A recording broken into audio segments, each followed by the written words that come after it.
Hey, you with Scott. I'm super chuffer. It's midnight. It's always midnight. This is right here on your left ear in mono. 7 minutes.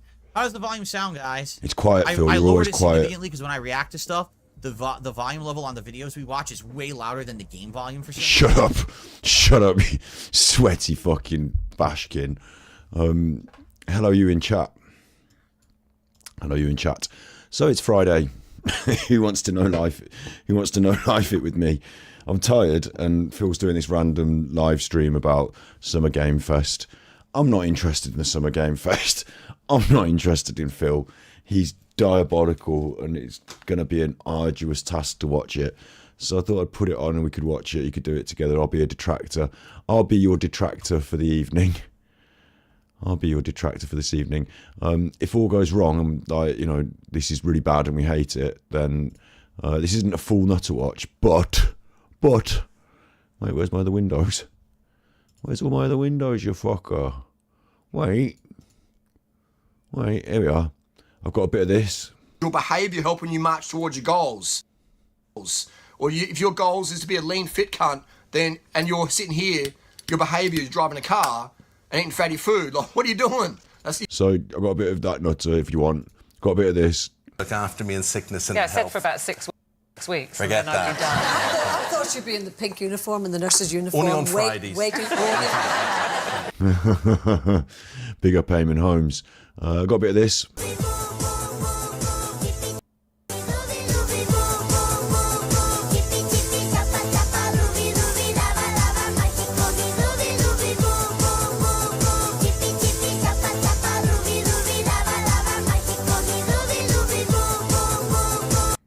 And, of course, I've got a bit of this.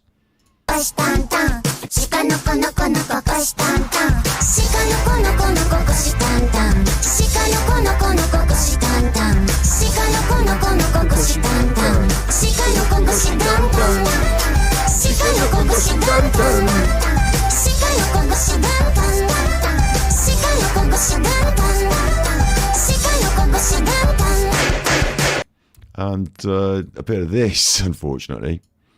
And the whole thing froze. The stream didn't freeze because the countdown's still moving, but they ran out of their graphic. What was their graphics budget small or something? So listen, right? I don't know what the deal is. It's Friday. I've already done a bit of a stream on Twitch. I was going to do Nutter Watch, but I'm not doing a full official Nutter Watch. I was tired. Then I saw Phil was doing this. I don't know if the other detractors are reacting to it.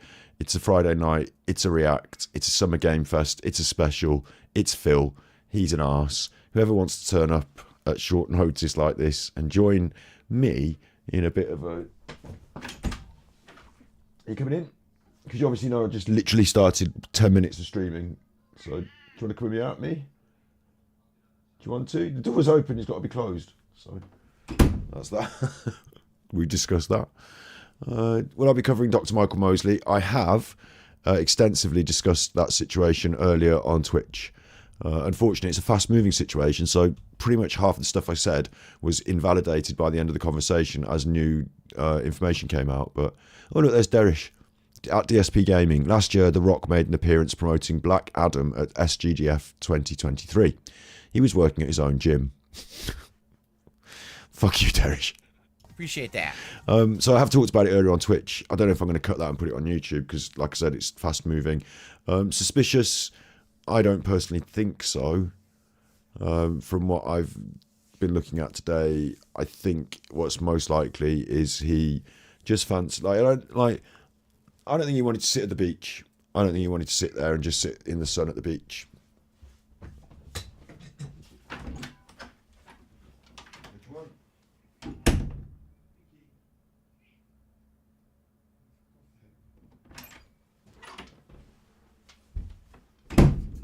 Fucking run off. Oosh. I don't think he wanted to sit on, anyway, now's not really the time for this conversation, but yeah, I don't think he wanted to sit on his own at the beach, or not on his own. I don't think he wanted to sit idle at the beach, so I think he decided to take a walk back, and I think he had quite a good time on his walk back and felt quite happy about it, so he decided to go for a more extensive walk. And my feeling on it, my gut feeling, and I've been wrong on my gut feeling a number of times today on what I assumed he might have done or might not, because I can't really get in his head, but I think he might have got hot and gone down to the waterside to clean off or to cool off, and it might not have been as easy as he thought, and that's where the danger lies. I'll get my hat back on. Fuck your hat. Look at him wearing his hat. What is this? It sounds so chaotic and bad. I'll start recording around the 30-second mark. Look at this hat. The Rock promoted Black Adam last year. I hope no movie announcements. Yeah, and that was such a great movie, right? I'm not in the mood for this tonight. Totally didn't tank. SMR Dad says they just used the first license-free tracks they could even find. So the hat is to celebrate the fact that someone's already given him $100 today. They've already given him $100 today. So he's already in high spirits. He's got his $100. He's wearing his hat. Top tip Darren, $76. So he's got his hat on. Son has got his hat on. Hip, hip, hip, hooray. He looks like Michael Jackson from an alternate universe where things went really wrong. Do you know what I mean? He looks like the Michael Jackson where the plastic surgery went really wrong. He looks like a tipster from Jurassic Park races from the Velociraptor Racing Company. He looks like a tipster. He looks like a 1940. On the top of his head, he looks like Dick Tracy. This thing. Hang on, I'll show you what I think about his shirt. Give me a second. Should I play a song? Or should I play one of my songs to keep my brain in, keep my.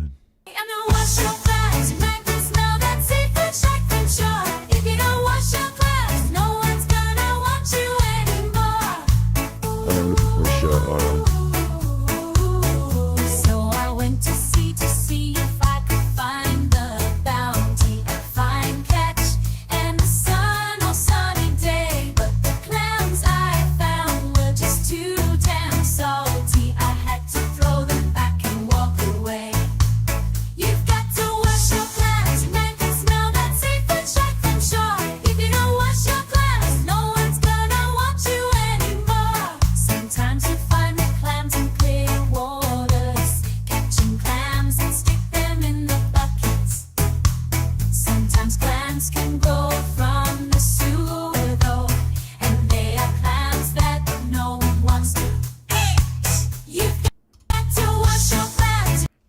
Right, look, there he is, look. There he is. That's the shirt. That's my rendition of it. Anyway, that's what I think it looks like. It's my feelings on the shirt. There he is. Summer Game Fest. Oh, it's starting, look. Oh, quick. Excitement. Oh, no, excitement, look, as it starts.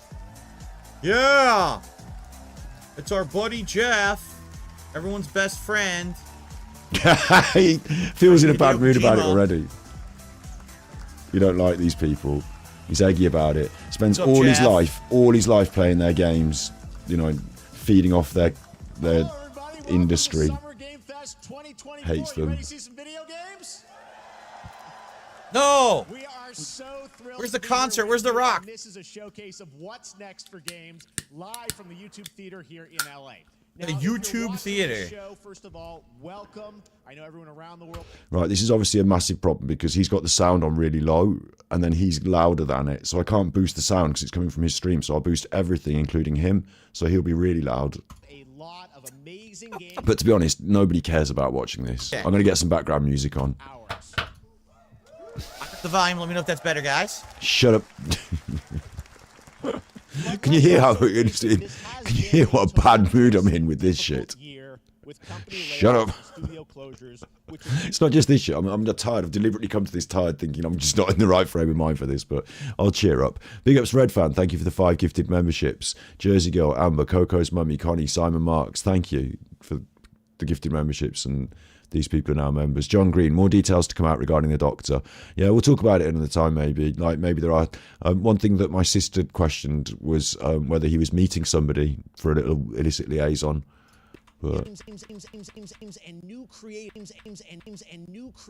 What do I know? finding Incredible success.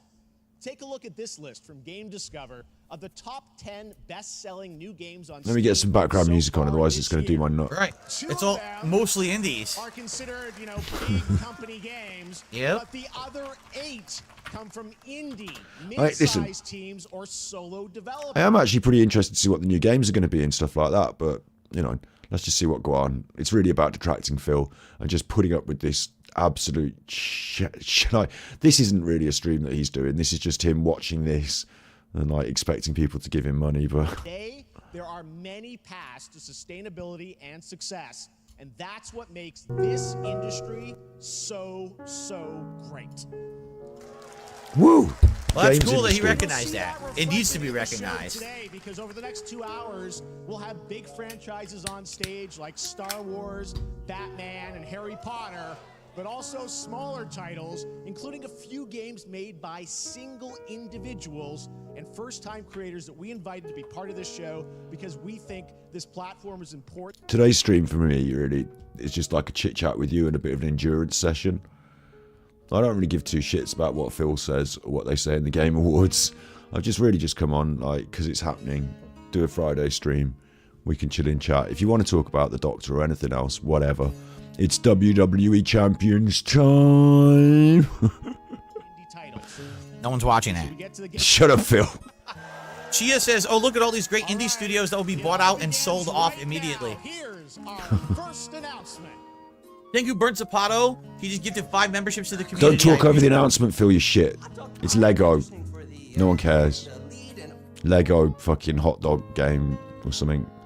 Lego Fortnite or some shit. No one cares, do they really? Great.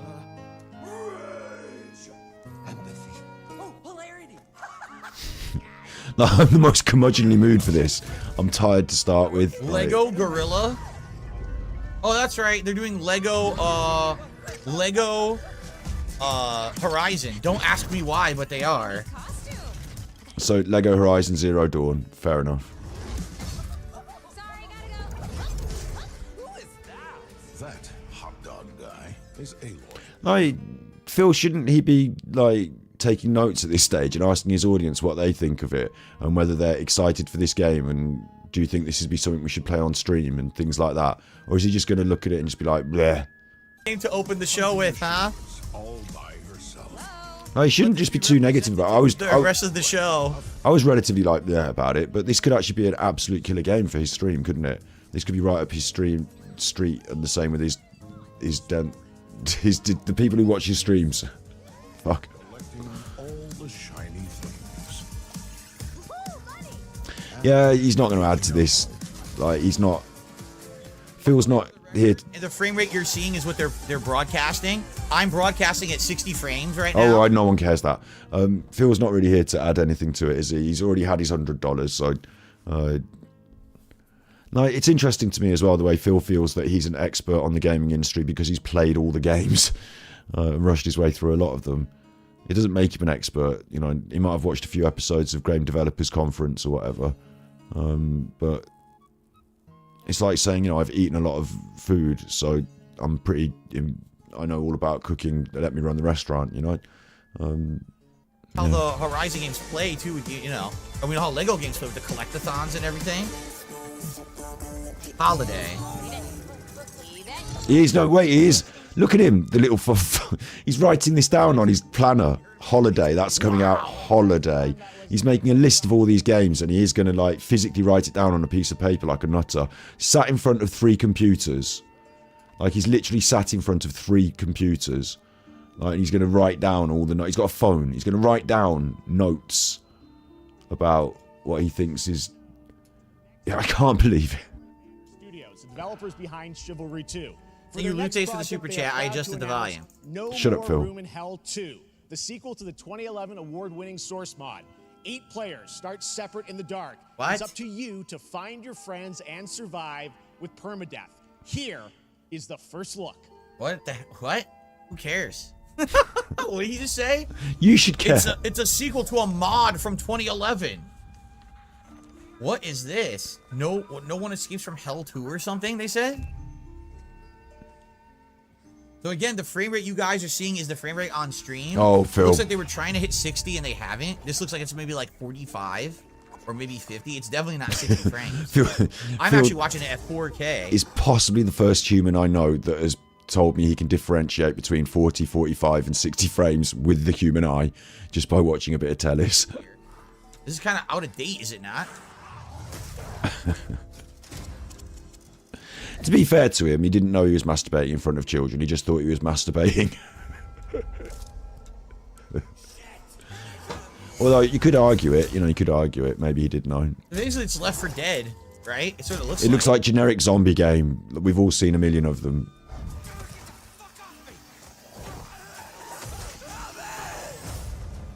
Permadeath.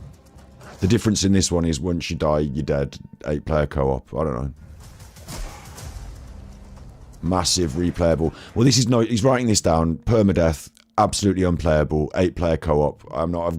Haven't even got 8 people that I have in my phone book, let alone people that will play with me on the internet. So that's not happening. 8-player co-op in the bin immediately. Halloween. I'll have to consider this as part of my business options, taking it very seriously, like a dickhead, wearing a hat like that, writing this down like you're making notes in a boardroom, you fucking bellend. Years ago, and of course, Final Fantasy VII Rebirth last year, which was Don't look at me down like that. Don't look down at me like that, Phil. Stop looking at me. He's looking at me. Just get him off looking at me. You look over there at the thing. Who? No. She was on the show before? I don't know who this is. Who do you think you're looking at? Who the hell is Curious Joy? Thank you, Jen. Who are you? Looks like she's related to Curious. Nothing. To be here at Summer Game Fest. I'm here with you today to share What? some even more. Don't say anything super racist, fun Phil. trailers. Let's get I know you're straight thinking to it. another world premiere. This is I know he's thinking it. from a beloved franchise. Let's take a look. Right.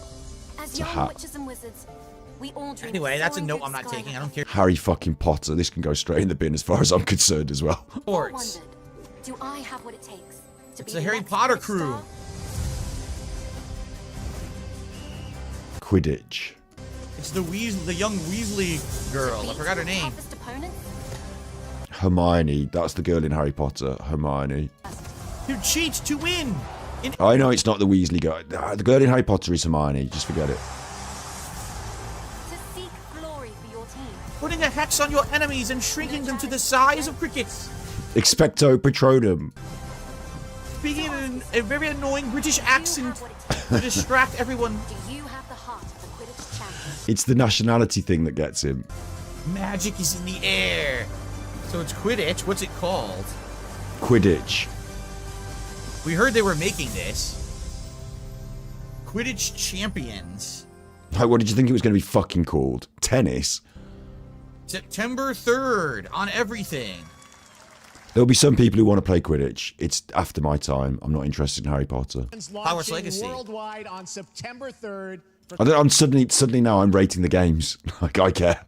To a brand new I play Genshin Impact and Wuthering Waves. I haven't got time for anything else in my life. Ice and Vice. I can't even play the fucking indie games that I've downloaded from the last year. I've got, like everyone else, I've got a Steam library burgeoning with games that I have never played. A few We haven't even finished we haven't even started Elden Ring. here. Get ready to backstab, race, or cooperate with up to 20. How are you doing in chat? Are you all alright? In cuff bust. What? Cuff What? bust? Is that what he just said? Cuff bust? Cuff bust? Well, it looks like something between Fall Guys and Among Us, doesn't it? Expected to maybe be fun for 15 minutes of its fame, and then it will just die off. Maybe the streamers will play it and it'll be popular for a bit. You know, bright, colourful fun. Fall Guys. Think Fall Guys, think Among Us. Think 5 minutes of fun and then put it down. If it costs more than $5, it's a waste of your time. Cuff bus. I'm the worst person to be taking you through this stream tonight. I'm in such a bad mood. Gummy koala bears. Thanks. Yeah, I'm trying to create some. I'm trying to create. From what I'm doing is I'm taking this and recycle. This is shit. This is dog shit, right? It's game industry dog shit and Phil's dog shit smeared on top. And I'm taking all that shit and I'm putting it through a processor and I'm processing all the garbage and recycling it and turning it into something slightly less shit. But I'm doing my bit to create value. That's what I'm trying to do. Get to the chopper! Hurry! Exactly, this is the kind of game it'll go viral for like a couple days because the streamer will play it. That's what I said, you fuckhard. People will kind of forget about it. That's what it seems like. Well, it's designed to, isn't it? It's designed to have its like 15 minutes of fame, flash in the pan, bit of fun, isn't it? It's designed to be somewhere between like South Park, Snow Fight, and Gremlins or something. Or he's smoking. I was going to say it's obviously designed for kids, but then these two are smoking reefers, so. Cuff bus, chuff bus. Coming 2025, maybe, I don't know. That's a fun one, right? And remember, that's all made by one person. Congratulations. All right, well, fair fucks. Had to have that on stage. All right, next one of this Stop year's looking at most me. anticipated games is Star Wars Outlaws, coming out on August 30th. All right. From Ubisoft and Lucasfilm Games. Whenever it says Ubisoft, it always makes me worry. Live the life of a scoundrel. I did see Phil begging for a new PC. He's downloaded a software, unlike everyone else who's just got the software automatically on their computer. But maybe he doesn't because he doesn't update Windows. But my Windows will tell me the heat that my computer is running at, I think. I might be wrong. I might have to have a second bit of software for it that runs with my cooling system. Maybe it's that. But yeah, unlike everyone else in the world, he's just discovered how hot his PC is running. And it turns out hot enough to fry eggs. So he's definitely going to need a new one of them. But thankfully, all he'll have to do is take 1 week off pulling Hogan's and he can afford one. Cinematic frames, right? Stop talking about frame rates. No one really cares. Jabba the Hutt.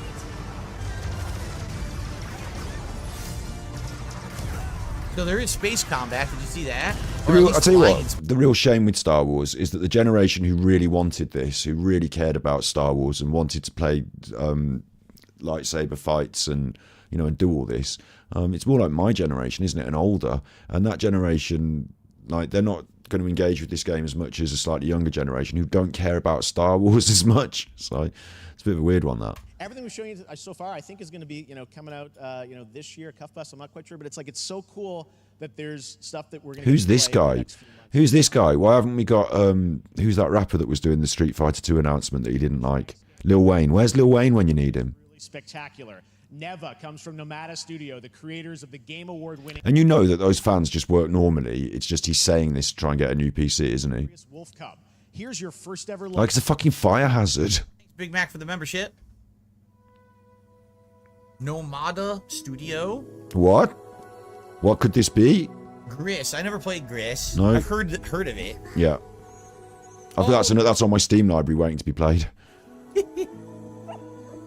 Don't make good noises about the indie game. You've just spent a week fucking slating indie games for not being worthy of your stream because you won't give them more than 5 minutes of your time. Big up Simonius the Holy for the Canadian €4 dollars. Oh, how nice. Super By the way, dollars. is the audio good now, guys? I adjusted it twice. Shut up, the audio's better now. I've turned you off, you fucking bellend.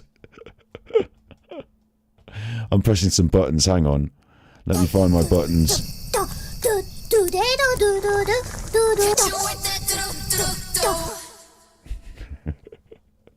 Okay, some buttons. There's facts, there's reality, and then there's your bullshit world. I can say whatever the fuck I want, and you like it. or you shut the fuck up. There's too many fucking idiots. Super tougher. Cheeseburger challenges. So there you go. You enjoyed those buttons. That's your buttons for giving me the monies. Thank you.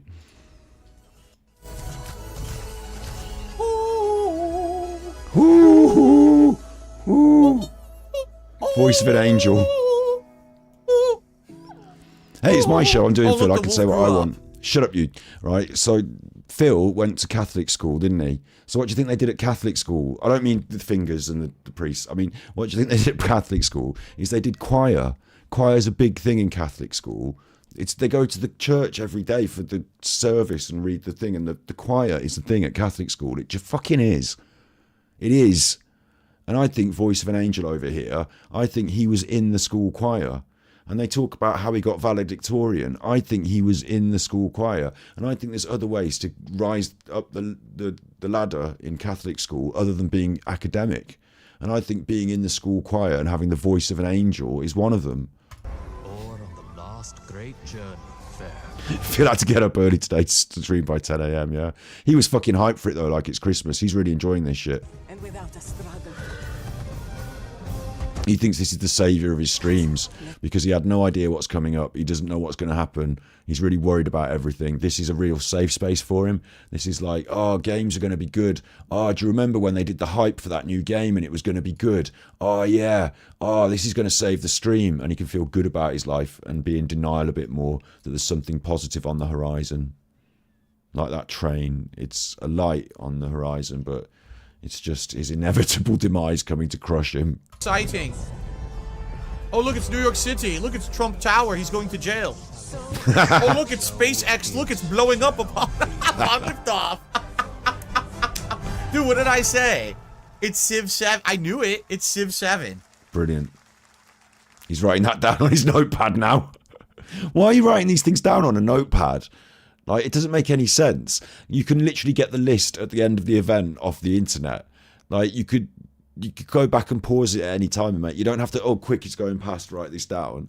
Like, it just seems so fucking weird to be writing this down on a piece of paper. Why is he writing this down on a piece of paper? Civilization 7 will be coming out next year. Like, no, that piece of paper is just going to exist for a while in his office before becoming just trash in his office. Just an abandoned piece of paper that is just trash and has no purpose. A list of games that are coming out next year. In the meantime, stay civilized. Wow. Wow. I've never played a Civ game, no. You've never I've played? been into that stuff. No. Hey, look, it's your feet. It's a Black Myth Wukong. I recognize the big stinky feet. For sure. There's gotta be Black Myth Wukong. Don't accidentally say anything racist, all right? Just be careful. He's writing it down already. He's Well, we see more so new confident. gameplay. What about what it is? That's him. That's him. Son Goku. Just try not to say Actually, Chicky it's not Chang. Son Goku, is it? What's his real name? Once again, it's like 20 frames per second at a 4K 60 frame stream. I can't physically tell. I've got this running in whatever fuck it is he's streaming it at. Like, you know, I can't tell. It looks crispy to me. I thought it was pulling a bug off of his fur. No, he pulled his giant fucking extendo staff out of his ear. Oh, look, it's the gods. Oh, look, Like it's the the big four gods. Oh, look, it's the gods. I think that's what he's going to say after he dies, and he ends up facing like, you know, whatever the devil has set up for him. Oh, look, it's the gods, and they'll say, no, these aren't gods. I don't need a fucking headband. I don't need a statue. You awful, disgusting man. Oh my god. He used to say that it was good that you get physical things in games and a little collectible thing and a map and something in the box. That was good. It was an experience. Nowadays, it's bad because you get nothing. Now he's shitting on it. The best VR game ever made. He's got a cupboard full of fucking shit collectibles from games. He doesn't need a headband. Yeah, 2023 Game of the Year on Meta. Who cares? It's just this is a paid for ad right now. They're all paid for ads, you fucking idiot. What do you think this is? This is a sales event. You're writing down all the things that you're going to buy, you idiot. I built the monoliths. reaching heaven. No, he's making notes, isn't he, so he can talk about it later. These are all ads. These aren't even like real promotions. These are they paid to be on the show. What does he think it is? Advertisements, because they are. Do you think anything gets on here just because they think kindness? This is their promotional show for their fucking products, you fucking moron.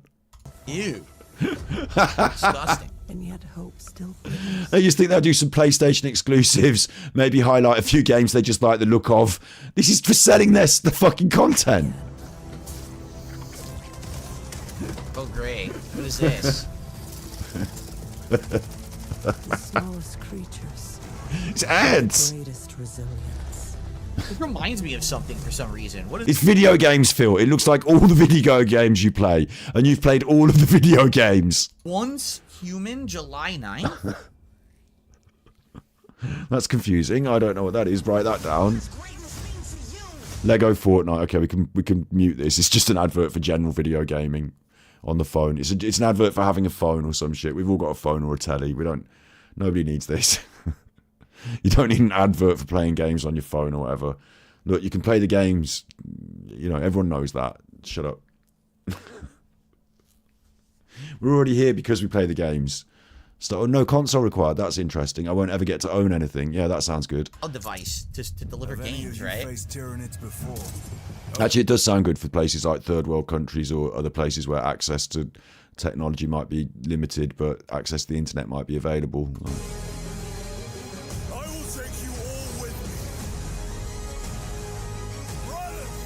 Space Marines, so you know, if you like that sort of thing, this looks really good. If you don't, it doesn't look that great. It's an ad. It's an ad. You're not going to complain these are adverts all night, Phil. Everything is an advert. Bear that in mind. Show some actual real gameplay. Summer Game Fest. This is an I see. It's not an example of gameplay, and it's not. That's still a promotional sequence for you to like. It works as an advert. Like it's not an ad, but it's still. Oh my god! Like, does he think, you know, when he goes in the shops, you know, when he like, you know, someone's demonstrating a product in the shops, does he not realise that's there to try and sell it to him? Does he think they're literally trying to help him understand how to use this? You know, it's just like free advice. These guys.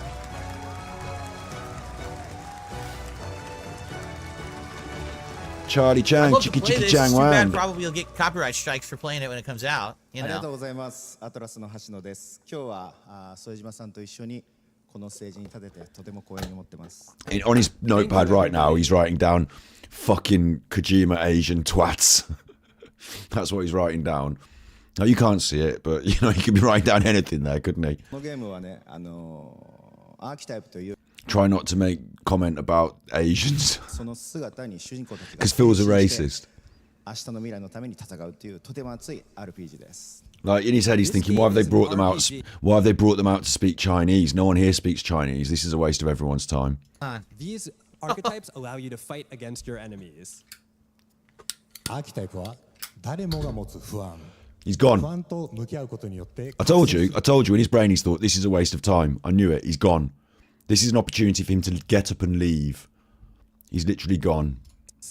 In total, Oh, he's back now. I've reloaded it and he's back. Archetypes available in the 40. game. These archetypes can gain experience and even 40. evolve. Some of them can evolve into stronger Shows versions. that shows that you're listening to some information when you occasionally pipe up. アトラスの RPG、我々が作ってきた RPG のノウハウをすべて結集させて作っています。とても大きなボリュームの He hates this. 今日はこのアーキタイプをテーマにした Or in his head, he's just thinking negatives about these people speaking Asian. You said your characters have class archetypes that they can switch So we are between. pouring all of So our kind of acquired like expertise into this game to make it as exciting as possible. Like Final Fantasy In fact, 5 we've or even brought Tactics, our maybe? latest trailer today, which is centered around the topic of these archetypes. Thank you very much, and we hope you enjoy it. Oh, there we go. Oh, we're actually going to get some gameplay? Holy shit. Well, obviously, he doesn't know anything about this, does he? But this obviously looks like a cross between something like... oh, no, it does. Look, it's all JRPG stuff. It's still cinematic 30 frames. I was going to say the anime style, the recent gacha games like Genshin Impact, which I fucking love, and Wuthering Waves, which I think is great. You know, that's actually based off basically Breath of the Wild's engine in a way, isn't it? Just like, and like, it really works running around in that sort of game world. So... I like a bit of that anyway. A lot of anime games kind of turn me off, but the Persona series is quite good, I feel, so... I don't mind the art style at all. Many more What? How can you fucking judge anything based on the idea that whether you get money from it or not? What that's from? Like literally this week you've decided to fuck off games because they don't earn you enough money after 3 streams. So how can you be here like making comment about which games you think are good and which games you like? You don't get to play them if they don't make you a certain amount of tips within 24 hours. Damn, even the combat looks just like Persona, does it not? You've acquired a most interesting power. An archetype whose existence was only theoretical. You wield power now. I mean, this looks really good, doesn't it, basically? If you're into this Look, sort it's of... Granddaddy Cthulhu. If you're into this sort of art style and game style, then this just looks like a really good modern version of a game like that. So it looks like it's made for Phil's streams, doesn't it? That looks good to me. It looks good to him, yeah. Like a Dragon Ishin, you know, and all these games that he's been playing recently, just like reskin, but cool and exciting and interesting, yeah. Don't copyright strike everyone for playing their fucking game. Shut up, you dickhead. And he's thinking he's going to get a hat on for that, like straw hat. Now we're going to jump into the Arkhamverse. Batman Arkham Shadow is... And this is classic Phil territory, Batman Arkham. Oh, God. Well, he doesn't like it. Face a new threat, the mysterious Rat King and his... After all his moaning about indie games recently, you'd think an Arkham game is exactly where he needs. Like, you think he's thinking, great, this is saving my business. MetaQuest 3 exclusive. Oh, is it? That's why he doesn't like So it. prepare for like 4,000 people to play the game only, and that's it. Who the fuck's gonna play this? MetaQuest only exclusive. Well, anyone with a MetaQuest? The only light left is from the fire in the streets, casting Rat shadows King. of rats on everything that was once good. Meta doesn't provide sales figures, so I'm not going to find out. But they're not the only ones who can use it. Look, they're all burning. The Rat King will stop at nothing to destroy. Wait, where's the song? Smashing Pumpkins. Despite all my rage, I'm still just a rat in a cage, just fucking smashing pumpkins, dude. Yeah, despite all your rage, you're still just a pig in a rage. I didn't rhyme rage with Wow. rage sometimes. I wasn't expecting that. Despite all your rage, you're still just a pig. Despite your old age, you're still just a pig in a rage. Despite your old age, you are still just a pig in a rage. Makes you wonder, though, doesn't it? Like who they're appealing to with Smashing Pumpkins and Batman like that. Again, I think there's a slightly older generation of gamer, like I'd say older, like 40s now, like late 30s, 40s, 50s, who Batman, Smashing Pumpkins, all that. It's shit we grew up with, and like we've got the disposable income, and we wanted VR. Maybe they're aiming it at us. I don't know. Series ever since one of its first iteration and have been playing. Like Phil should buy rights. Phil should really enjoy that. Like it's a Batman game, it's VR, it's mod. Like he's a gamer. Like why doesn't he just embrace that and really enjoy it? Fatal Fury? No, it's Street Fighter. It's Street Fighter 6. That was Luke and Jamie. You know, he's this bit buff guys, beefy guys. He's got a little smile on. What's Look. going on here? What's going on here? Wait a minute, is that Terry Bogard? Wait a minute, have I got a hard on? What? No. It just felt like Why it was... is Terry Bogard in Street Fighter 6?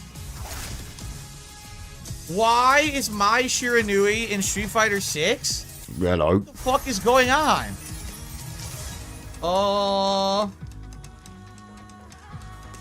And another one. Terry, Mai, Elena. Whoa.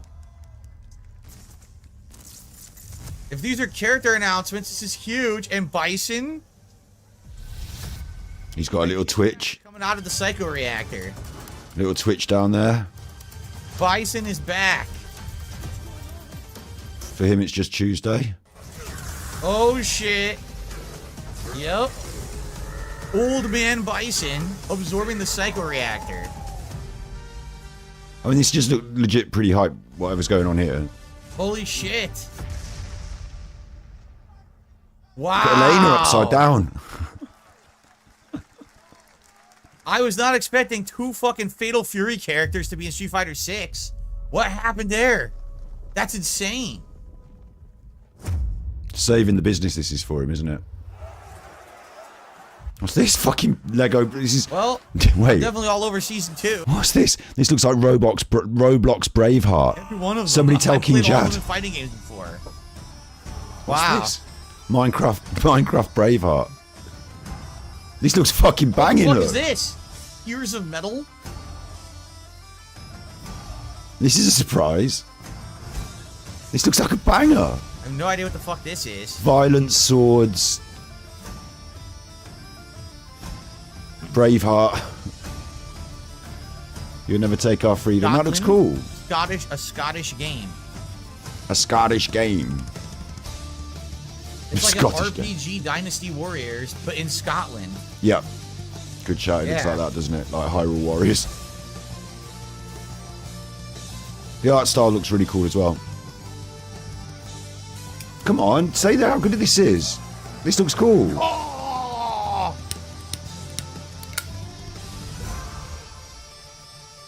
Now they just got to get Mel Gibson to voice the main character.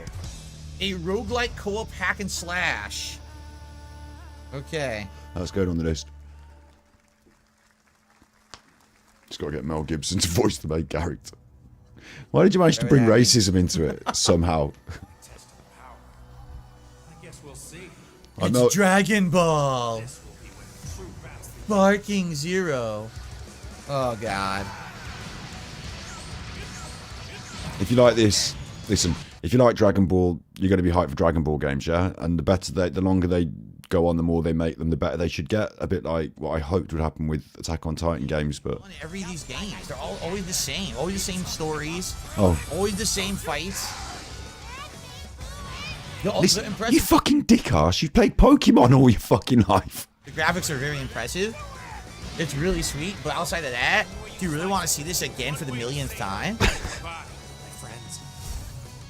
I'm taking notes. People say, what am I doing? I'm taking notes. I know you're taking notes, you fuckhead.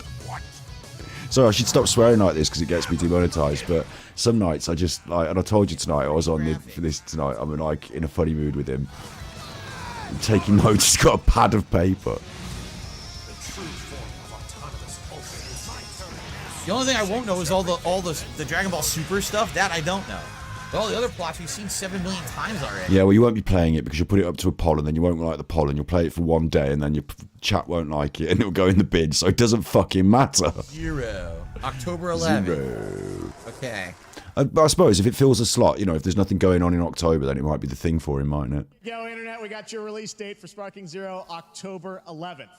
Now we step Big up, you're Scottish. Force Hockey No danger, big man. shooter available to play on all. Big up, you Scottish bastard. No danger, big man. Wait, she's turned the winds against us.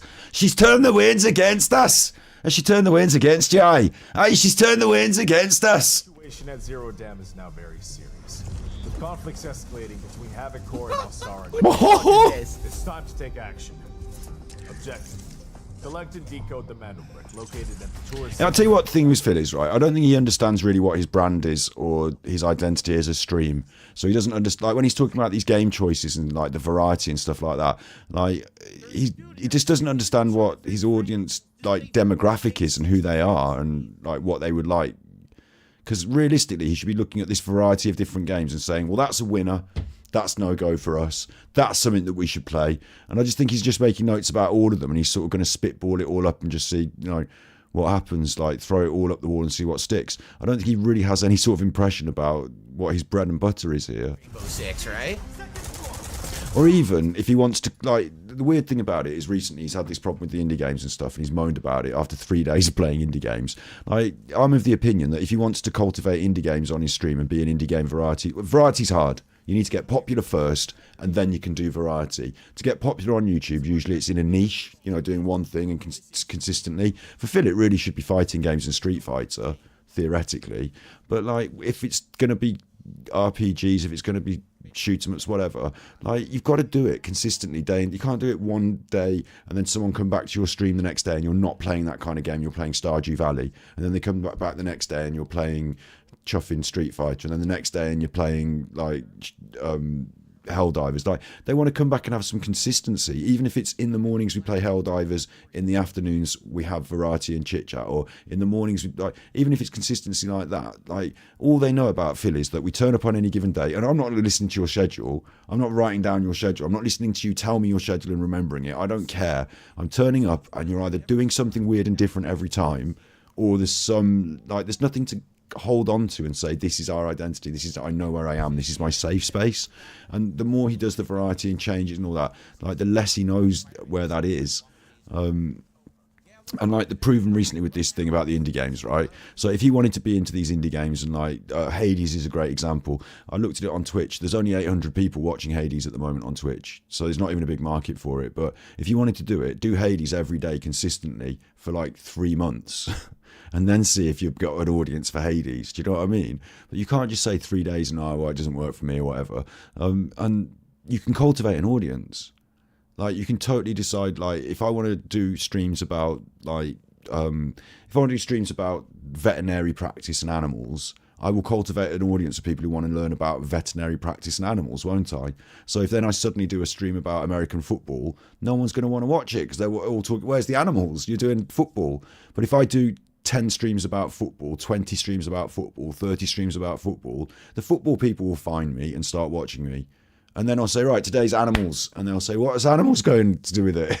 I know it's different games, so it's all in the same realm of gaming. But these days, most streamers are a bit more niche. They're a bit more focused on even like style, ARPGs, MMOs. You know, Josh Strife Hayes. If I say Josh Strife Hayes, you know he's going to talk about MMOs. Yeah, like, it's like a genre that he's in. Like Phil, you know he's going to talk about, well, moaning about money, I suppose.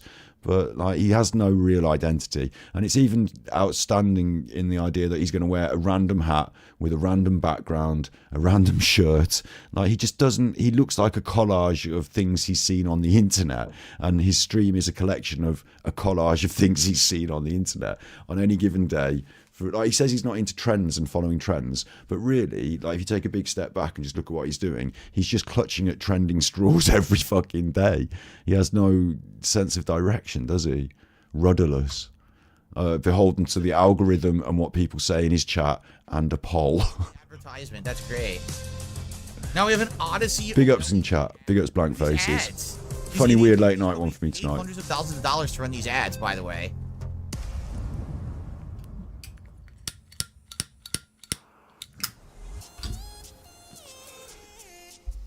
What the fuck? Yo, what is this? What the fuck is this? Well, it looks like an anime style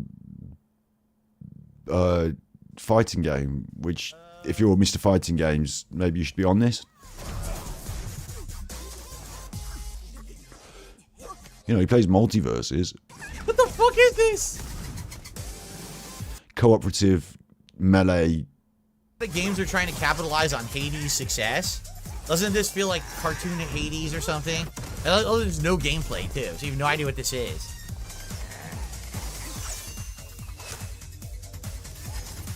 Look, it's like all the Greek gods. It's like Hades. What it says to me is it's different types of, like, you've got an archer, you've got ranged, you've got melee, you know, you've got different classes, and it looks like you're going to play cooperatively. Look, they've dropped it. This is what it is?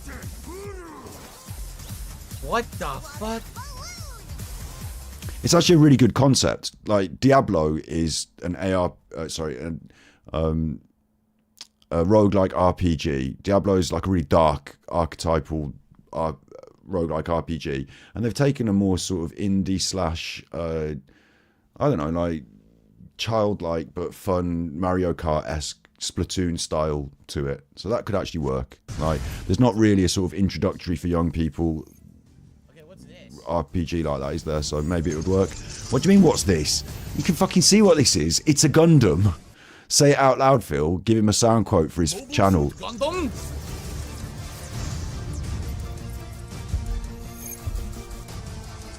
Shouts out, it's a Gundam. I've got my, and Darkseid to Phil, I've got my little guy, look. I've got my little guy. The cat chewed his foot off. Electrifying. I got him though. Again, look, the graphics look good. The frame rate's terrible. Oh, shut up about the fucking frame rate. Otherwise, like, one of these days, I'm going to come around to your house and beat you to death with a frame rate. For the record, I'm watching in 4K 60 frames, guys. That's the quality I'm on. You can't tell. Yeah, honestly, What's it called? I wish, you know, you could do like the Pepsi challenge. I wish we could sit Phil down in front of several different monitors at different refresh rates and frame rates and have him like note down what he thinks each one is and see if he can tell the fucking difference between any of it. Frames. Jason Blum and his Blumhouse banner have I have become to check because I'm like, why is it even such low incredible frame rate? horror films Oh yeah, over the years, Blumhouse games. like This is Get Out, new. Megan, and last year's Five Nights at Freddy's. Well, now Blumhouse is entering the video game world in a big way. What are they making? What's their first game? Blumhouse Games, first entry. Let's find out. Phil's first entry was into the lady that they hired to clean his house. He slipped her an extra $40. She let him have his first entry. Several years later, Derish was born and they had to move to Canada. Crystal Theater of Idols. Okay. I say several years. She kept her legs crossed. She wouldn't let him out.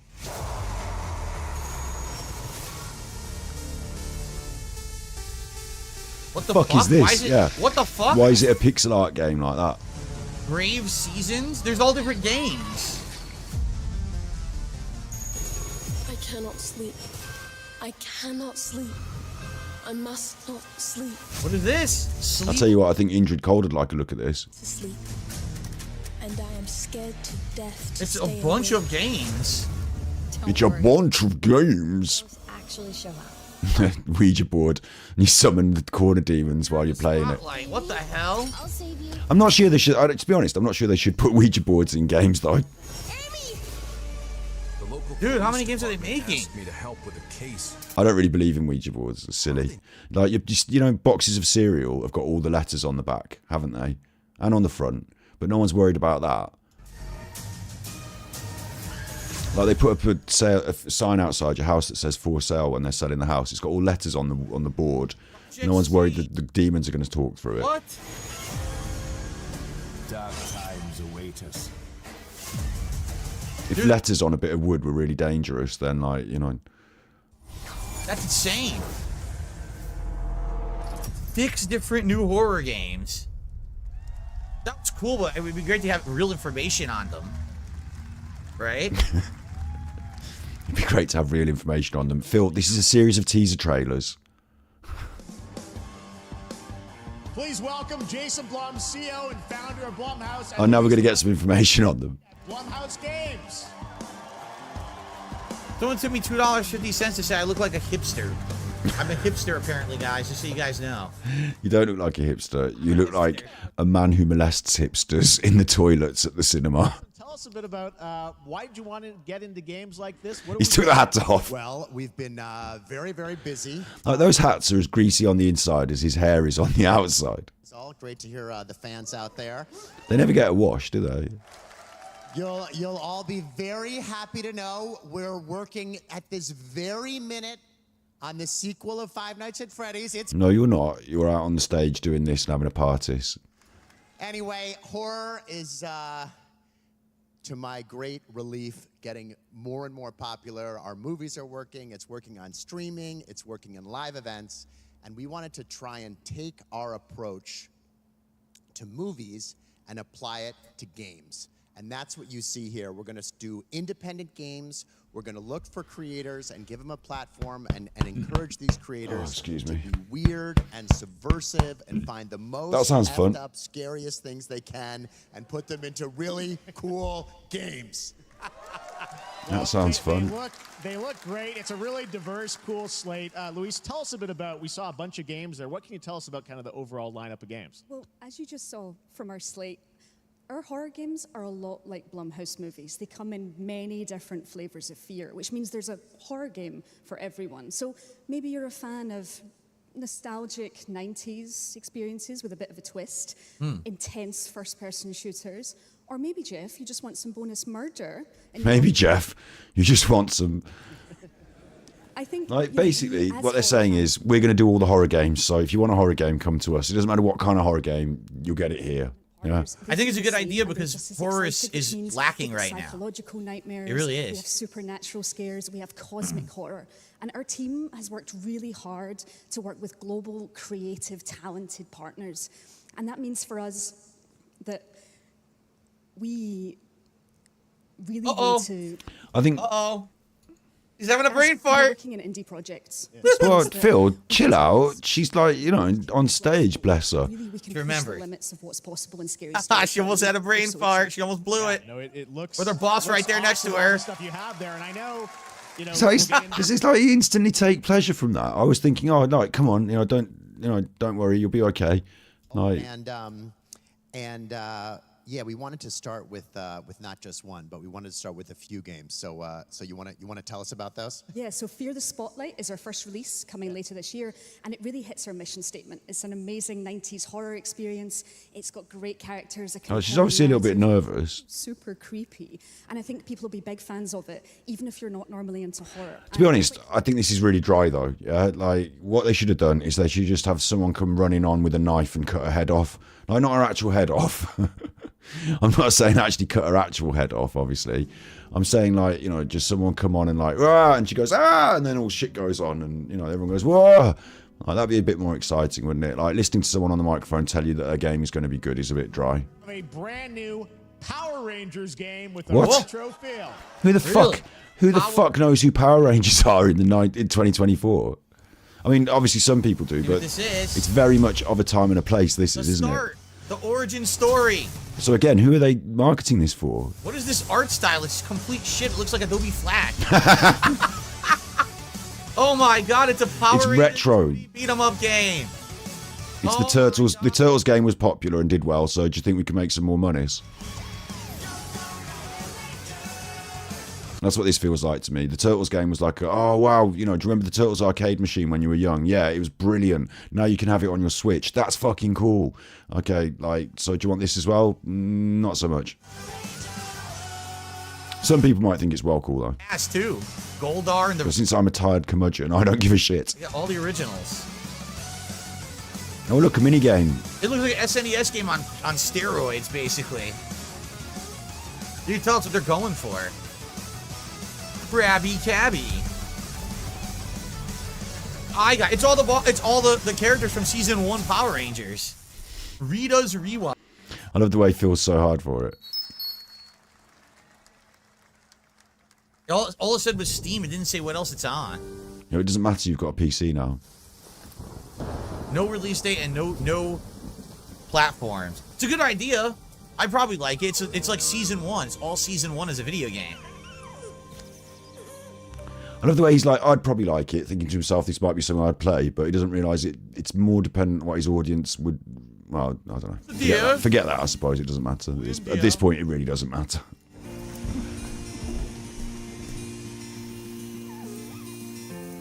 Does this look familiar? This looks so similar to the girl and the wolf earlier. You see what I'm saying about indie games now? Indie games are now becoming samey, and that's not a good thing. Does this not feel like the girl and her wolf game from earlier? It's like identical. It's even the same side-scrolling trailer. It's the same fucking game.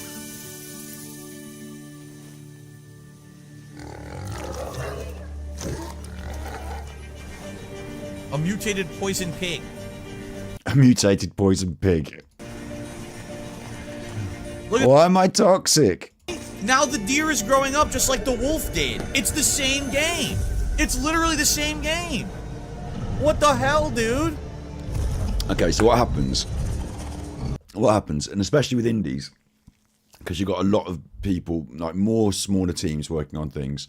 Like there are archetypal styles of story. There are ideas that transcend and more than one person sort of can have them. I mean, ultimately, you're going to say Mario and Sonic are platformers, aren't you? Shovel Knight and Celeste, similar games. And you'll get ideas that seem similar, but when you play through the games, if you're a proper gamer like Phil, then you'd probably look for the nuances and the differences that allow them to stand out and become their own identity, and whether they have them or not. But it's going to be the case that you get similar styles of games, similar styles of film, westerns, running themes. But it's how those games differentiate. So Gotta be careful not to judge a book by its cover too much there, Phil, because that could be a masterpiece. RPG from War. Anyway, that was me being positive. I'll go back to telling him to shut up. Big up, Sadie. Hi. You got 400 balloons to pump up. What the fuck? Who are you? Grave digger. Just pump up 12 and then move them around a lot. Hedgehog and squirrel. No, hedgehog and fox. Are you pumping them up by blowing them up by mouth, or have you got a pump? Find them. One's a smart This looks good. Just because I like swords and shit like that. Punch the man. Put him in the stockade. How dare you speak? Gentlemen, praise be to our Lord Jesus Christ. Our Father, there are many sinners in this world. Kingdom Come 2, is that what this Whoa, is? they were sex. They were doing the sex. We all face your judgment. Maybe it's Kingdom Come 2. We should have done, but lacked the courage to do. And it looks like it's got its tongue firmly in its cheek, doesn't it, this game? It looks like it understands that it's having a bit of a laugh as well. Good. Kiss our asses! See? God, is this retribution for my sins? You know, a bit like somewhere between Grand Theft Auto and Bully and, you know, those sort of games. The toss. The tone, you know. Reminds me sort of like a medieval sort of Bully, like the tone of it. So this has promise. Come on. For me and for Phil. I watched my wife playing the first one and it did not look good to me, so I skipped it. You watched your wife having sex. It's 2.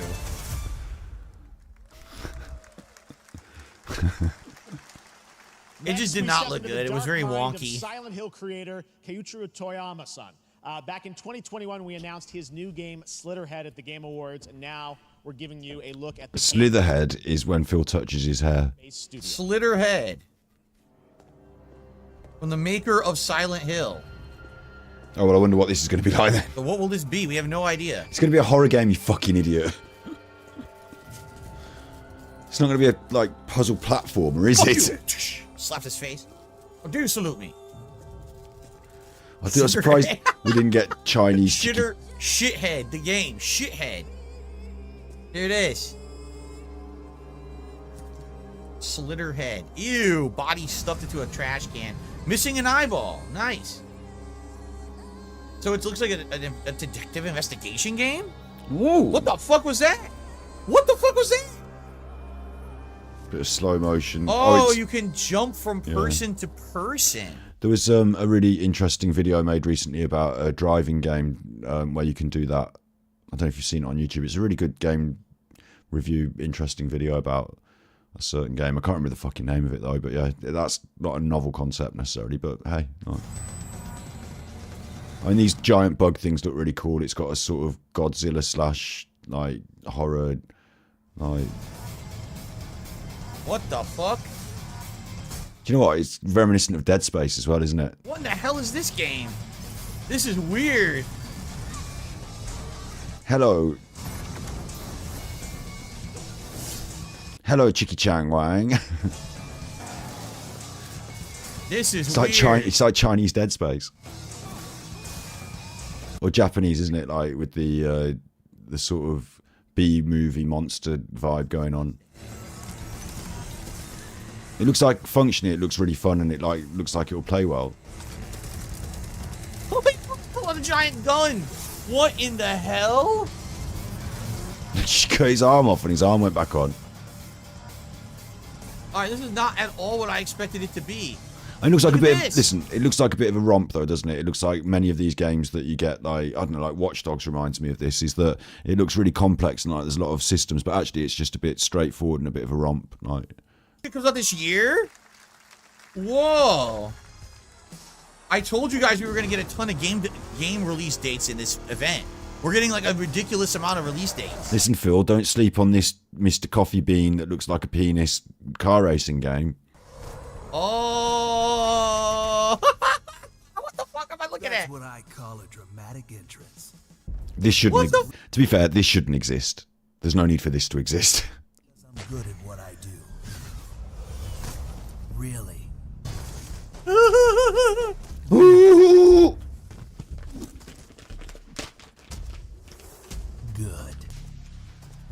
he goes under his leg like a basketball player. Oh, Killer I used to be an bees. assassin for the Shadow Agency. Oh yeah, I talk with a An raspy international voice. organization powerful enough to shape the world. Until they lied to me and tried to kill me. Now, I'm gonna destroy them. I mean, this, let's be real, that looks like cheap as shit, doesn't it? Well, it is sure nice to meet you. Before you die. Like there was a little vibe of a time a couple of years ago when asset flips were big, where people got hold of game engines and like asset packs, and they just shonked together a game very quickly. But to the untrained eye, it looked like, you know, what you could do very quickly, and shonking together with asset packs looked like quite a sophisticated game, really. Like, and you could kind of blag people that you've got a bit of a game going on with it just being an asset flip. And that's what this looks like. It looks like generic sort of background textures, and like, you know, the sea and stuff doesn't look like it fits with the art style of the characters and the guns and the vehicles, and like it just looks like a bit of a combination of assets. Yeah. Funny.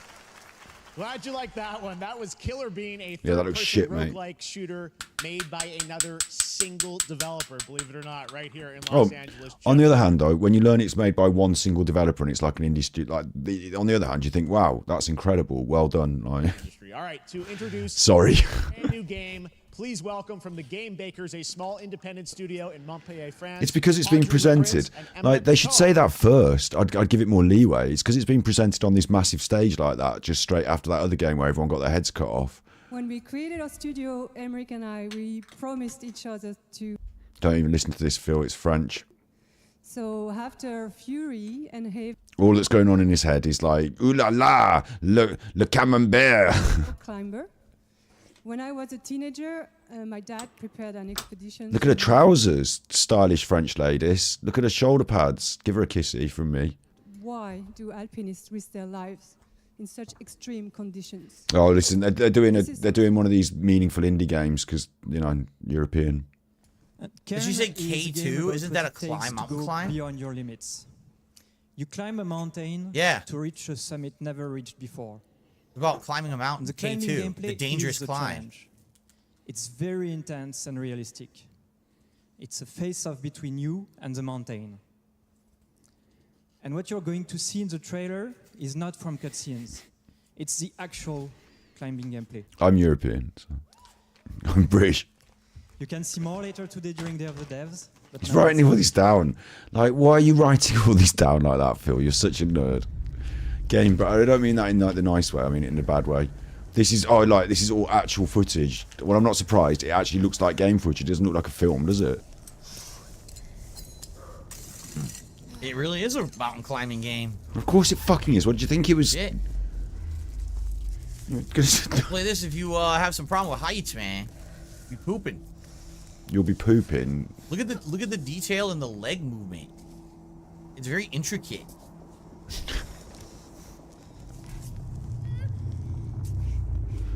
The movement looks so weird because it's like a little jarring.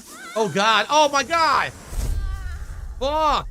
Phil, That's terrible. Phil, don't play this up. Just act like a normal person, please. Oh my god! You staying? Look, it's staying in a tent on the side of the mountain. Yep, they actually do that, and it freaked me the fuck out. That would. Well, if anything, you can say this game is unique. They never done anything like this before. No, there's been games just like this before, actually. There's a game that's all about climbing. Jusant is called. The game's called Jusant. I think it's French as well. There's several. Screaming. He can shut up. There's several climbing games, isn't there? Cairn. Cairn. Write that on your wall, Steve. Cairn. Isn't a cairn? Was it those stacks of stones? I think that's called a cairn. Cairn. Now you're pronouncing it correctly. Okay, a new Annapurna game. Stanley Parable, absolute genius, wasn't it? Well, I played the Stanley Parable. Made me cry, that did, actually. I'm a fighter. I'm meant to be in the arena. in Oh, you combat. definitely look like a fighter sitting there. But instead, I'm out here in the middle of the woods. Having in a coffee. tea shop. Says the man in the red fedora making notes about which of these or all of these video games so he can talk about them later. You're running a tea shop. What does running a tea shop involve? Well, there's a lot. Tea of shop games, simulator. and Oh, I had to nice. get used to the pretty unique tea machine they've got. You played Disney Dreamlight Valley for a sequence of streams. And I'm not really the patient type, but I'm surviving. Oh my god. Of course, I have to actually serve the tea to our customers. Yeah. And once that's done, I'll usually check in with Boro, the guy who owns the shop, to see if my help is needed anywhere. And when all the chores are done Like, the man's literally suggesting he's going to play Stardew Valley tomorrow. and do absolutely nothing, Or today. I can't remember because I'm not going to write down the schedule. but it's peaceful. And what's weird is that I actually feel good. I'm happy. This looks alright. I can stop running now. I can stop. I can stop. I can stop running. This is good for me. She's going to get eggy and it's going to kick off, look. I feel good. I'm happy. Duh. Don't you see the parallels in how you behave there, Phil?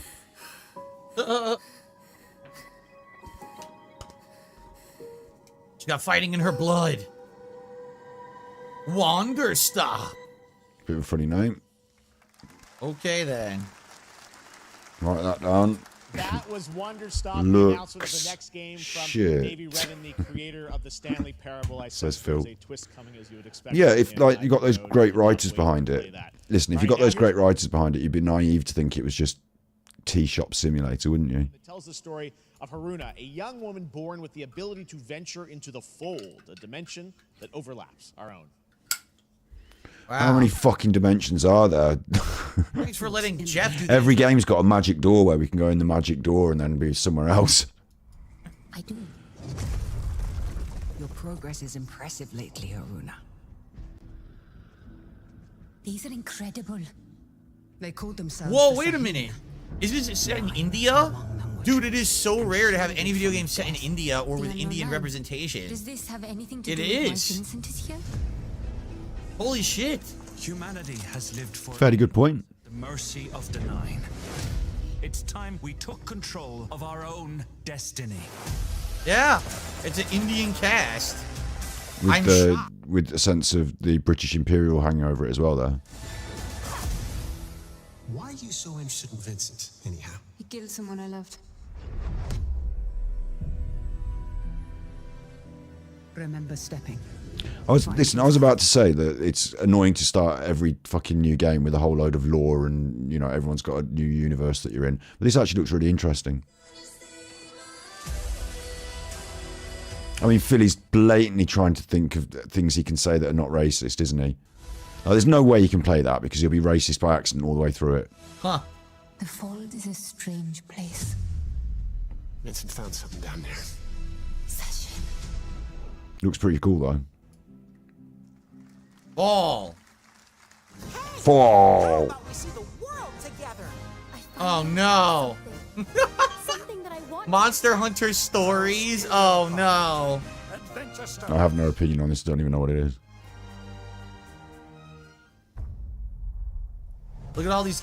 Yeah, look, it's an ad. It's a total ad.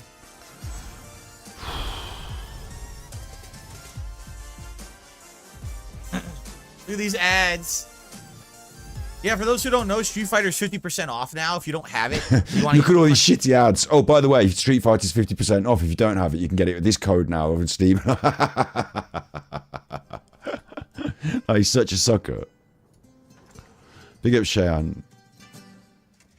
I'm bleeding. Oh shit. You Is that a foreign accent? know, if you're bleeding before you started fighting, Look, it's the Masons on the floor. It's the checkers. It's the Masons. you're anemic or something. You've got gout, haven't you, Phil? Smile and Ornstein defeated instantly. What are we doing? I was going to say, what are we doing? Something Dark Souls-esque here, are we? Feel honored to fight a legend. You can't be a legend if your game isn't out yet. You stupid idiot. It totally looks like it wants to be Dark Souls, does it not? I don't know what kind of game it actually is. Yeah, but it looks Considering this is a real absolutely gameplay. gorgeous. Oh, he's saying it's not real gameplay, it's just a cutscene, but it does look gorgeous, yeah?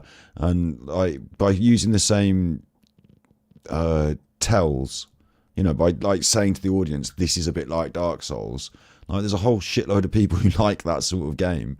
So you give them that, like it's a real strong place to be in a way, isn't it? To say to the audience, hey, you know, you really like this stuff. This game's going to be quite like that, so you're going to you know, if you're into that sort of stuff, you're going to probably want to take a look at this. You understand what we're talking about and the sort of vibe and the style, right? Well, check out why ours is going to be a bit cool and a bit interesting and a bit good, yeah.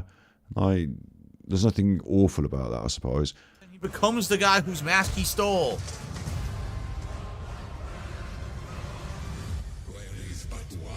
As long as they sort of, you know, push it in their own direction then and say, okay, like, you know, we've got your attention, but this is what we're doing. Uncertainty, they will keep making Soulsborne knockoffs.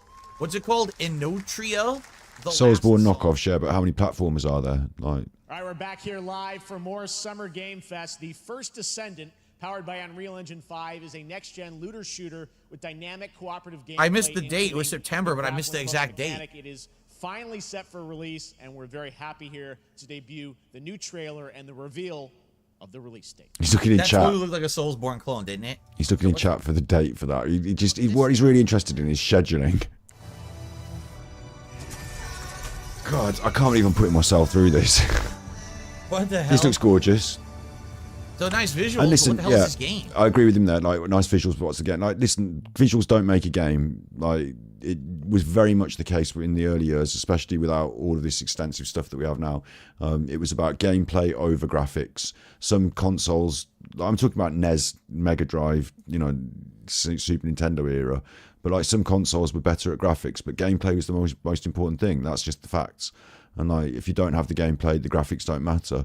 But these days, like, you know, we're at an age where this experience that you get with this extra level of graphical polish, whether it just be cutscenes and not all of the gameplay or not or whatever, like, you can't say that this isn't a valid aspect of the game that makes it impressive.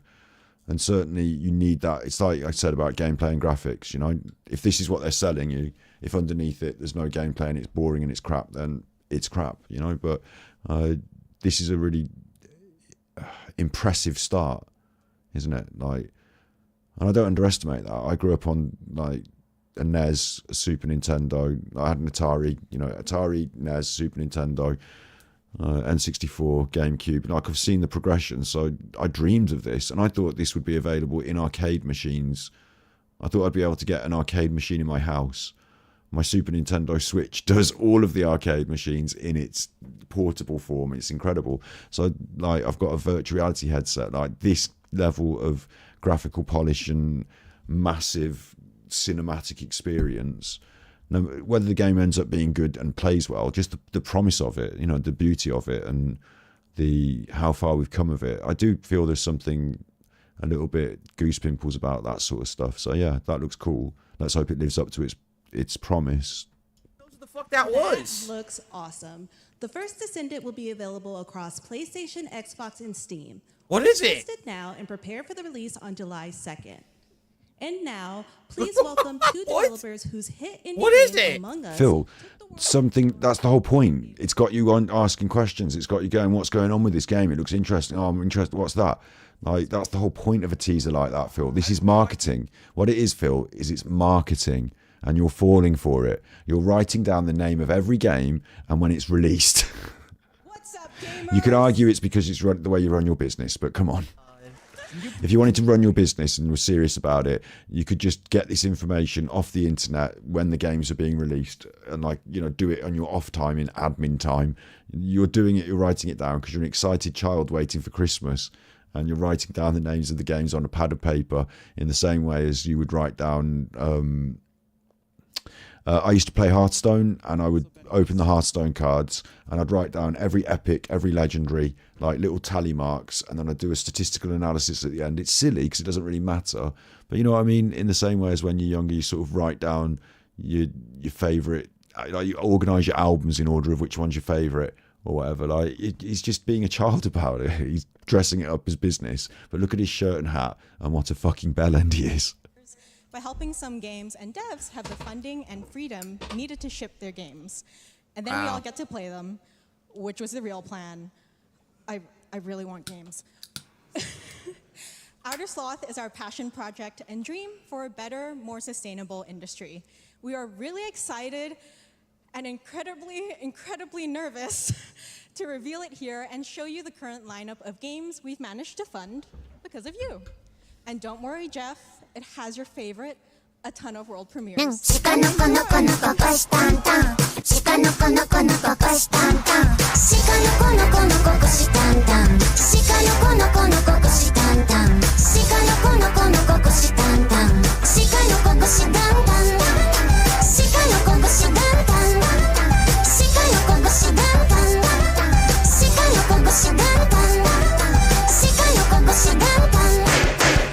Basically, right, so this is my tweets. If I go to my likes, right, on my likes here, on my likes, it won't always be consistent. Look, that's good though. Look, if you are out there and you look like this, then you might want to get married to me, and you're watching now. I might as well say this, you know. I might as well say it just in case. Then consider sending me an email, sending me a comment. If you're a ladies like that looks like that with a sword, if you look like that and you've got a sword, you're a cosplayer. You don't have to be a cosplayer. You can just have a sword and look like that. If this is, just send me an email. You know, there's Baija from Wuthering Waves. Just send me. There's Gura doing the gushy gushy tan tan.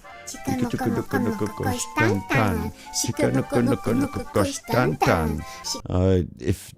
look like Clorind here with a sword, you don't have to have the sword either. Like this one's got like a trident or whatever. Like green haired. Like I'm open to diverse. Just send me an email, basically. Okay. Okay. Back to this. Yes, there's going to Wow. be an Among Us TV show. I just don't give a Check shit. out this sneak peek. You do realize that Among Us is an insanely overhyped game because of a bunch of fucking game streamers. Oh my right? god, you're It's a game fine, streamer. It doesn't need to be a ginormous franchise or anything. Like, who gives a fuck? I'm not. Well, kids and younger people and people that enjoy themselves do. So allow them to enjoy themselves, you fucking curmudgeon. I mean, I've been a curmudgeon all night tonight, but it's my night. It's my word of the night.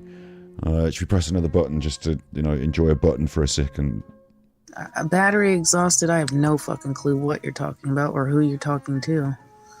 That's the problem. Sorry.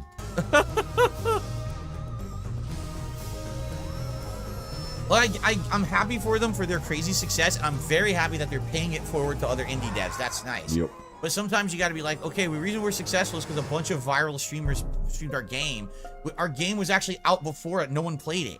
It wasn't until the viral streamers played it that people even cared about it or heard about it. Yep. So why? Now, oh, we need a show. Next, No, you we don't. have Sonic X No, you really Shadow don't. Generations. You would think that the marketing people have decided to... look, I can't even... Definitive greatest hit collection of 3D and I can't 2D even. levels from Why did you need Project X, you fucking bellend? glimpse of Shadow's brand new powers and Project 7. Okay. as well as the official release. You don't date need Project 7. Go back in, have a bath. I told you guys we're getting all kinds of release dates. This already leaked yesterday. It's also October. So Sonic, I'll shout out Steve the Dead. Steve the Dead said he was looking forward to this. He enjoyed the other Sonic game. I'm not a Sonic player. I'm a Mario player. I'm a Nintendo person. So I've never had a massive affinity for Sonic. I didn't have a Mega Drive. And I just don't really give a shit. But Phil's got a Sonic hat, so he's guaranteeing that he's going to get $100 on the opening day of this stream. And he's probably looking forward to it. So he'll be noting down the release date and playing it. In the fucking soundtrack of a Sonic game. What the fuck? Whoa, whoa, whoa, whoa, whoa, whoa, whoa, whoa, whoa, whoa, whoa. Dub, dub, dub, dub, dub, whoa, whoa, whoa, whoa. That's so bad. I definitely want to play this. I loved Sonic Generations when it was new. That's where I got my Sonic hat from. When I pre-ordered Sonic Generations at GameStop like 12, 13 years ago. Maybe I'll wear it for this playthrough. But I'm interested in the Sonic stuff, or the Shadow stuff, because I never played those before. So yeah, it's October 25th, and it's $50. The money comes into it. Or if the deluxe edition played 3 days early, I'm not doing that. Cool, you did the deluxe edition for like a Dragon Ishin. Two exciting stuff. All right. Like a Dragon Infinite Welsh. Survival game Infinite Welsh. There Like a Dragon Infinite Welsh. Unleashed a chain of events which set the stage for the story the player will experience. Dune. Let's find out for the first time what that is. Dune Awakened is a Dune game. I mean, this has got the potential to be fucking massive, surely. Well, I never saw the movies, so I don't know if I'm gonna care about the games. You did. It's gonna make me so cross. What about the games being an absolute classic, fighting for spice on the original games, fighting for spice? Did you ever play Dune in chat? Like, it's quiet tonight, isn't it? But like, it's a quiet night doing this. The Dune games, the originals, were fucking bangers. The new films, the books, like, it's all huge, massive, sorted quality, and this looks crisp. Like, I think this has got huge potential. Everything would change. Dr. Yue exposed before his betrayal. Like, it kind of feels like someone's handing you an absolute gold mine, golden opportunity to make, like, there's probably a big budget behind this. And like, all you need to really do, in the past, the studio would probably be told to do some sort of generic movie tie-in. Please make us a game. No one cares. But nowadays, they understand gaming takes more money than films. So, with the size and popularity of the book, the films, the whole franchise, let's really make sure we fucking nail this game, because this could be 10x the monies that we get from the films and stuff, and that's gone really well with the films and stuff, and it looks like already, doesn't it? Again, live up to the promise, please, because you're making big promises with this trailer in terms of the quality that you're setting the standard at, and that hopefully needs to play through to gameplay. It can't just be really nice graphics, it needs to come through with gameplay. But a Dune open world survival MMO of all things. Ooh, Phil will never play it. Time to see the announcement of another new game from a brand new development studio. Okay, what's this? Anime. I think it's a bit of a shame that it's going to be an MMO, because I think for a while it will be really fun to play as an MMO, but MMOs need, in my opinion, or I don't know, the greatest of them, like World of Warcraft and stuff, it's had this long lastability and this idea that you're in it for a long haul, and therefore it's worth investing your time and sometimes money into the MMO. And the flash in the pan, Lost World, New World, things like Amazon, like that leaves a sour taste in people's mouth in terms of they invest their time, they invest into the idea they're going to be in this world, MMO friends, and like the idea, like World of Warcraft was more than just a game; it was a phenomenon for a good deal of time. And when people are looking at MMOs, they are hoping to sort of recreate some of that vibe of that ongoing experience. And if it's just going to be around for a year and a bit and then die off, or even sooner, then people don't really want to invest their time, their emotional investment into it, So Dune, the problem I think it has is, as a franchise, people already see it a little bit like Star Wars is like always and forever. It always has been around all your life. But Dune, it hasn't, and it won't. Like, it kind of has, but it'll be like here for this summer. It'll be a big film, and then it'll go away again. So I don't think as an MMO, people are necessarily. I think if you did something in the Ridley Scott Alien world, in that universe, the way that Alien versus Predator, Alien this, Alien that, it seems to have gone on for a long time. Maybe then you could consider, okay, it's time to do an MMO because we've got this persistent ongoing universe that people feel part of. But do we as audience members feel part of this persistent ongoing universe for Dune, and will it continue? Will we get into it? Will we become part of it? I don't know. The original game being the original game was more like, is it StarCraft? Not StarCraft, what am I saying? What's the chuffing game where they fight each other like Dune, the original Star? Why can't I remember the fucking name of the game?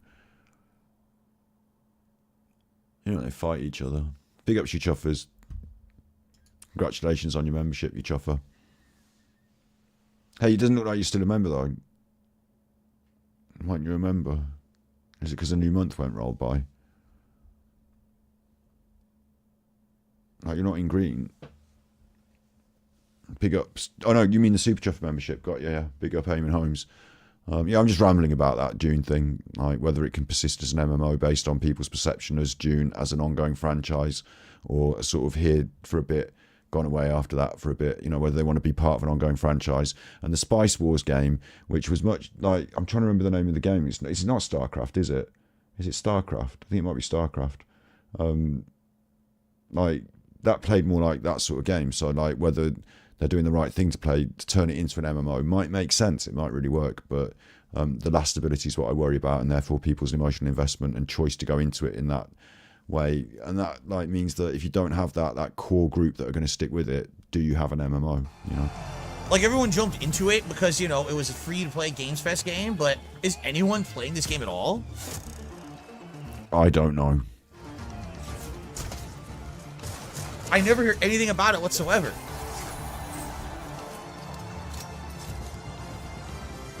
Well, it looks like they spent a lot of money making the game already, and as you said, it's something that's there for free to play. So now that they've got the platform and they've got it set up, they're going to invest a bit more in stuff to do in the game. So maybe people will play it. Interested. I saw a few things on social media for like a couple weeks, and then The finals. It just looks like another Overwatch clone, doesn't it? Finals in Kyoto. All right. Please welcome multiple Game Awards winner and a dazzling Game Awards performer, if I do say so myself. All right. Sam Lake from Remedy. Oh, nice. Remedy is here. I've got no idea.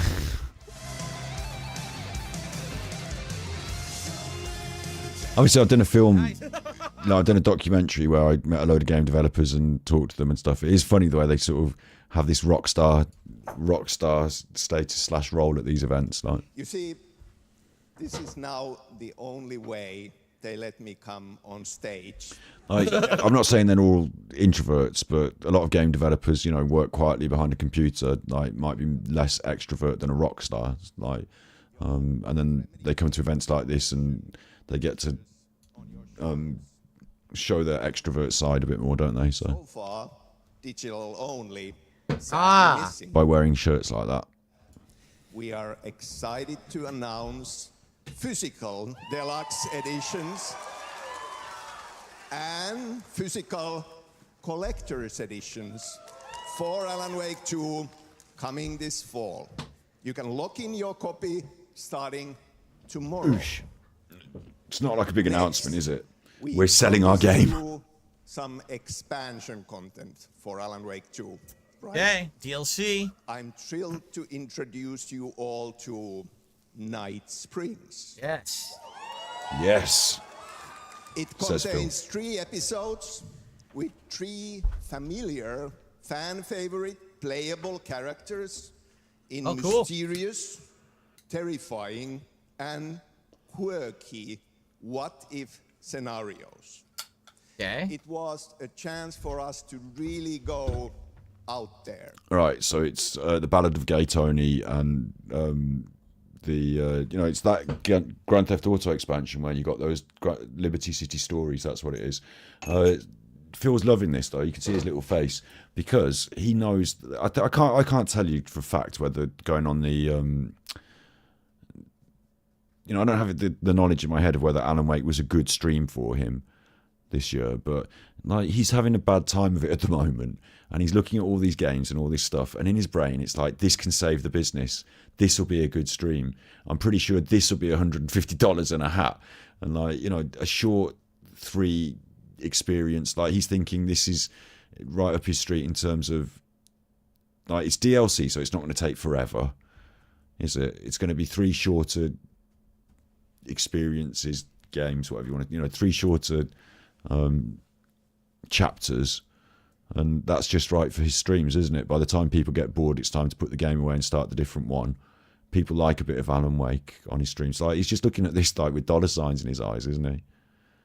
I mean, I wonder if he really enjoys the game. I wonder if he's really looking at this like someone who's looking forward to playing it, or if he's looking forward to presenting it on his stream, you know? Oh! Something was different. You're gonna save yeah, the business. the main character Control goes to fucking Night Springs. Holy shit! Well, I gotta... Wait, that's a real shotgun? Holy shit, that's cool. How deep the rabbit hole goes. So we finally get the crossover from Control. We get to find out how it intersects. Dude, I'm playing that tomorrow for sure. That's awesome. Oh, it's tomorrow. Yes, that's the guy from Quantum Break, but he played a cop in Alex Wake Tomorrow? Hang on, what do you mean you're playing it tomorrow? Your schedule is already set. That's really cool. You see what I say as though, like, it comes out tomorrow, he's going to play it tomorrow. Fuck that, man. Save the stream. SOS, save our stream. That's what he's doing. He's playing that tomorrow. Abandon everything. That looks cool, thank God. Save the stream with that, please. Maybe it is a vow. I can't tell what this is. It doesn't matter. It looks like it's multiplayer, Phil, and you don't have friends and won't play with people on the internet for fear that they'll troll you, so you're not going to be playing this.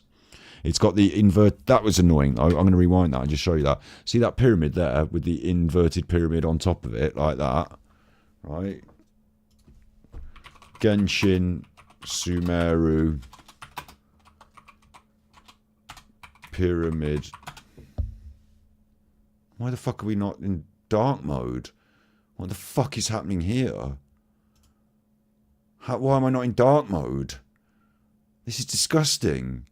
Look, I'm normally in dark mode. Why am I not in dark mode? Anyway, look, the pyramid in Genshin Impact that's upside down with the pyramid up. Look, it's got an upside down pyramid on top of it. Look. So, who's done this? Like, because the pyramid in Genshin Impact's got an upside down pyramid in it, on top of it, and that's the same. So they can get fucked. I like Genshin. Don't fuck with my Genshin. And they look like mounts from World of Warcraft. I can't tell what this is. Like, that just look like a load of World of Warcraft mounts. It looks like they're stealing loads of ideas from other games. This is Amazon Games? Oh, then what is this shit? What is this shit? Go back to Night Springs. Oh, it's an expansion for New World, isn't it? Show me more Night Springs. Of course they're stealing ideas from other games. New World Eternum? Fuck this. What is this? Yeah, you're obviously not going to touch it, Phil, because it's an MMO. Interesting though, it is out on PS5, Xbox, Steam, games like Amazon games. It's out on everything. If only they'd got that right. If only they got New World right, that could have been quite important. But as it is, New World's a dead game and no one gives a shit. October 15th. Big ups, Joe. Having a night. I don't know what the fuck that is. I'm sticking with a bit of a long haul here. I've just decided to do this, and I've decided to do it in a bad mood. So And now you can play the game start to finish. I'm not really in a bad mood. It's just like the right attitude to take to this rubbish. Tired, dour, late night, curmudgeon.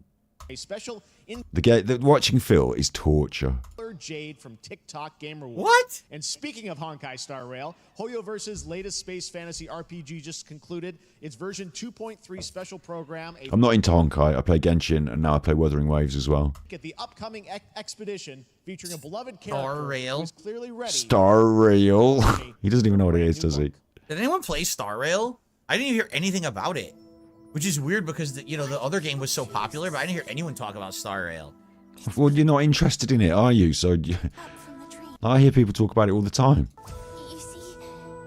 It's all right. Star Rail and it's good. Oh, There's Sparkle. like no one talked about it when it came out here. I mean, you've got to accept that this is one of the massive genres in gaming now. It's like one of the biggest. I don't agree with the gambling aspect of it, and you don't have to engage with the gambling aspect. You don't have to get into the gacha thing. You can play free to play, and you can do quite well and enjoy the games.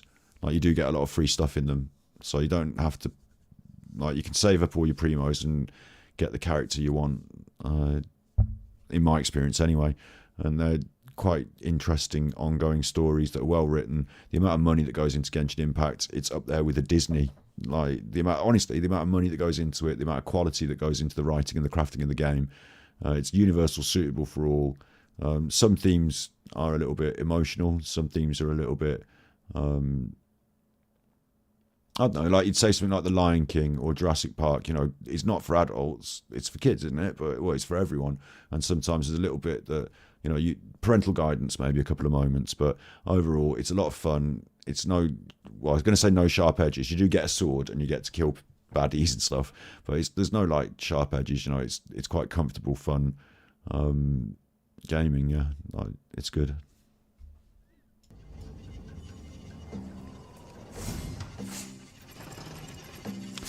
This looks like VR. Is it? What is it? Dark and Darker, or is it? This is the game that was really popular, but then they got they had problems because they'd been using some assets that they didn't have all the licenses for. But it was a really popular, fun multiplayer experience. So Phil's not going to play it because it's multiplayer. Well, oh god! Then they showed the actual gameplay. It looks like shit. Dude, look how bad this looks. Are you kidding me? Yo, this looks atrociously bad. See, he's making the mistake of graphics equal good. It doesn't look bad. You're just not understanding it because you're not playing it. Asmongold played a few rounds of it with McConnell, didn't he? And it was that interactive multiplayer aspect, being as part of a team, running around the dungeon, encountering other people. Like, that was really fun. We call it shitty and shittier. That's what it looks like. Oh my god, yo. Look at the animations. It's terrible. So by that standard, Dark Souls, I suppose, could be considered shit. Like, it looks totally like shit. I'm sorry. It looks like shit. but if it runs well and it's multiplayer and it runs well, then it's going to be fun. It's an ad, and it looks there like you crap. Have it, the unforgiving fantasy FPS dungeon PvPvE adventure, Dark and Darker, is now live on both Steam and Epic Games. PvPvE. That sounds fun. Joining us here in person at the YouTube Theater, and we thank you for that. And ahead of the show, 4 dare lucky they? fans were upgraded to our VIP section thanks to the Discover Orange Ticket upgrade. There's a load of empty seats there. A VIP to be treated like one. All right, now here's the announcement of the release date for Capcom's upcoming Kunitsugami Path of the Goddess.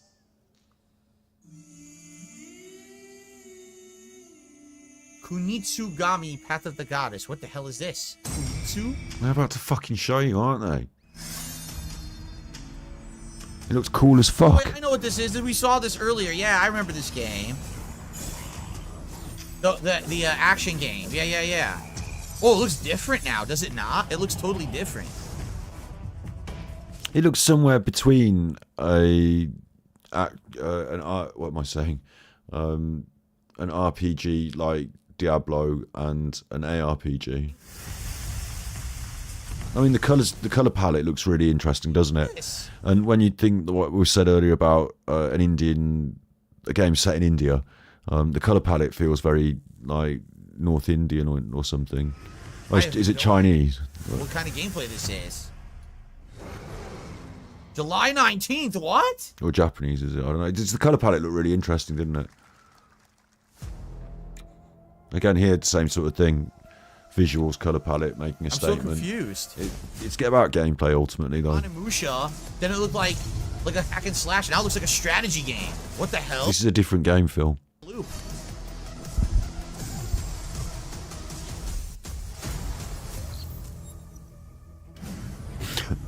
It's so sad for him, isn't it? He's not even watching, he missed that, but it's so sad for him when it says things like full campaign co-op, and you think, I think to myself, maybe me and my sister could play this together, and Phil thinks to himself, in another life, me and John Rambo could have played this together.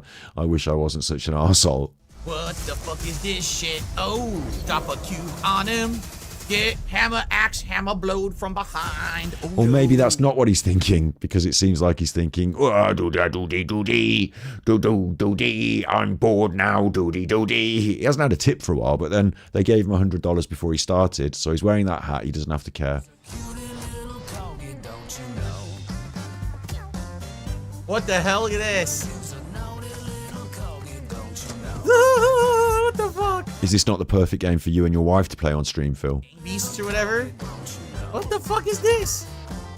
Gang Beasts 2. Get slapped around.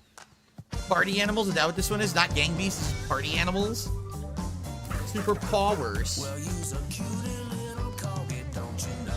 Oh, I know I'm a cutesy little corgi. Come on now.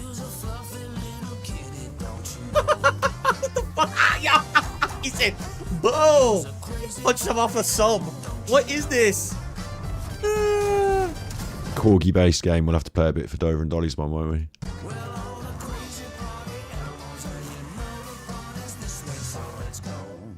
Party animals.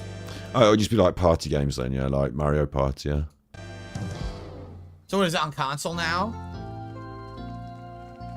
I don't think it matters, does it, I Phil? guess it's going on consoles and it wasn't, or I don't know. I've heard the stories about the fine people here at MCorp, so we wanted to take this time to dispel any of these completely. Listen, every single one of these things comes on. He goes, "What's this?" And like the point is, you don't know, do you, Phil? Like none of us know, so we're waiting to find out because we're going to watch it tell us. So please stop asking that question. What's this? It's an advert for the next game. Unfounded rumors and allegations, and reassure you that things here at MCorp and the city of San Vansterdam have never. San been Vansterdam. better. Things are going great here. We have absolutely nothing to hide from the citizens. Everybody here at MCorp loves this town. We think this town rules. Why would we hurt a town that rules? I can't stop thinking about how you're saying we're selling the city for scraps. That makes me sick. That makes my whole family sick. It's like an episode of The Office. Their stomachs. My wife hasn't been on the toilet for weeks because of what you're saying about what MCorp's doing to this town. All those lies. Has he not noticed this guy's wearing a fucking gilet that Phil likes to call a vest? I'll call it a gilet. Vest. Has he not noticed this guy's wearing a fucking vest? And MCorp is real. Like, he's wearing a fucking vest, Phil. Have you not noticed that? Why haven't you made a comment about it? All these years, all these vests. You don't often see it. It's a different colour to yours. It's teal, sort of dark green. He's wearing it. He's wearing a suit as well, a suit and office tie and a vest. Why the vest? Come on, pick up on the vest. Good. Stop crying. It's a gilet anyway. It's not a vest. Right? This is business. Look around, pal. This is how businesses are run. Now you should have known that when you were hired on, okay? Jack, tissues. Come on, pal. Bah. Okay then. Sounds like a fun premise for a video game, doesn't it? That's not about this. That's a father and son. That's actually a home issue. We love it here at MCorp, and we are not going anywhere. We'll be here a long time. Nobody panic. I have no idea what that was. That's literally it. We have no idea what it is. mcorpwebsite.com. All right. Welcome back to Summer Game Fest. And now let's head to Sam Vansterdam. Some kind of viral marketing. At Skate from EA. Oh, it's Skate? It's a new Skate game? How you doing, bud? Oh, crap. Some really bad stuff's happening out there. They're going to need a lot of help cleaning that up. That's bad. A new Skate game. Who would have thought that was a Skate game based on that? I had no idea. Well, that's the point, isn't it, Phil? Because if they just said we've got a new skate game, people would say, well, that's just a bit boring. Skate game. So they had to try and grab your attention with marketing. And lo and behold, they did. You won't be playing it, though, so who cares? Let's skip. Finally be able to play Skate on console in the near. Power World. Wow. You're going to complain about this, aren't you, Phil? Still play Power World? Wow, there's like 3 people left, huh? Shit on Power World.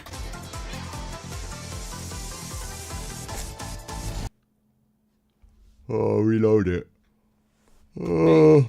The stage is set to welcome a whole new group of players. Oh. Let's take a look. Console Valorant. How exciting.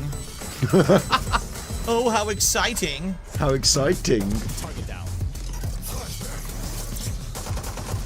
You know I said flashbang, flashbang, flashbang. Shoot those bullets, shoot the shoot, motherfucker. Bullets to your face and the bullets to your ball sacks. Oh, flashbang, flashbang, motherfucker now. Listen to this song. Reload the fucking gun, bitch. Press that button, use abilities. Fire the fucking abilities now. Oh my god. I don't know what this is. I don't care either. It's zero appeal. Look at The it. song's too urban for him. Plays this. He plays this like some of the most massive streamers. Oh, don't. License music that you get copyright claim for a shitty game you'll never play. Like, the graphics aren't that dissimilar to Street Fighter. Just leave me alone. Feel it? Can you feel it? It's a Psylocke knockoff from X-Men. Oh yes.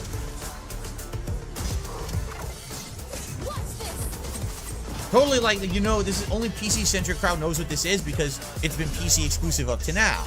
So now it's going to be on consoles. Maybe some people will play it, but what is it, 4 years already been out on PC? And now you're on consoles? They're a little late. You could argue that it's an established game with an esport and some really like large streamers who help to carry it. You know, like you could argue that it doesn't. It's not that it's late. It's that it's established. Late to the game. Play it on console. Late to the game. And if you really didn't want to be late to the game, you had the opportunity to play it on PC. Yeah. Yep. Free limited beta. That was Valorant's core tactical gameplay. Like the way he shits on it, yeah. But he's a streamer who's looking for something to help revive his stream and take a direction and, you know, feel like he's going somewhere with it. And here's a game that's established. It's up there with, I mean, where is Valorant in the top games? Valorant popularity. Let's just put that. 10 million players currently. You know, there's quite a lot of players. CS2 has got 6.6 million players, so it's twice as popular as CS2. Apparently it's a perfectly blended tactical shooter with character abilities. You know, if it's like saying chess is good. So like once it gets established and solid and like the, you know, the balance, and like people like for an esport game as well, they want something that works, that's functional. So if it's well balanced, people are going to play that. They're going to sort of gravitate towards it. Valorant's got a lot of stability. It's got a lot of you know, foundation. So it might even be a sensible idea for someone like Phil to consider, you know, maybe I'll start playing Valorant like 3 or 4 times a week and see, you know, if there's any, especially as it comes out on console, there's a whole new wave of people that might be interested. You know, I can be like a console Valorant ambassador. No, he's just not interested. It's just shit. It's on the PC. It's been out for ages. Get in the bin. And that's because it's these sort of streamers that are popular with it. The Ninja era, you know, look at the people. He hates those people. He's jealous of them. He's angry about it. So he can't join these people. He might have an LED light behind him, but he's never going to be these people. So, and look at the size and the scale of the PR for it. And like, as I just showed you, like 10 million concurrent players. Like, it's still a big, like, it's a big, in terms of industry, like, there's an esport around it. It's supported.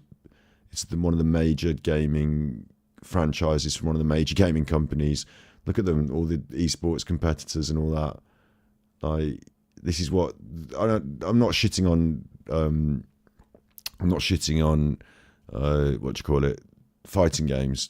Like, but I do think there's a naivety in Phil when he talks about the fighting game community and Street Fighter 6 and all this. Like, when Street Fighter 2 was out, fighting games were the esport. They were the esport. They were like, you know, the like premier esport.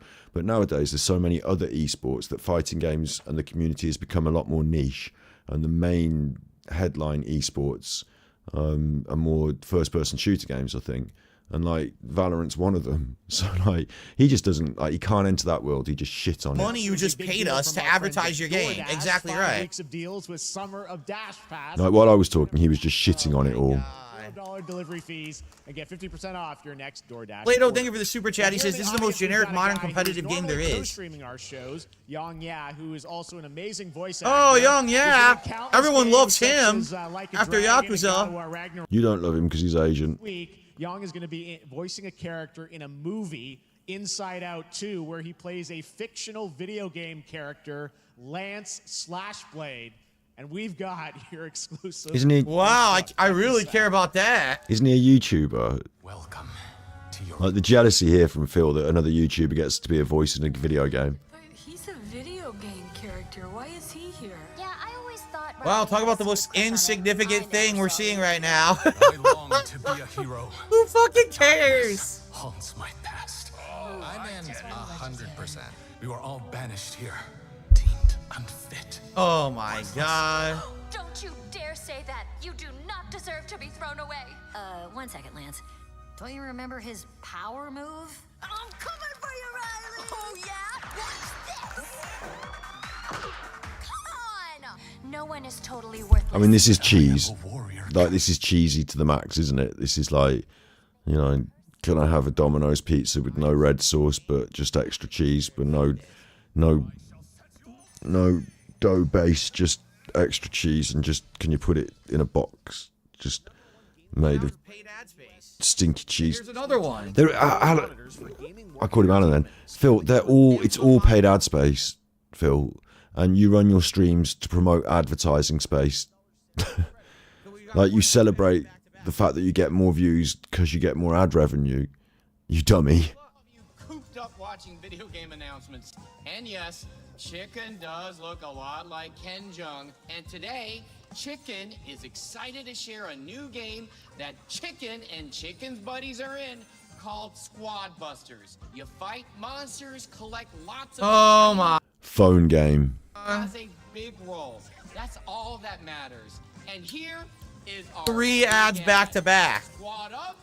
So no lie, they literally just made like probably about 700 grand between those 3 ads. That's like $700,000 for Summer Game Fest. How much do you think they charge them to come on the stage? Like, don't you understand? Like, this is doing my head in now. Do you think they just invite people to come on the stage and talk about their game, and like they pay them to arrive and they pay them to be a guest, and like how much of the screen do you want at the behind you, and like the people that promote the games are all paying for it. These are all real actors. Isn't that fucking Chris Hemsworth on the left? Yeah, Is you that spotted him, didn't you? When you like to touch him. They got Chris Hemsworth to do this fucking ad? I'm not a lawyer. Oh my god, it's Chris Hemsworth. It really... Why is it a surprise to you, Phil? The video games industry is worth like 5 times, I don't know the exact figure, but like it's much more money than the movies industry. So they can pay movie people to advertise their video games. Man, it's so stupid. Who cares about this? Your mind.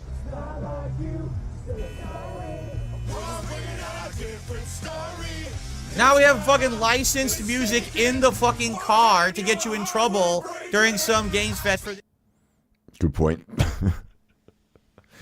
I'm not listening to that. Fuck that. You know what? Fuck you. Fuck you. Fuck him. I'll unmute it when it's done. Seriously, I'll unmute it when it's done. This is fucking terrible. What a bunch of fucking greedy motherfuckers. For what? What the fuck are we watching this for? For this piece of shit game, we're gonna have fucking copyrighted music and shit? You fucking assholes. Fucking shitty Nickelback, too, on top of it. It's not even good music, it's Nickelback. It's true. I could fart for fucking better music than Nickelback. True. I agree with him on this. First good take of the night. Still not done. We still gotta wait. I don't know why he said they were greedy. The reason he's talking about greedy is because he's took the greedy. biggest payout ever for this ad, by the way. Because he doesn't want to lose his advertising revenue and have this demonetized and the money sent to Nickelback, does he? Fucking get muted, bitch. Get the fuck Get off muted, my bitch. Stream. Stupid shit. Don't play your dumb game. Take that phone and shove it up your ass. Look at this stupid shit. Take that phone and shove it up your ass. Put it on purpose. I don't care. It's fucking terrible. Squad Busters? Who fuck's ever gonna play that? How long have we been going? Okay, finally. Over 2 hours, but What a piece of shit. Listen to the crowd. They're like... the toxicity had to come out. Like 2 hours, he can't help it. Like the mask slips. I'm putting the work in tonight. This is an ordeal for me. 今日はですね、モンスターハンターワイルズの最新の映像を持ってまいりました。今回ですね、So this is the new Monster Hunter looks great, by the way, from what I saw. Monster Hunter Wilds. Probably does, yeah. Tell you something else that looks great. Look, hang on. I'll show you something else that looks great. Wee. And I've been listening to this. Why can't I hear it? タンタン鹿の子の子のこくしタンタン鹿の子の子のこくしタンタン鹿のこくしタンタン鹿のこくしタンタン鹿のこくしタンタン鹿のこくしタンタン鹿のこくしタンタン So that's good. We're working I think I just gave myself a headache shaking my brain around. that merges immersion and action. I hope players look forward to playing with their friends across different I do listen. I really don't understand why they don't get launches. this. Like somebody talking on the microphone like this, and an event like this, after you've seen all these trailers and cinematics and stuff, this doesn't quite cut it unless you're a really good public speaker. Like I think there are some game developers who are really good public speakers, but it slows the pace. It becomes like slow and sort of, yeah, oh, I hope you're doing okay. Like the lady who was nervous earlier, it's just not necessarily a good idea. And this guy's speaking in a foreign language. So, like, she's translating for him. Hunter Wilds at opening night No, live. it's cool that these are the actual developers who create the game. That is cool. But, like, Monster Hunter Wilds I don't know, will also like- debut at Gamescom. Thank you. it's almost like if you were at the cinema and you watch a trailer for a really cool film, and then afterwards the director of the film comes out and sort of quietly says, so yeah, the film, it's going to be coming out in a few weeks, and I worked really hard on this sort of, we wanted to create a theme of like, you know, it's just like, why did you come out and do that on the microphone? The cinematic trailer was good for advertising it. Shut up and get off the stage. I don't know. Mate, I'm being a moody now, but some of the game developers are really good and interesting to listen to, so. Look, you know this game will run at 60 frames. Why are they showing Oh, please stop talking about the frames. At least it's gameplay, though. Damn, monsters coming out of the sand in real time, and you can't even really see them under there. It's pretty neat. Whoa. I mean, it's Monster Hunter. Monster Hunter exists. This is Monster Hunter with extra features looking cool, so it's good. Holy shit. I don't like Monster Hunter because I'm vegan, and I don't think that you should be killing every animal that you see in a video game. And with Monster Hunter, basically the premise is like, you know, all the animals, so... You find someplace safe. Ew. Wormhead. Wormhead. Ew, got gooped.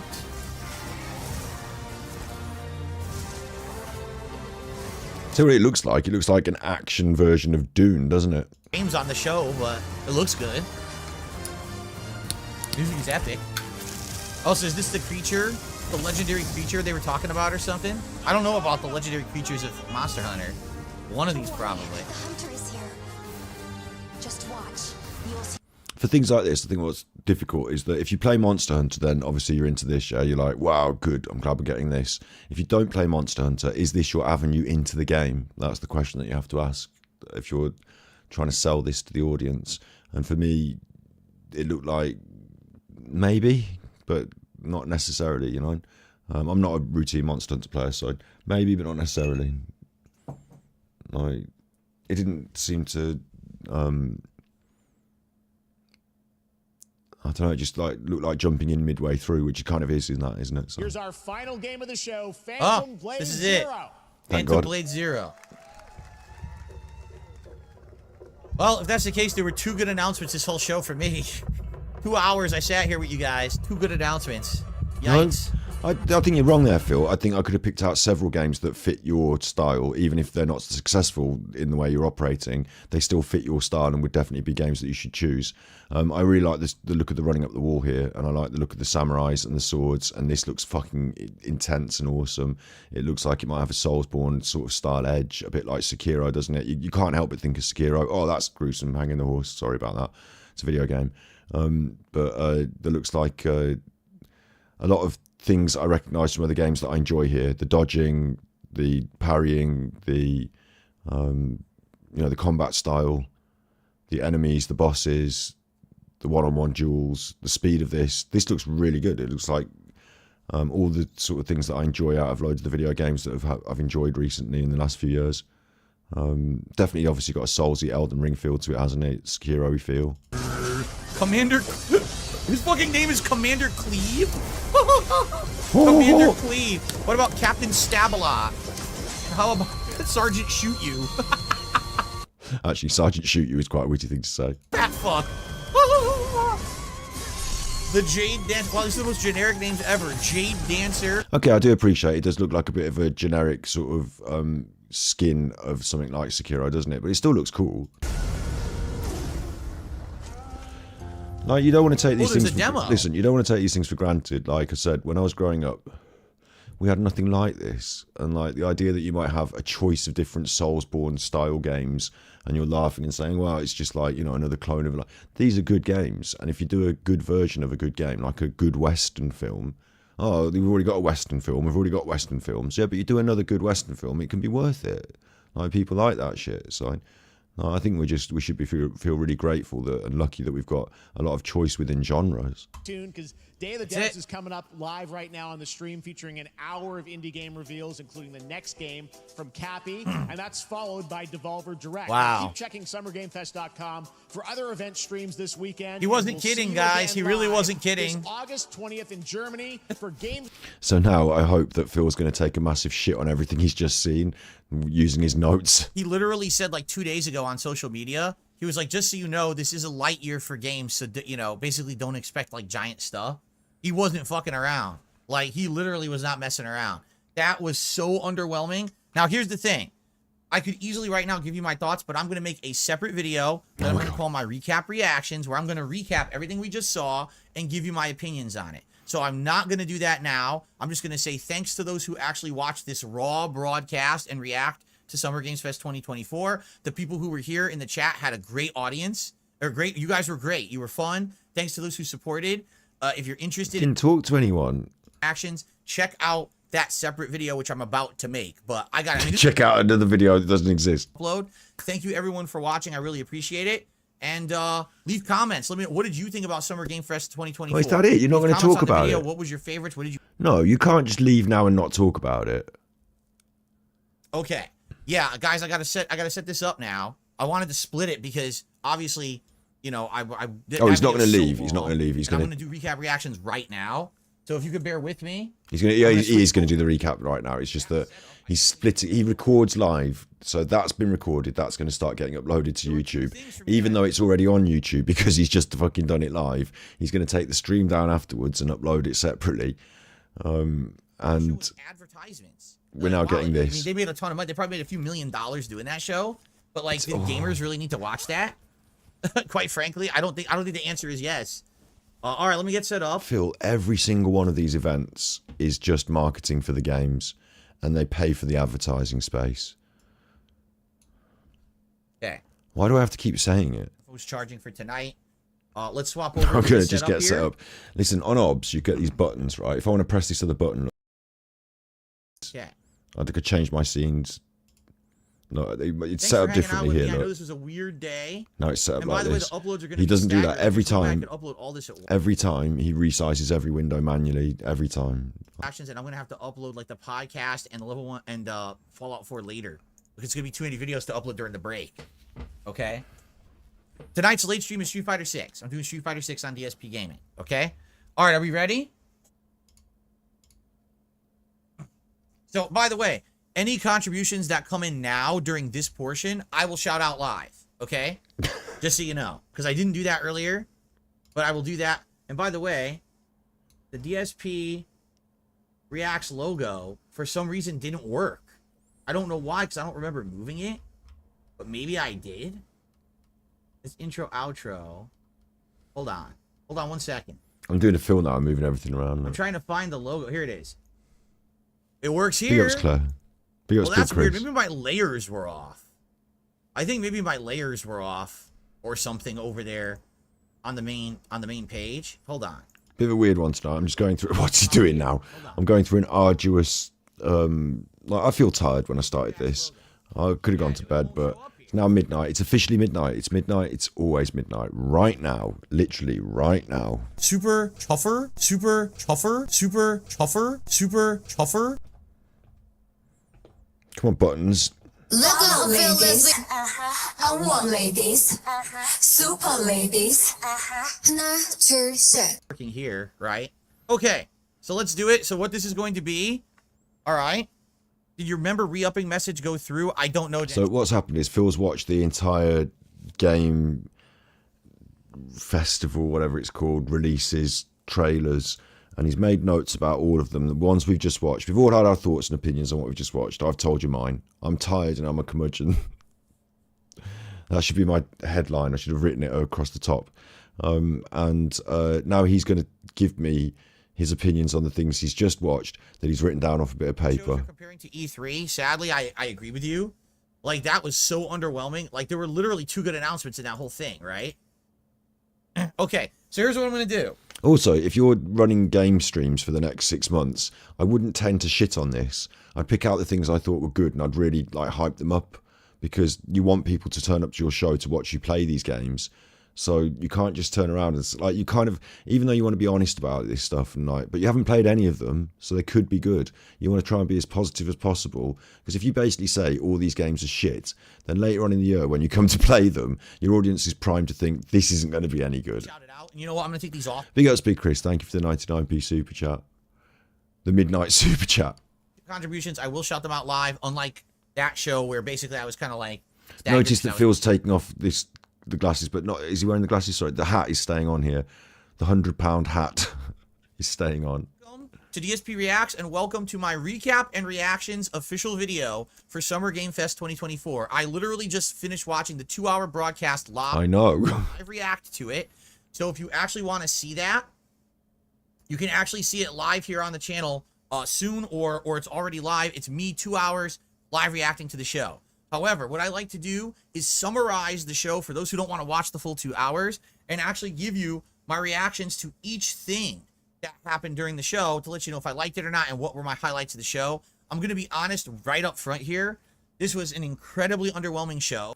Listen, this is like what it's like if you get kidnapped behind enemy lines and they torture you, and you just have to keep going in your head. You just have to keep saying to yourself in your head, you know, keep singing a song, keep remembering who I am. Don't give them anything. With ads. Phil is a form of torture. I have to do this every now and then. This is what goes on in my head.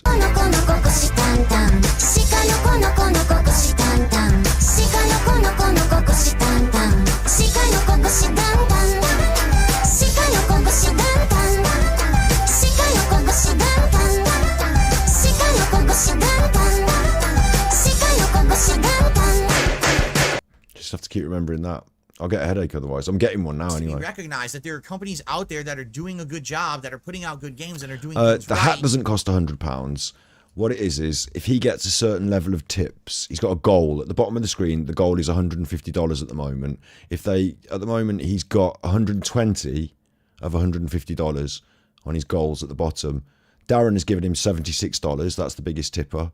And the last super chat was from a person called Plato. My last super chat was from Big Chris. If I wrote it on the screen along with a target, and if you gave me $100, I would put on the hat. That's the situation that's going on here. Phil has put on the hat as a reward because they've given him $100, and the next goal is set at 150, and he will wear a gilet if that happens. I've got a fucking hat, and I wear a hat sometimes anyway. I've got a wig. I'm not going to charge you $100 to put the wig on. That's why it's a $100 hat. He's got a variety of hats that you can choose from if you reach the $100 target. So the fact that you see him in a hat means that you know he's received $100. Lego games? Sure. Is it a ginormous industry-shaking game? No. But it looked fine to me. Coming out holiday this year. Okay? Then they showed a game. It's a zombie survival game with permadeath and 8-player co-op. It's called No More Room in Hell 2. It's coming out on what he should have done is, as they showed these games, we just watched the entire fucking 2-hour trailer or whatever it was, set of trailers. How long have I been on stream? 2 hours. We just watched 2 hours of this. At the end of each game on the trailer, he should, like I was doing, he should just paused it and just said what he thought of it. And that's what he's done. That should have been his thing. This, what he's doing now, reviewing the entire thing. Like, we've watched the entire thing for 2 hours. Now, without any visual aids, he's going to go back over it and just tell you, because I wrote down on a piece of paper, I thought this one was shit. This one looked good. I don't think I'll play this one. Like, it just, oh my God. If this is true or not. Apparently it's free. It's a free for PS Plus game. So if you're a PS Plus subscriber, apparently you don't have to pay for the game. Is there anyone that's watching me that's also in his chat? Because can anyone cheer me up by writing something in his chat that will cheer me up? Maybe, I don't know. On PS Plus, I'm gonna have I to get a guess. drink. Okay. Starting Up to do my next head in. was a game called Cuff Bust, a game made by one person. The characters look like gummy versions of koala bears. I'm not kidding. They're all different colors and they look like they're like made of jelly. They're trying to escape from prison. It's supposedly a 20-player multiplayer game, and it's coming out in early 2025 on Steam, so it's PC only. Okay? So there you go. Apparently, I'm being told now the Quidditch game is PS Plus Premium only. It's not for PS Plus Essential. So never mind what I said, no one's going to play it. No, I'm just kidding. People might play it. I mean, it's remember, Hogwarts Legacy was the best-selling game of last year. Anyone who had a craving to play Quidditch and couldn't do it now might get this game. So we'll see. Why did he say craving? Okay, Star Wars Outlaws. What did they show? Lando Calrissian and Jabba the Hutt are in it. Jabba the Hutt. Why did he say craving? Earlier on he said craving as well. Somebody has said craving around him or has used the phrase craving and it's entered into his lexicon recently. He doesn't just get that from nowhere. Maybe you've seen it on the television. Also, like, there's such a temptation here for me to open up the file, the video. Like, he's just watched all that Game Awards, that game thing that we just, what do we call it? The Game React, the Game Fest, yeah? Like, I'm tempted to just get the visuals from the Game Fest and put them over what he's saying now. You know, if he's talking about that Star Wars game, the trailer's on that other video. I could just open it up and put it over it and just create the video that he should be making. But I can't be asked. 30 or below. He can't. He can't. I can't. I don't know why they streamed at 4K 60 frames. They had nothing to show at that resolution or quality. So here I am watching. I'm like, okay, Star Wars Outlaws, great. And it's like choppy 24-frame gameplay. I'm like, it's not really representative of what the actual game is going to be. I don't understand why they even they advertised all week. Oh, 4K, 60 frames, watch at the best quality. And I did. I actually set up to do that. It didn't benefit from it whatsoever. If you watch over on my live react, what you're seeing there is representative of the actual quality of the stream. Nothing needed 4K or anything. So, anyway, so Star Wars Outlaws. Did you really learn much from watching this? Not really. It showed some stealth gameplay, it showed some gunplay, it showed running around a few towns. Not really showing off much, so I'm going to be honest. At this point, this game comes out August 30th. So, what, 2.5 months? And it's kind of weird that we're like 2.5, 3 months away, and I don't really know much about it yet. Besides Lando and Jabba are in it. Like, that's what we learned today. Hopefully it's a good game, okay? So there's a game, and it's an indie game, obviously. It's very artistic, looks like a painting. It shows a girl walking with a baby wolf, and then a girl walking with an adolescent wolf, and then a girl walking with an adult wolf. And it shows some creatures and maybe some puzzle gameplay. And at the end of it, it says Neva, N-E-V-A, and it's coming out in 2024. Okay? So what we're listening to now is like the audio description. You know, like if, you know, on some films, if there's people with visual impairments, they audio describe the films for them and you can switch it on the subtitles or audio description. This is like the audio description of the 2-hour stream that we've just watched. Aspects and things like that, okay? Okay, up next, Civilization 7 was announced, and Sid Meier was actually on the show to announce it, although they literally showed nothing. It was just a cinematic intro showing the history of man, and that was it. Showed no gameplay, no elements, nothing announced, just it will be cross-platform at launch, both PC and consoles when it launches in 2025, and that's all we know. I can't help it. Black Myth Wukong, again, it's coming out August 20th, and they showed a bunch of cinematics and absolutely no gameplay or any new information about it whatsoever. I mean, I'm excited for it, but it would have been nice to see something of the fucking game instead of just a cinematic. It was pretty much a waste of time. Trailer where it's like Asgard's Wrath 2. It was an ad. At first you think, oh, this is actually they're going to show gameplay. No, it was just an ad paid for by Meta because it's on MetaQuest. It's I guess they're saying it's like it's a popular meta game, VR game. I don't care, but it was the first of many paid ad spots on this.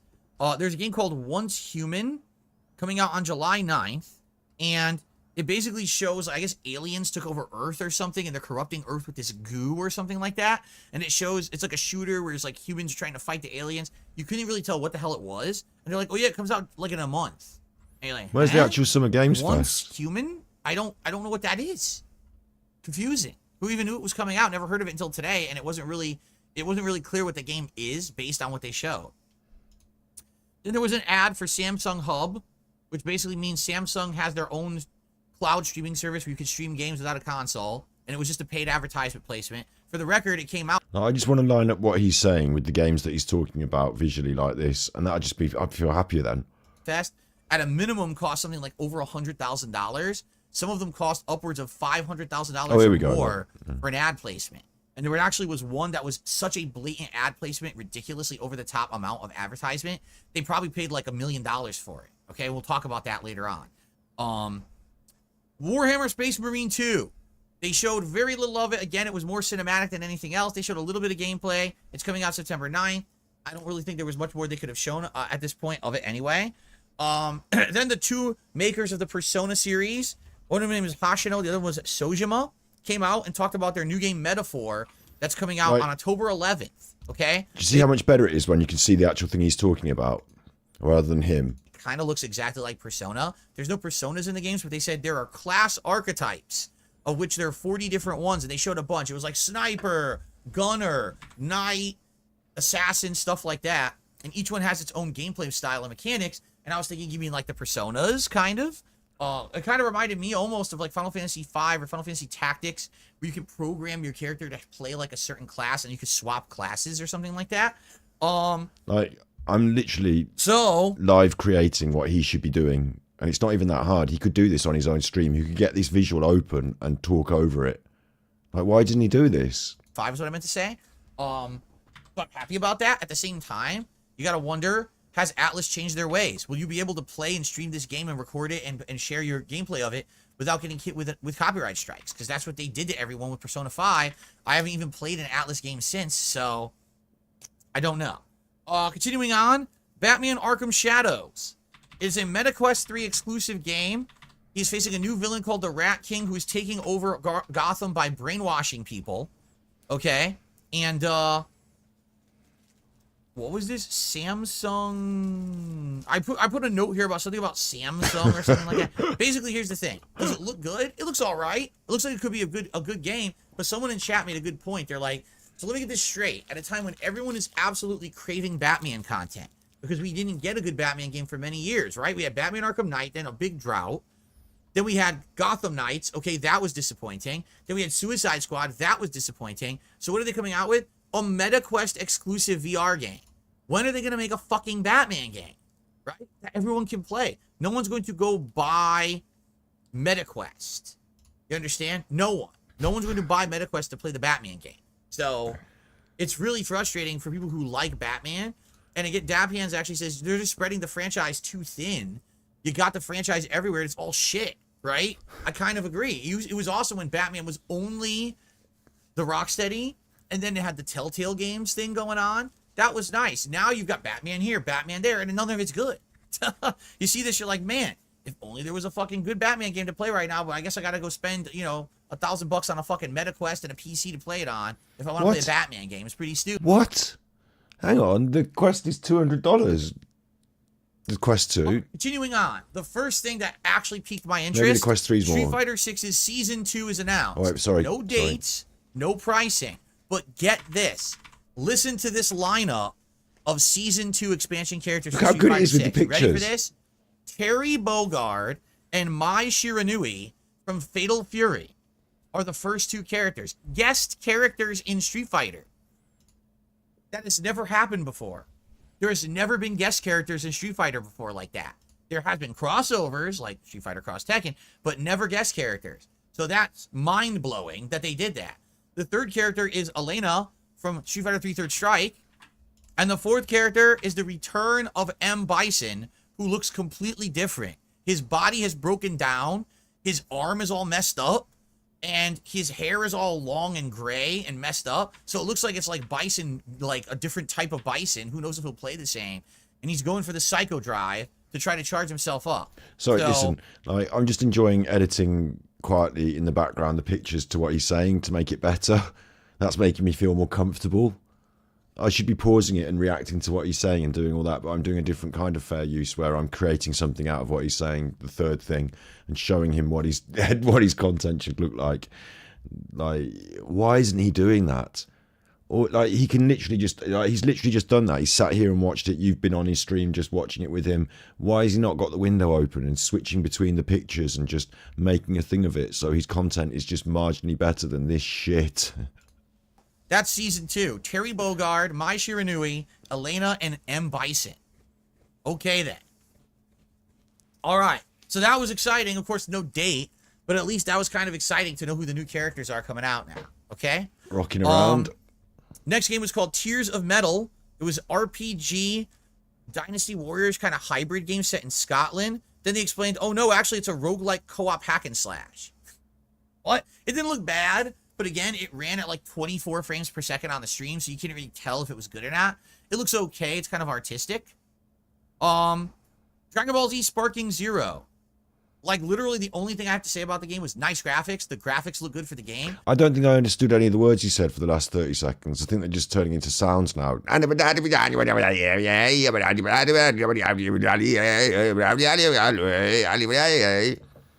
literally, it's the same fucking Dragon Ball again. It's supposed to be a fighting game with an insanely huge cast, but it's I'm like... just going to turn it down and talk to you in chat. How are you doing? From Dragon Ball, What have you been doing this evening? the same territory, the same It's late, isn't it? For me, I never watched. You had Hypno and EDMR. What's EDMR? But dude, I guarantee you, if they go through a story mode, it's the same fucking. I agree. Hypnotism's a thing. Hypnotherapy's a thing. I agree with that. What's EDMR? Delta Force Hawk. What's EDMR? If I type it into Google, will it come up with a sex thing, or is it like? You know, I don't want it. You know, would it be like dance music or something? Eye movement desensitization and reprocessing.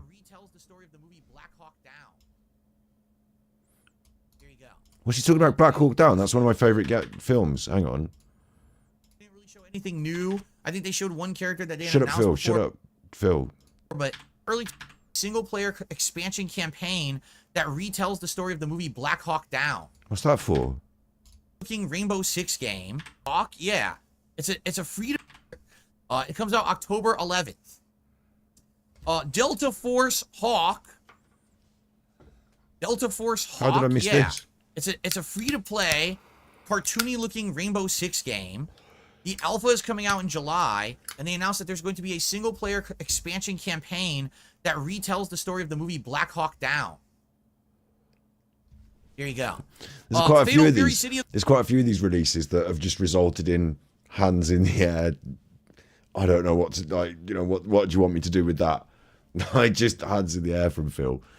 Like he's a professional gaming streamer who plays a variety. He prides himself on being a variety streamer, and so many of these titles just get the. And it reminds me of Alan Partridge in the scene where he says this Tony Hayes introduces him to someone. He's thinking he's going to get a new series. Is he not? Is he not? And Tony Hayes says, he's just revamped our current affairs, and he goes, I just don't give a shit. What was I doing then? I was talking to you about this eye movement thing, yeah. Let's have a look at that. Fuck game first.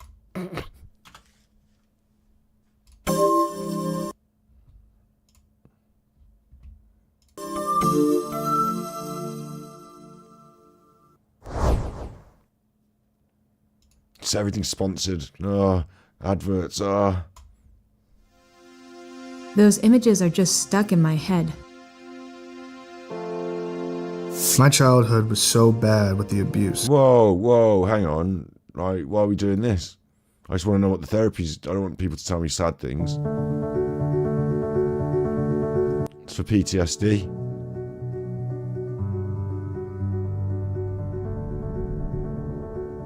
If you have post-traumatic stress disorder, or PTSD, all kinds of things in everyday life can trigger a traumatic memory.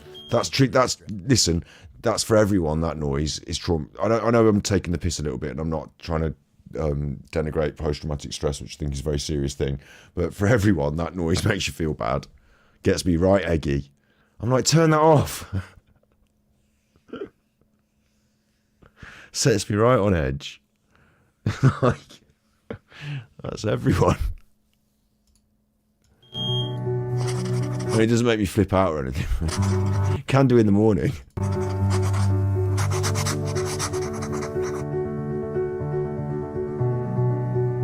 specific places, loud noises, large crowds, even everyday things at your home. The thoughts, feelings, and physical sensations you had during your trauma can affect how you feel, act, and think today.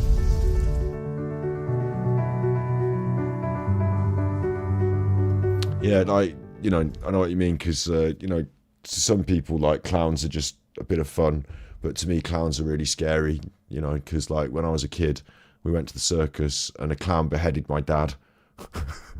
Sorry. And obviously, no one has ever beheaded my dad.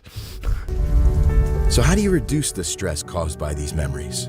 One form of talk therapy that has proven effective for treating PTSD is eye movement desensitization and reprocessing. My guess is that it's that you talk about the things that are traumatic or go near them, but you use motions in eye movement to change the way, because your brain, your optic nerve in your brain must, like, there's some sort of connection breaker, isn't there, in the way you're going to be like you're going to be asked to move your eyes and follow a thing and do something with your thinking, and it's going to either break or reprocess a traumatic memory. Yeah, is that what we're talking about? Or EMDR. This drawing style is actually, like, you know how you can get the artificial intelligent voices and speaking spells these days, that hand that comes in and does that, I think there's an app for it. That, like, so you do your artwork and then you tell the app to come in and do the hands, and I've seen other videos that use it. I don't know. Memories can be made up of many images and related feelings, and EMDR helps you reprocess the trauma to experience it in a different way. EMDR starts with history taking. This involves describing important life events and the trauma you want to work on, that makes as well sense. as your treatment goals. You'll learn ways to manage your anxiety too. Your therapist will ask you to look back at the trauma and think, what negative thought about yourself do you have from that experience? What would you like to believe about yourself going forward? How bad does it feel to you right now? Like, it reminds me of a sort of NLP, neuro-linguistic programming, or cognitive behavioral sort of, like, style of thing, yeah? You'll start processing a memory from there. Your therapist will have you move your eyes back and forth while you think about the trauma and those related feelings. That's what I was saying. I was guessing, and I think I've heard of this in some way before, somewhere in conversation maybe. I was guessing this, like, eye movement was going to come into it, yeah.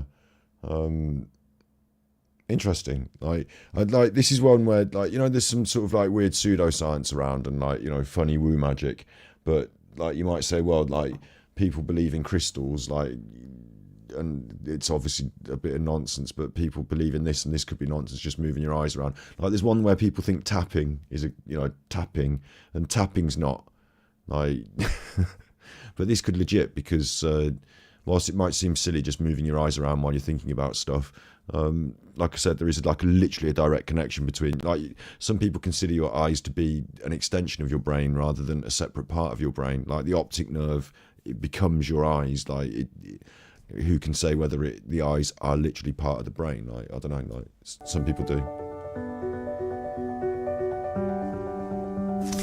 During this phase, new and useful information comes up, and old, painful thoughts, memories, and feelings fade and become less distressing. Okay, there's actually like, there's an idea about memory and visualization in your mind, and I guess trauma, like certain ideas, whether they be things that make you anxious or whatever, there's an idea that you can sort of picture it, and then you picture it, you frame it, you make it less vivid, drain the colour, the saturation in your mind, make it black and white, force it to shrink, and you can, you know, reduce the sort of intensity of your feelings from that memory by sort of, as I say, desaturating it and making it shrink in your mind. I think that's a technique as well.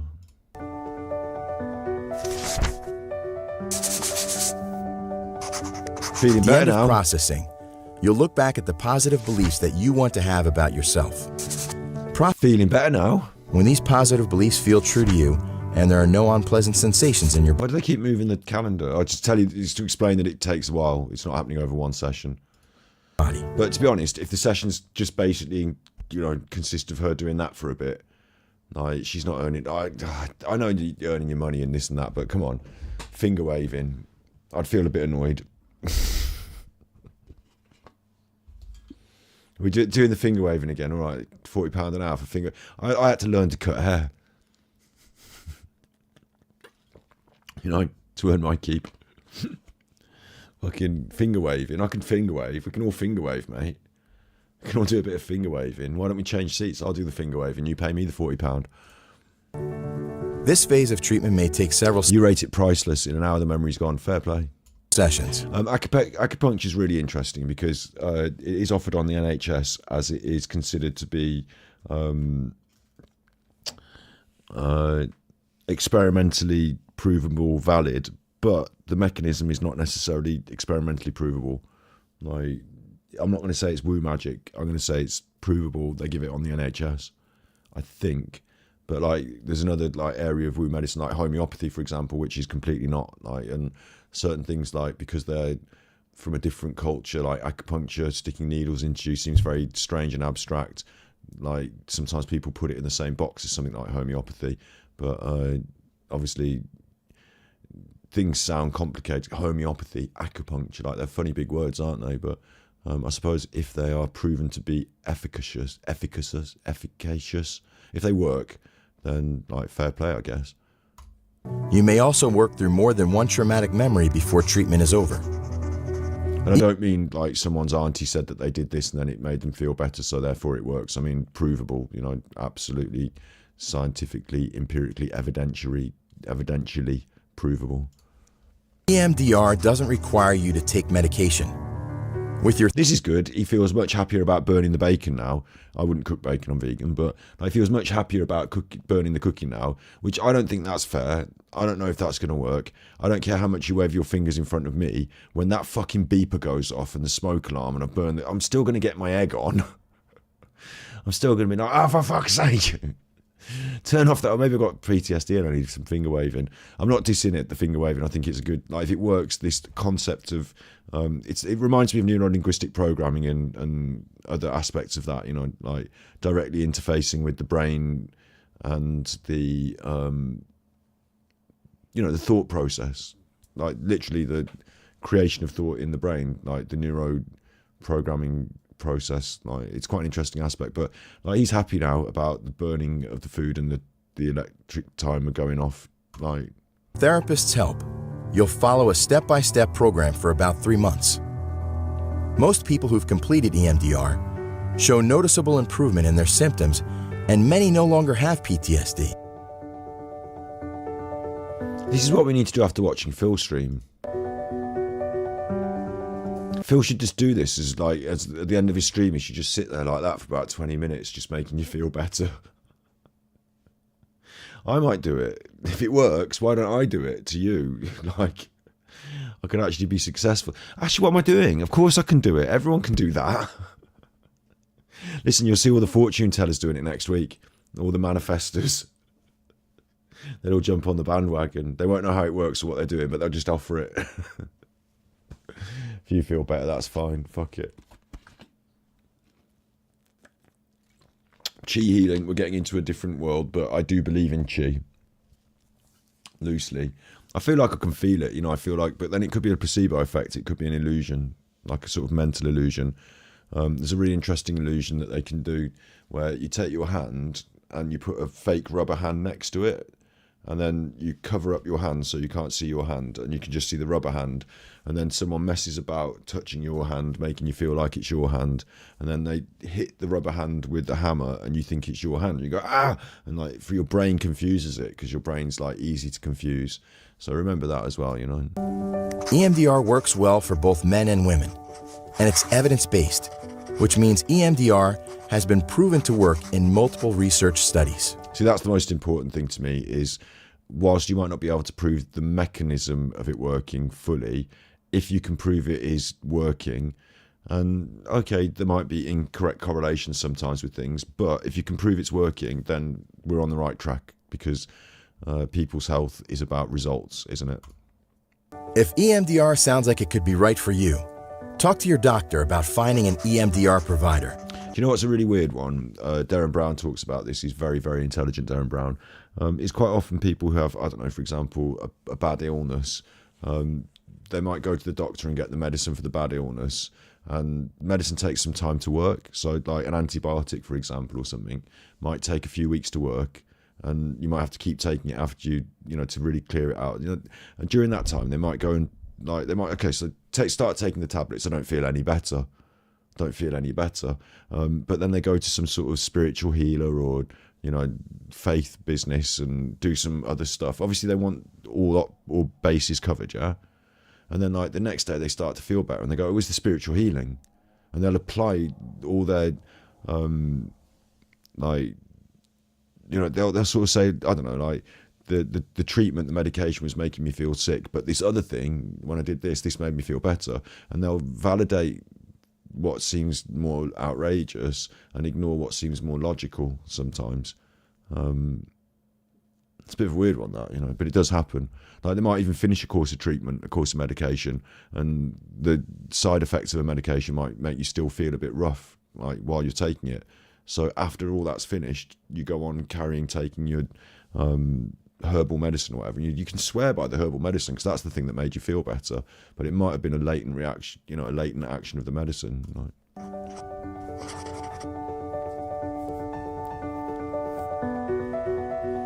But this is really interesting. Like I said, I think that's a good thing. So thanks for drawing it to my attention. I'm interested. That's cool. Phil's still talking, and he gives me PTSD. So now at least I have a method for dealing with it.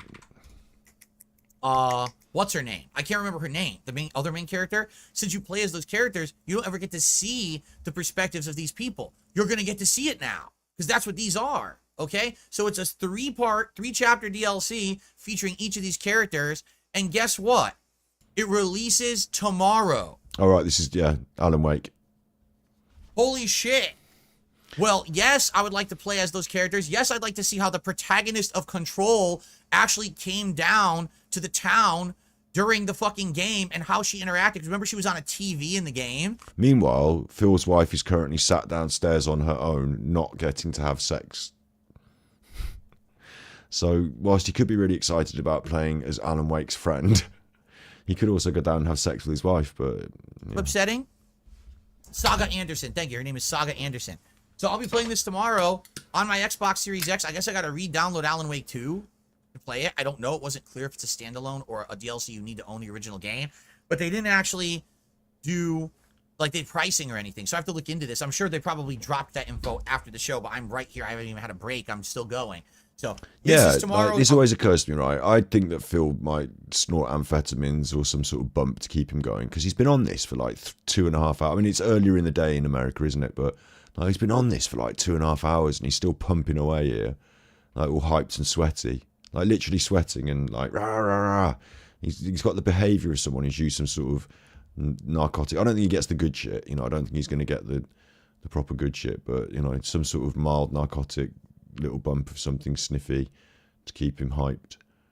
Like, not like, you know, something more than a can of Red Bull. He keeps touching his nose and snorting, and okay, he says he's got post-nasal drip, but you know, I'm sus. Most people think it's not for Phil to be doing drugs, but and I do sort of, like, the way I've heard him talking about certain things, I kind of think maybe, yeah, but I don't know. It's just a funny thing. I've also got this video about Eamon Holmes. So let's watch this. How fabulous did you walk down that red carpet then? Did I? Yes. Was I fully erect? What?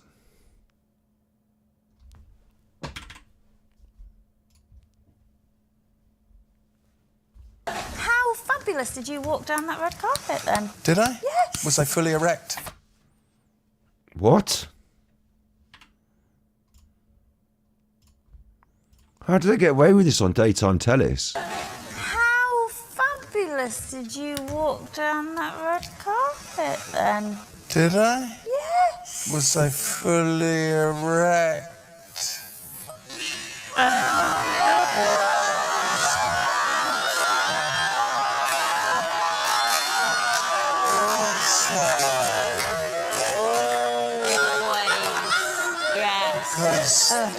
That's true, because before the operation, I would have been tilted over a bit. Shuffled. It was fabulous to see you like that. How are you? I'm all right. Really? I'm all right. Are you taller? The thing is, know if you noticed. How are you? I'm all right. Really? He reaches over and he takes her hand here, Colleen Nolan. He gives her hand a squeeze. He's already said about being erect. She said about how good he looks. He's giving her a squeeze. This is his wife on the end here. This is his wife. This is Colleen Nolan. That's his wife there. Right. Are you taller? The thing is, He turns away back to his wife now. Obviously, he's talking to the other ladies on the table, but, you know, side on to Colleen Nolan still a bit, but she's got the fix. I know, I was talking to Abe and he was squeezing my hand, but his wife is getting no attention whatsoever. worse than I let on, Nadia. Oh, yeah. You know, I'm in great pain Being all the brave. time. But I'm brave because of my wife. You know, she doesn't do suffering. She did the funny face there, didn't she? She did the funny face, look. Oh, look, I'm on the tellis. Oh, I'm on the tellis. Oh, I'm on the tellis, eh? Oi, I'm on the tellis. And my husband is saying mean things about me on the tellis. So She said she would be my nurse and she would look after me in sickness and Yeah, I health. said for about 6 weeks. Forget and then I'd be done. I thought you'd be in the pink uniform and the nurse's uniform. Only on Fridays. Waiting for you. I tell you what I want to know is what the two of you are going to do in the mornings now that you've announced that you've given up Sky. Yeah. A lot more time available. now that you've announced that you've given up Sky, was that because, you know, he's like looking at her like, what? Gloria Hunniford. Like, it's quite small, actually. I'm going to embiggen it for you. I'm going to give it a size up. Computer. Computer. Thanks. Edit, transform, computer. What do you want me to do? Reset the transform, you fuck. And then let's just zoom. Zoom. Zoom, zoom, zoom, zoom. I want you in my room. Look at his little face, right? He's not happy about this. He's looking at Gloria Hunniford like, you fuck what? You brought up this. You brought up the fact that I decided to leave of my own accord from my job at Sky. At Sky, did you? Way to make me look bad on the telly, Gloria. I thought we weren't going to talk about my recent having to leave my job. He's not happy with it. Go ahead, Gloria. I will laugh when Ruth gets up at 5 o'clock. That's what I will do. Ruth, I think you're looking forward to that more than anything, aren't you? Just waving me off to work. Do you know, sleeping's a great part of healing. So it is as well. And I really... There was a little subtle dig she made there, look, and he's not happy with that either. Look at his face. He's like, hang on, I was coming out here giving the willy jokes, loose women. Now we're having a pop at Eamon. Gloria's had a pop. So there's this funny dynamic. It's like Colleen likes Eamon. You know, Colleen's there on his side, squeezing his hand, likes Eamon. But on the ends of the table, Gloria's there to have a pop. And his wife's there to have a pop. Me off to work. Do you know, sleeping, that's what I will do. Ruth, I think you're looking forward to that more than anything, aren't you? Just waving me off to work. Do you know, waving me off to work.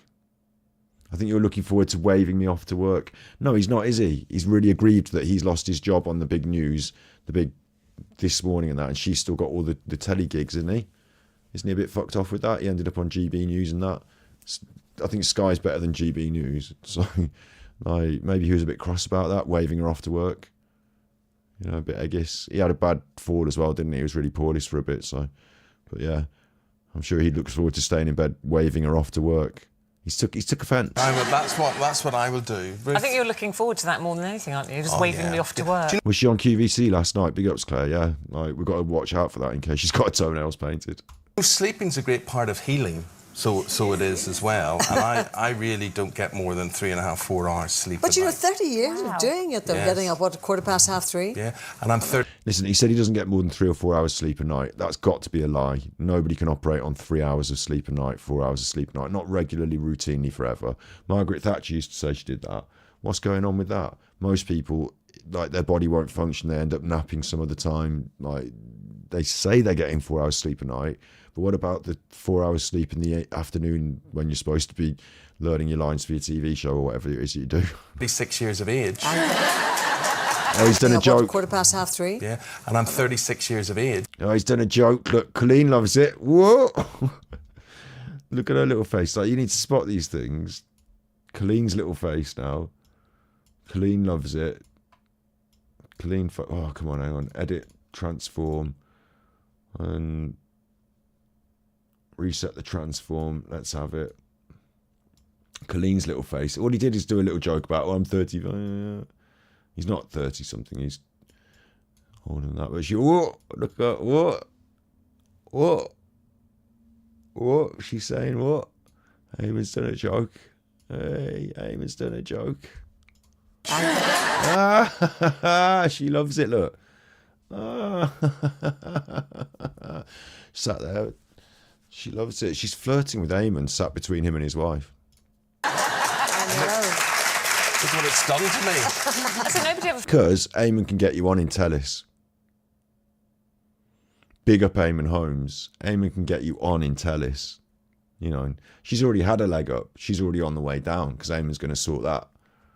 But Colleen knows which side her bread's buttered. If she wants to work in this industry, she's going to be nice to this man. Feel sorry for me because I hear the alarm. And they're like, she's like, I love Eamon, he's brilliant, look, watch. That's what it's done to me. I said nobody ever feels sorry. And nobody ever feels sorry for me. And look at her face change. When we turn attention away from Eamon, look at the change in the faces. Like, you don't have to be a body language expert on this. You can just see it. You remember that big smile that we just had a minute ago from Colleen? That's not a big smile anymore, is it? I was like, what? Who the fuck are you talking now? We were having a laugh at Eamon, you fucking you. Oh, yeah, you're going to pipe in and pipe up, like, have a pop at Eamon. Yeah, I'm not having that. She doesn't like it. She doesn't like Ruth. There's full-on tension going on here. I'm going to have the relaxing background music. Relaxing background music engaged. There's full-on tension here. Sorry for me because I hear the alarm clock too. Everyone goes, oh, poor Eamon. I do. I always feel sorry for you, Ruth. That shot as well. I hear the alarm clock too. Everyone goes, yeah. I hear the alarm clock too, and he's just thinking, you fucking... I would smash your head off that Arga. That's what Eamon's thinking, isn't it? Eamon's a sneaky, scary man. That's what I think he's thinking anyway. I would smash your... Look at him, he scares me. Yeah, you hear the alarm clock as well. I bet you do. From downstairs in the fucking kitchen, face down on the kitchen table with the gin. Knickers round your ankles. Hey, I bet you hear the alarm clock, yeah. I bet you do. Yeah. You don't hear the alarm clock, you. That's what he's thinking. He's well eggy about it, isn't he? Like, you can tell how fucking eggy he is. She hears the alarm clock, yeah. oh, Done to me. You always make it about you, don't you? You always make it about you. I'm the one that fell down the fucking stairs, smashed my shoulder open, had 4 hours wait for the ambulance. Oh, but it's you that hears the alarm clock as well, yeah. do you ever feel sorry for me because I hear the alarm clock too. I hear the alarm clock too. Everyone goes, It's what he doesn't say, isn't it? It's what he doesn't say. That's what it's done to me. I said nobody ever feels sorry for me because I hear the alarm clock too. Everyone goes, oh, poor Eamon. I do. I always feel sorry for you, Ruth. See, the minute he looks back at Nadia Swahala, or whatever her name is, like, Nadia's, what's her name? Is it Julia Swahala? It's not, is it? That's the other one from Absolutely Fabulous. Anyway, the minute he looks back at her, he's like, but, you know, talk to your wife, oh. Turn over and go back As we know, there was a divorce brewing. to sleep. Yeah, but sometimes We don't, back then we didn't know it. We know it now. he doesn't have to get up, he just wants to get up. Oh, hang on, wait. This is going to take a turn. This is going to take a turn. What is that you said, Colleen Nolan? Turn over and go back to sleep. Yeah, but sometimes he doesn't have to get up, he just wants to get up. Sometimes he doesn't have to get up. He just wants to get up. Why would you say that? Away from you.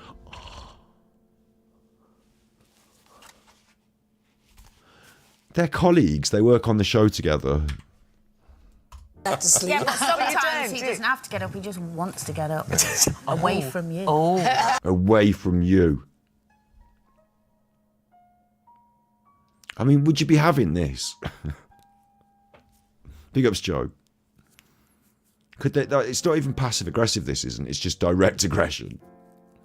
Like, Eamon's, look at his face. Colleen's his little attack dog. He fucking loves it. Sat between his wife and him is this woman who's having a pop at his wife. And look at him. He's fucking loving it. I think at this point, he's even thinking he can make a play for the This Morning sofa again. You know, it's me and Colleen Nolan all the way. What do I need with Ruthie when I can jump ship with Colleen Nolan? Colleen Nolan's given Ruth a load of shit on the tellies. Maybe me and Colleen Nolan will end up doing a bit of telly together, eh? Who do you think you are, Ruthie? Well, she's still your wife, Eamon. You could be doing better than treating her like this on the tellies. Oh. I mean, that was particularly, like, for woman to woman on the tellies, this was particularly fucking harsh. Turn over and go back to sleep. Yeah, but sometimes he doesn't have to get up, he just wants to get up. Away from you. See, the thing is, often my wife hasn't got the strongest bladder in the world. You haven't, actually. Colleen punched her. Strongest bladder in the world. Like, she's playing along for the tellies. This hand comes in. Look, this hand comes in. Oosh. Gives her the push. Literally, physically, she's sat on the end of the table. She's pushing her off the edge of the table. Fuck you out of this. We don't want you on this fucking, what's it called, Loose Women anymore. Eamon's replacing you. He's going to wear a wig. I don't care. I love Eamon. He's brilliant. You're a fucking bitch. Get off. She doesn't like her. She's pushing her. And she's turning to the audience here. Turning away from these people. And turning into the audience and putting on the smile and, you know, the show must go on. But inside, she must be feeling, like, very unhappy about the way these people are treating her on the telly. No? Away from you. See, the thing is, often my wife hasn't got the strongest bladder in the world. Actually. But after that clip, that stopped her going. That really stopped her going. The idea that people could see you having a piddle. Can you imagine? How much was that? Was that 54 million, that apartment? It was, something like that. It's interesting, that, isn't it? Because you're I don't know what they're talking about there. going around looking at these places that presumably many of us are aspiring to. Oh, Eamon reveals how the filthy rich splashed their cash. But did a lot of it just make you think, oh no, just get me home. Yeah. Get me home to my nice normal bathroom. I loved it. That was one of the few places I thought, if I had the money, I would do that. Really? Eamon wants right to the top, doesn't he? Head Mason. Eamon wants right to the top. Epstein Island all the way, baby. Yeah, and the thing about that is that was never going to be somebody's first home. That was going to be somebody's fourth home. The estate agent who showed us around, she said, oh, they don't normally live. You know, somebody will buy this as just their kind of pad in New York. They have a place in London. But do you ever have envy when you're... They were all trying to talk then, and it just, like, collapsed. And Gloria Hunniford took charge. They all deferred to her seniority, superiority. And, like, that was kind of interesting, because Eamon was sort of... and he petered out to it as well. It is Loose Women. He's on as a guest. Gloria is, like, the matriarch of the pack. It's interesting because I think she came to the defence of Ruthie earlier. I'm not really sure about... I can't remember if it's Nadies or Wahala, but, like, I can't really say what side she's on with the Eamon thing, but we can clearly see there's a divide between these two over here. You'll buy this as just their kind of pad in New York. No, she's doing a job, you know, she's sticking to the script here. This is what we're supposed to be talking about, the pad in New York and the show that Eamon's been doing. We're not supposed to be ripping into each other and having a domestic. A place in London. But do you ever have envy when you're... Like the way he peters out and Gloria takes over. You'll buy this as just their kind of pad in New York. A place in London. But do you ever have envy when you're doing all these wonderful houses? What make the wonder? And she's, like, quite authoritative. Like, I wonder if, like, she doesn't take any shit behind the scenes, and, like, she has maybe had a run-in with Eamon at some point. Like, the way he just, like, muted himself out to let her talk. Like, he showed great respect and deference to her, but he doesn't seem to do that to many people at all. And I don't think it's simply because he thinks she's a stalwart of broadcasting. I wonder if he fears her. And, you know, traveling Like, she private looks at jet him. and everything. She looks at him with a face of condescension, and he looks at her with a face of stern. Like, it's like he's watching her and he's keeping an eye on her, and he's like, you know, like, yeah, like, I think he's got this sort of. I've talked about this in body language before, when people are like, sometimes people watch people to see how they've gone down, how they've been responded, so how they've been received. They're watching, they're, like, studying, looking for, like, you know, Eddie, what's his chuffing name? Eamon looks like he's studying her. He's not happy. Again, he's not happy. He's been quiet and he's going to let her talk, but he's not happy about it. They don't normally live. You know, somebody will buy this as just their kind of pad in New York. Live a place in London. But do you ever have envy when you're doing all these wonderful houses and, you know, travelling private jet and everything? Does envy ever come into your life? What you learn most of all is money. Really interesting that she's brought that up, isn't it? Do you ever have envy? Does envy come into your life? And what's he going to sit there and say, yeah, I'm a really jealous person. I get really eggy and jealous.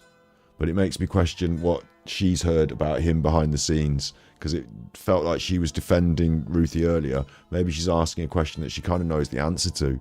But he's not going to say, oh, what, did Ruthie tell you that I was going on about so-and-so and how jealous I was? And like, because Ruthie's been around these houses with him. He wants to live there, but he doesn't. Ruthie doesn't mind. She'll go back to her normal house. He does mind. He's eggy and jealous. So as Ruthie told her, he's getting really jealous over this thing. Right? And she's asked the pointed question on the telly, knowing that he can't answer it. Travelling private jet and everything. Does envy ever come into your life? So there's this really weird sense of tension in this just daytime television interview, isn't there? There's a really weird sense of tension. Does envy ever come into your life? I mean, what kind of a question to ask your mid-morning guest is that? You've been looking around some posh houses on your TV show to see how the rich people live. Do you really envy them? Are you jealous? You know, you also work in the television. Are you not as successful as you'd hoped you'd be? Right. What you learn most of all is money doesn't necessarily buy you taste. No. But I have to say, these rich people aren't as smart and sophisticated as me, even though they're rich. Some of them are actually grunting commoners, just have a lot of money. But I'm really classy, even though I don't have as much money as them. if I had, and you're talking about billionaires, you're not talking about millionaires, you're talking about billionaires here. If I had the money, I think I would have a helicopter, I would have a cook. Peter Folding's got a helicopter, his wife does his dinner. And I would have a box at Old Trafford. Woo, Eamon. Ooh, fancy. Helicopter and a cook. Chopper and a fryer. Eamon Holmes. Ooh, helicopter and a cook. He didn't expect that reaction, did he? He thought they'd all be well impressed. Like, and they went, ooh. And basically, he does have these things anyway, doesn't he? Like, I suppose he doesn't have his own private helicopter, but he's probably got quite luxurious travel arrangements and people to cook his food, to be honest, hasn't he? You can just get takeaway anyway. And I would have a box at Old Trafford. Nadia, that's it. Nadia Swahara. You're talking about billionaires. You're not talking about millionaires. You're talking about billionaires. You're not talking about petty millionaires. Oh, millionaires, I shit them. You know, we're at the high end of the mafia. The Manchester media mafia, Mason's mafia. We're at the high end of the. Look, these people are rich. Okay.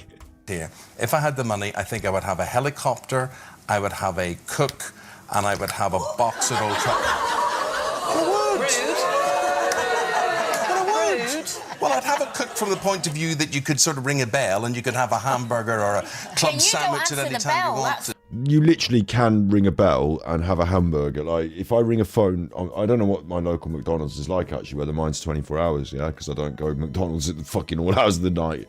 But you literally can, like, these days, can't you? You can just literally order food on your phone. So, bully for you, Eamon. We can all live like Elon Musk now.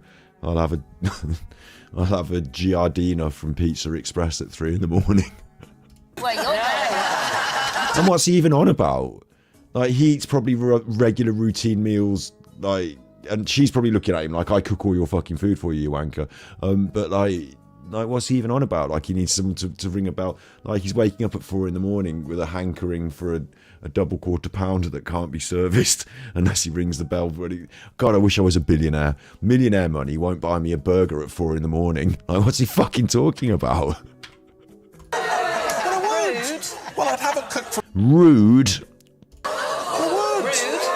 Oh, does she do the cooking at home? And he's like, I wouldn't put up. As soon as I could afford it, I'd fuck off your cooking.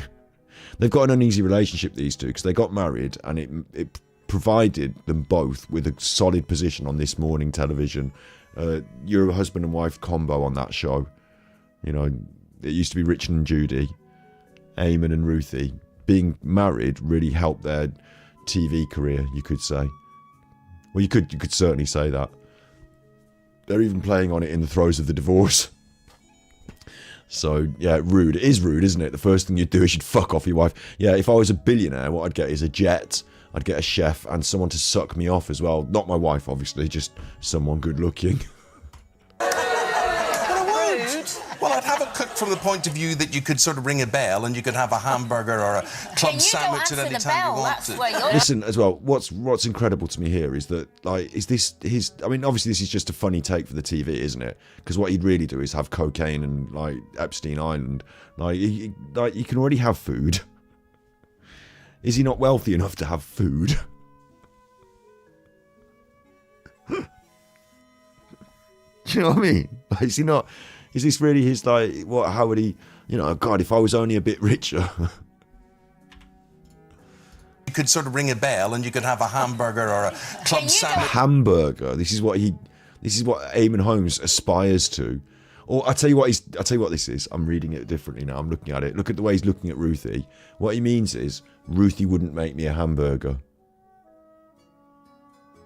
I wanted a hamburger. Ruthie wouldn't make me one. You know, if I was rich, I could just get a hamburger when I wanted, because my fucking wife won't provide. I know it's only a simple thing. I know it's only a hamburger, but she wouldn't fucking make. Last night, I asked her for a hamburger. She wouldn't fucking make me one. You know, I suppose if I was really rich, I'd have exactly what Ruthie wouldn't do yesterday. Answer the bell, that's where you're going. You've got to work on your bell skills. And they're all taking the piss out of Ruth for not being summoned at the call of a bell. There's very few things that we've actually... Actually, no, it's a good question, because Oh, she shut him down then. And he allowed it again. Skills. Right, he's allowing the women to shut him down. I notice she's having a bit of a primp and preen of her hair here. Like, you know, Eamon seems to be in the middle here, a bit peacocky, doesn't he? You know, I do wonder about his status in this whole thing and whether if he can accelerate her career. And I'm not saying that she had her career accelerated because of Eamon, but I'm saying that the combo between them probably helped. You know, I'm not saying that as a female presenter or whatever, she didn't have the ability to run her own career, but as we know, in this industry, the men have been paid more than the women for doing the same job, basically. And I feel like he thinks he's a bit of a power player in the whole thing. So there's very few things that we've actually... Actually, no, it's a good question. There's very few things that we've actually... She shuts him down and he lets it happen. Because we did think when we did the first series, we're bound to have house envy and life envy and money envy and jewellery envy. And actually I didn't, because actually it's stuff. A lot of it's stuff. And you think... Really... So I feel like that's scripted, and he started to read the script and it was her line, so she came in and sort of thought, oh wait, and this probably happens on the TV show in the past, like, you know, he starts on the auto cue and like she's like, you're doing my lines, I'll take over, thanks. Like, how many diamonds can you have? And it's very nice. And you can have infinite diamonds, I guess. There's loads of diamonds. You can have as many. I could have millions of diamonds. Once you've got loads of them, though, I think the next step is to get a really big one. I could lie on a bed of diamonds. But, you know, once you've done that, and the people I found fascinating are the entrepreneurs who've come from nothing, who've made money. And that's going to make him eggy. Look, I can see it already straight off. I can feel it in his bones. This is a tactic where, by praising someone that they think, I say they, that she thinks that Eamon is, like, they're not all doing it, it's just her doing it, I guess. But by praising someone like, you know, an entrepreneur that maybe they've met in this process, like maybe she means someone specific that they've met, you know what I mean, because they've done this filming together. Like, Eamon's not in this league, is he? Eamon's a TV presenter. Does he have multiple businesses that he's worked up from scratch and this and that? Or is he just, like, you know, got his agent calling him up and, you know, beholden to other people? Like, his eyebrows gone up here. Oh, she likes the entrepreneurs, does she? Oh, she likes this on. Oh, I remember with that entrepreneur with his big house. Like, I think there's some severe jealousy going on from Eamon here. I don't think he's happy about the concept of these people that she's bigging up. I found them absolutely fascinating, what drives them. And even when they are billionaires, they're so wealthy they never have to work again. They still... Look at him. Like, he's sinister. ...do, because they can't... They like the chase of the deal. They should give their money away then. Should give their money away. They're going to keep working. A lot of them do give them. A lot of them do. Yeah. He liked Bill Gates. I mean, Bill Gates. It's so much money, and yet he got to a stage where he wanted to give it away. Real wealth. You talk about what creates real wealth. None of you. Real wealth. None of you have real wealth. None of you have real wealth. None of you have real wealth. You in the room will ever be really wealthy unless. None of you in the room. Oh my God. Talk about what creates real wealth. Are you talking about generational, like, you know, lords and ladies wealth, are you? Are you talking about old money? Or are you talking about gangster shit here? Stacking those stacks. None of us, none of you in the room will ever be really wealthy unless you're making money when you sleep. Yeah. When you go on holiday, that's called residual wealth. They're making money, they can't help but make money, so it's in gas and coal and oil, that sort of thing that's happening Bloody hell, he's talking about the fucking Masons. all the time. So that's real money. Thing is, I reckon, though, I would be worried about you if you had real money, because you are a bit Mr. Blingy. He'd be a bit bling. He'd bling everything up. Yes, Yeah. you see, the thing is, He would. Gloria, as you know, I'm common, right? I'm council house reared. I am, you know, I have aspirations. I like the idea. Like, we could never have a Rolls Royce, for instance. What he's saying is, he might be well off, but he'd still kill you for a fucking bun that fell on the floor. Because she would No, find because it's that. pretentious. So what would you buy? Oh, I'd buy it all. But yet you won't let her buy a candle. But that's ridiculous. You know, it's true. Now, she had a pop at him, and they're giving their high fives. Sorry. That's roles reversed all of a sudden. She had a pop at him. Because if you're going to, listen, yet you won't let her buy a candle. Hey, hang on, Colleen. How long, Colleen? He'll take it from Colleen, because Colleen's saying, listen, here's a behavioural borderline. I'm egging you up, and I'm, we're on the same team. But if you want to get with Colleen and you want Colleen to be your friend, you've got to buy me more than a candle. I'm not going to put up with what Rufy puts up with. So what do you think about that, Eamon? Sorry, I cannot see how any candle is worth 40, 60 or 80 pounds. Oh my God, it's a specific candle that they've had a row about. I thought she just meant like sort of as like a, I thought she just meant like, a candle, like, because candles are probably a relatively cheap item. He means like she wanted a specific candle and he wouldn't buy it for her. Like, Eamon, just buy your wife anything she fucking wants. Surely you're wealthy enough to buy her a £40 candle. Like, Christmas, she says to me, she says, Christmas as well. 40, 60 or 80 pounds. But Christmas, she says to me, she says, Oh, I didn't. Oh, she did. 40 or 60? No. And like his face while she was making that joke, look. She says, 40 or 60? No. She's making a joke, doing it telly and all that. But he's stuck with absolutely stone-faced, like, you disgust me. You disgust me, you and your fucking candle, joking about the candle. The two nights we had screaming and yelling. We didn't speak to each other for a week over that candle. I had to sleep in the spare room over that candle, you fucking candle. Like, and now you're joking about it on the telly. Like, he is so eggy about this candle. Oh, look, we're running out of time. Anyway, How the Other Half Lives, tomorrow at 9 o'clock on Channel 4. Little smile. Yeah, little smile. Little smile. I'm glad we got the candle brought up. You want to move off the topic of the candle? You want to move off the topic of the candle? Oh, no, we can talk about the candle after the show again, can't we? I'm glad we brought up the candle. I'd forgotten about the candle. That candle. Oh, you were never gonna stop paying for that candle. You were never gonna stop paying for that candle. I hope you're enjoying that candle. I hope you're burning that candle tonight at both ends. You chuffing fucking you candle bitch. That's what he's thinking. 5, please do not miss it. Eamon Holmes, everybody. We get some pretty fabulous guests here on Loose Women. There's plenty more where that came from. Just click here. No, dude, you shut up. I'm going to say this. I'm not about to sign off the stream, but if you can't be good, you're naughty for YouTube, because I'm going to cut that. People who watch this stream might not watch into this stream to watch that, so I'm going to cut it and put it up as a video as well. So you be good if you can't be good, you're naughty video. Let's check back in on Phil, who hopefully is finished. Yeah, he's finished, thank God. So whoops, I missed what he was saying. So that's bad for being a Phil reactor. Like, I can skip back a bit, look, and you can see what he said towards the end if you want. Well, apparently there's some kind of an expansion DLC or something like that. Good for you if you care about that, okay? Good for you if you give a shit about that. He's the theme for his react tonight. Hands up in the air. Full price is $20, I'm being told by people. Okay, like the gameplay looked good and interesting, but you couldn't fucking enjoy it. You're like, dude, I just want it to look good. certainly hope that you guys will check it out. Okay.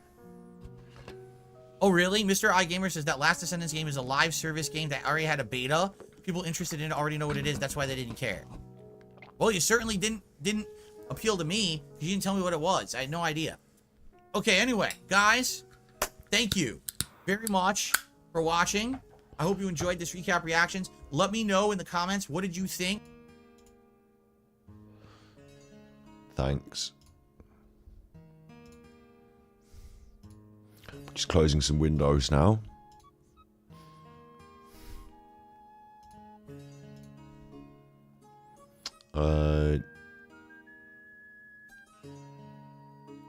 Obviously that picture of him with the swastikas is bad. Like, swastikas are bad. I think they're bad. It's a joke picture, obviously. I think they're bad. Bad Nazis. But Nazis are bad. I don't... This stream does not endorse the behaviour of the Nazis.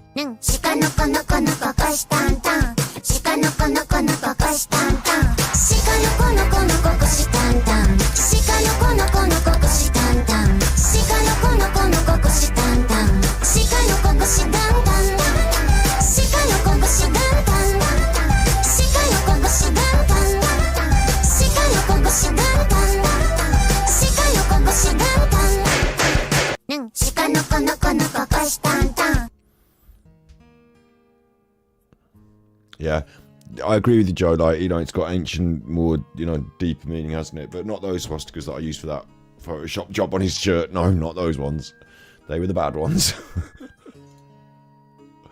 We had a good look at Eamon Holmes. We didn't watch this, Jurian Ryder.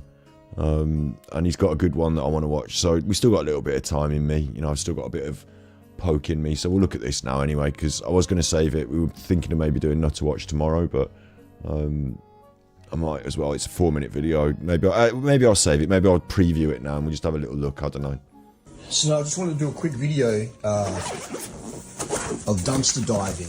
Alright, there's so much that all this stuff gets in the dumpster. I obviously don't drink sugar-free drinks. I'll pour this out on the cement and... You're not going to pour that out on the cement. You're going to drink it all. You bought it all. You didn't get it for free in the bin. You bought it all, you fucking liar. Get the cans, but this was just in the bin, going to landfill. So I'll recycle those cans, get the 10-cent dip. I don't, you know. You'll recycle the cans and get the 10 cents. You will not do any recycling. You will drink all of those cans, you fucking liar. What are you doing with all these tissues? It's just, I don't know, it's just an OCD thing, autistic, whatever it is. So some of the stuff is vegan, some of it's not, and the stuff that I won't eat, I'll give it to the birds, etc. But this is just in the bin. I just pulled this out. What's the use by date? It must be really rotten and mouldy. It's salt. It's sea salt. Okay, so April. What are you doing with 6 boxes of sea salt? Dented boxes of salt. Like, this is hardly a dumpster diver's like haul, is it? It's loads of packets of Kleenex which could be tainted in some way. They've been in the bin, and some dented boxes of sea salt. Tissues. What's the use by date of tissues? In the bin, going to landfill. This is all just going straight to landfill. Car wash protection. Can sell those. Can sell those. But this is just the bin, in the bin. For like 50p. Right. And when people are, oh, the bin must be dirty. It's rarely dirty. Got soft drinks here, full sugar one. I think some of this stuff just looks like stuff he's bought. But in Australia, you get your 10 cents, you know. Like, why is there a bottle of ginger ale in the bin? I'm doing this as inspiration to show people how you can live for free here in you haven't showed you going in the bin. Adelaide, and also make money, you know. These things, pigeons will eat those, like... Pigeons will eat them? You mean you're going to throw them out to draw in some rats? Aerogard. If you're homeless, the mozzies. If you're homeless. It's in the bin. Sunscreen stuff. Look at this Bond. It's almost like the sort of stuff that you might want to buy if you're out riding your bike, isn't it? Sunscreen, so... Wait, man. I'll use this. Bond soy in the bin. Not added oils. Use by date. Like, can you see that? Yeah, so what's it doing in the bin? Is it simply because it's dented, or have you bought these products, dented them, and put them in a bag to pretend that you got them in the bin? Why was this in the bin? What's this cost to buy, you know? That's for me. I mean, the tissues and stuff. Like, it just, yeah. I'd love it if you pulled out something horrible like an old rat or a condom. More drinks, snowdrop. All right, if you lived in Davron Park, this is probably what you got put in your baby bottle. This is what, back in the day, in the 80s. What's this, pancake mix or something? He knew exactly what it was. What's this? Pancake mix. I wonder what this is. Pancake mix. You bought yourself. Pancake mix isn't even worth having. It's flour and... What is pancakes? It's flour, eggs, sugar, isn't it? Like the mix, the dry mix is just flour and sugar. So it's just flour then in there and a bit of sugar. Pancake mix. What you got to mix it with? I suppose you could mix it with water and it could be... You'd have the powdered milk in it as well. I don't know. Is that big? I don't know. But I'm just, dip it in the garden. It's just going. He's going to tip it in the garden. Landfill. All right. Because it's just going to landfill. It cracks me what goes to landfill. Chamois. That's a score. This is going to landfill, man. What bin, from what company has these items in it? Because again, Julian Ryder is a cyclist. And he makes loads and loads of cycling videos. He's not a cyclist, he's a wanker, but he makes loads of cycling videos. So like it looks like some of these items are things he would have just bought on his shopping list. And then he's put them in this bag and pretended he's got them out of the bin. It's not even been opened. Why is this being thrown out? It's crazy. And there's a bunch of these chamois. I can see all those on. 2:15 I'm at. At the very start he says this fucking ridiculous stuff, which I don't think we caught. So I just wanted to do a quick video of dumpster diving. All right. There's so much that all this stuff gets in the dumpster. I obviously don't drink sugar-free drinks. So I'll pour this out in the cement and get the cans. But this was just in the bin, going to landfill. So I'll recycle those cans, get the 10-cent dip. I don't know, it's just, I don't know, it's just an OCD thing. No, maybe it's on the internet, ham. You can sell them on the internet. Double smoked ham. That look, animals that get put in the bin. Like we put these animals in cages, we shoot them, we kill them, we torture them, we take the babies away. He's vegan apparently, and it ends up in the bin. Give that to the cats. More biscuits and just you get the gist of things. You get the gist. Another chamois. There's so much gets thrown out in the bins, man. And that was just a small portion. I just did a quick video. You might want to wash your hands now. Crazy, man. Crazy what's thrown out. But yeah, but a lot of people wouldn't go for the bin because their ego's so far up their ass. I wouldn't really see them rummaging through a bin. And the workers don't care. And the workers can't do anything. And I'm not going to name and shame where they got this from, because then they just lock the bins and then people with bulk cut them. It's just, it's not the workers' fault. The workers just following orders. The workers aren't allowed to take this stuff home, which I think they should. I think the workers should be able to take this home. Why aren't the workers allowed to take this home? Why is this going to landfill? If you worked in an establishment that was routinely throwing out this much stuff, then maybe you wouldn't want to take home these big bags full of this stuff that you then have to either dispose of or store or use. Maybe you just be all right just not having it. I don't necessarily need a fucking big bag full of tissues. Right, we're literally just... It's crazy. The West, we're so broken here in the West, aren't we? In the Philippines, do they throw this stuff out? I don't think so, He goes to the Philippines because he can get near kids. Going to the bin, man. Crazy. I don't know about you, but for me it triggers my autism. And I've got to say... Autism? What are you on about? Save stuff from landfill. Crazy. Moisturiser. And then this is his girlfriend.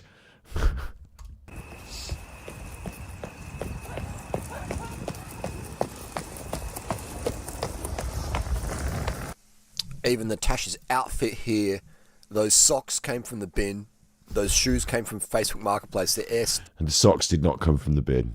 Bands, I think they cost about $40, and the shops are about $170.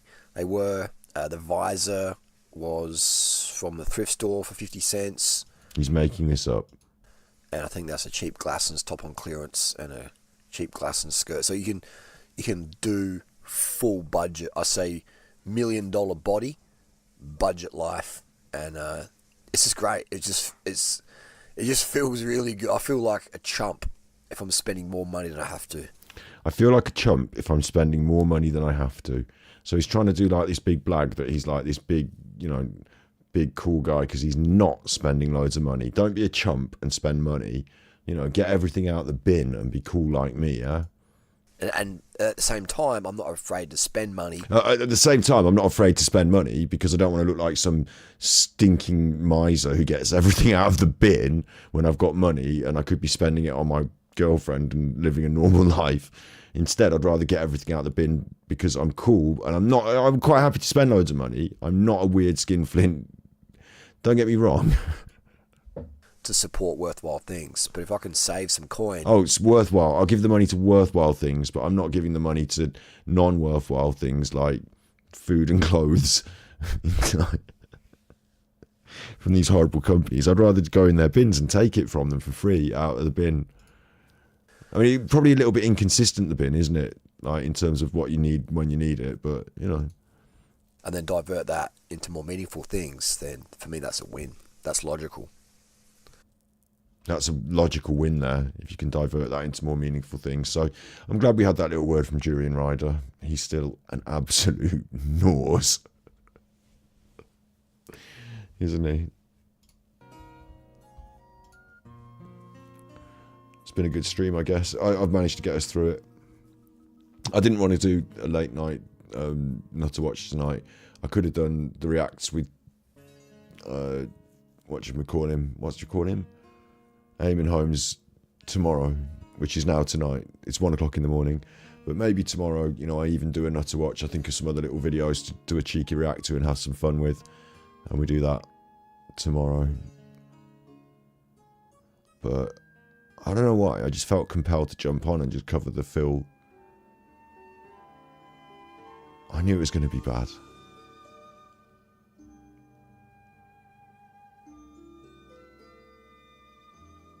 I knew it was going to be bad. Should we have a Suno song to finish? Should we do that?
Young Wedalu Kelly Peter Falling Jim from Coronation Street.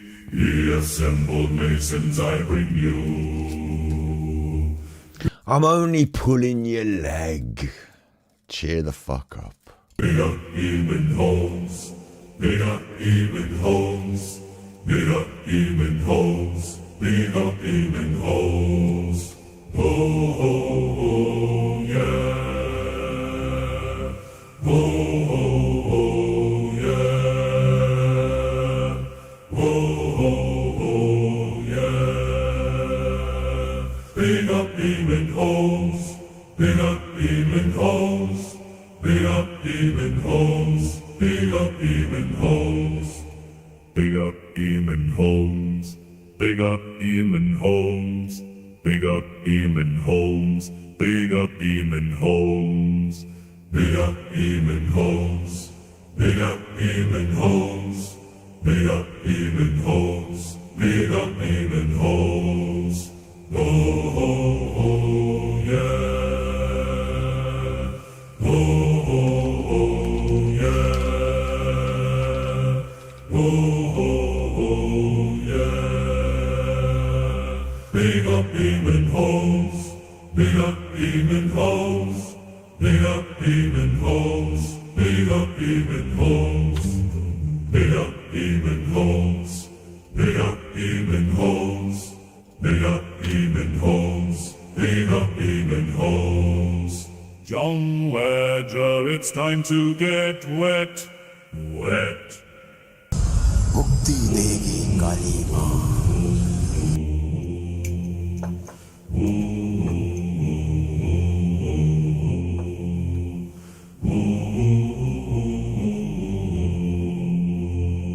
There will be tea and sandwiches served in the great Masonic canteen following this ceremony. Big up Eamon Holmes.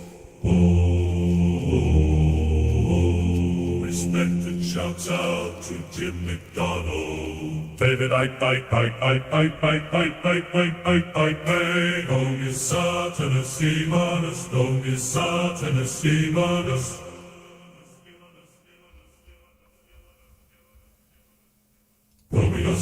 Dominus. Dominus at the end there.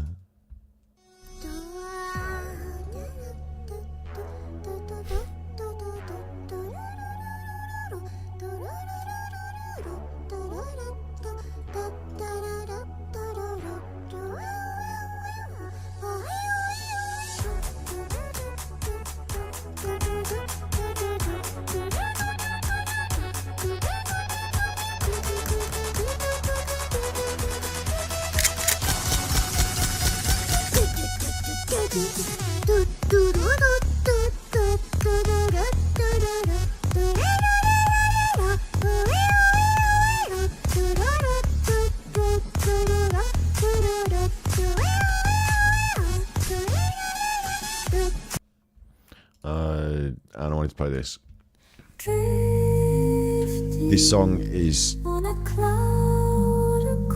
This song's called Drifting on a Cloud, and we wrote it for our album that's going to come out apparently, called Sleepy Songs for Sleepy Adults. Drifting on a cloud, drifting.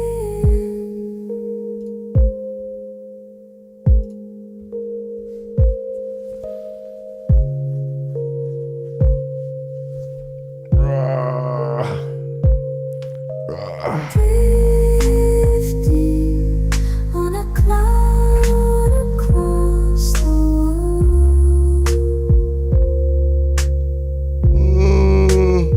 You're this. Drifting on a cloud across the world. You're this. Why are you tired? Drifting on a cloud across the world.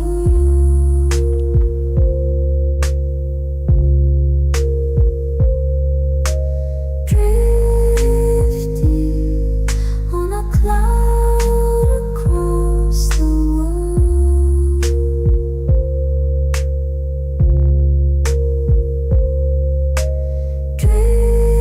Drifting on a cloud across the world.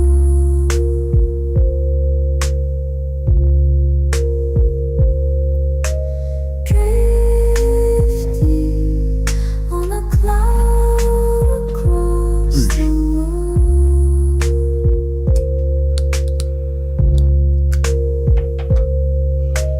Drifting Thank you, Steve, for the super chat.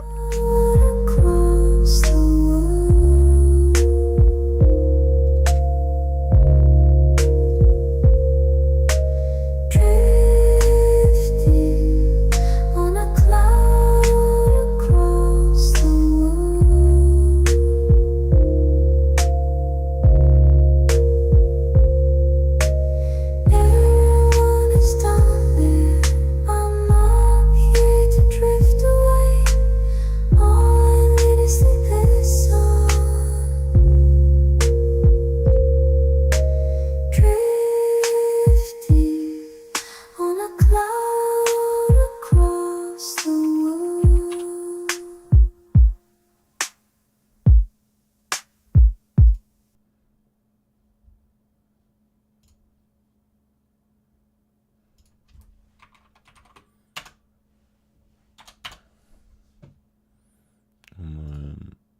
Elon Musk is going to kill us all. Elon Musk is going to kill us all. Elon Musk is going to kill us all. Fear Elon Musk.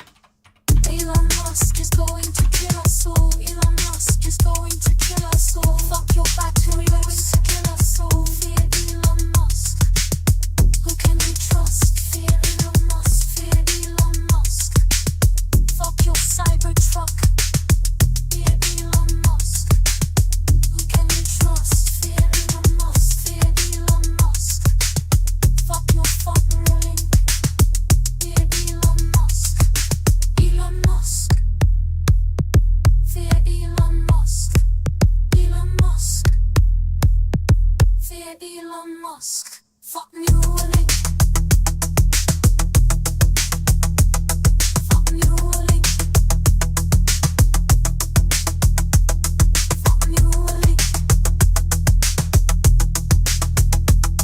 Fuck Neuralink. Fuck Neuralink. Fuck Neuralink. Fear Elon Musk. Fuck Neuralink. Fuck Neuralink. Fear Elon Musk.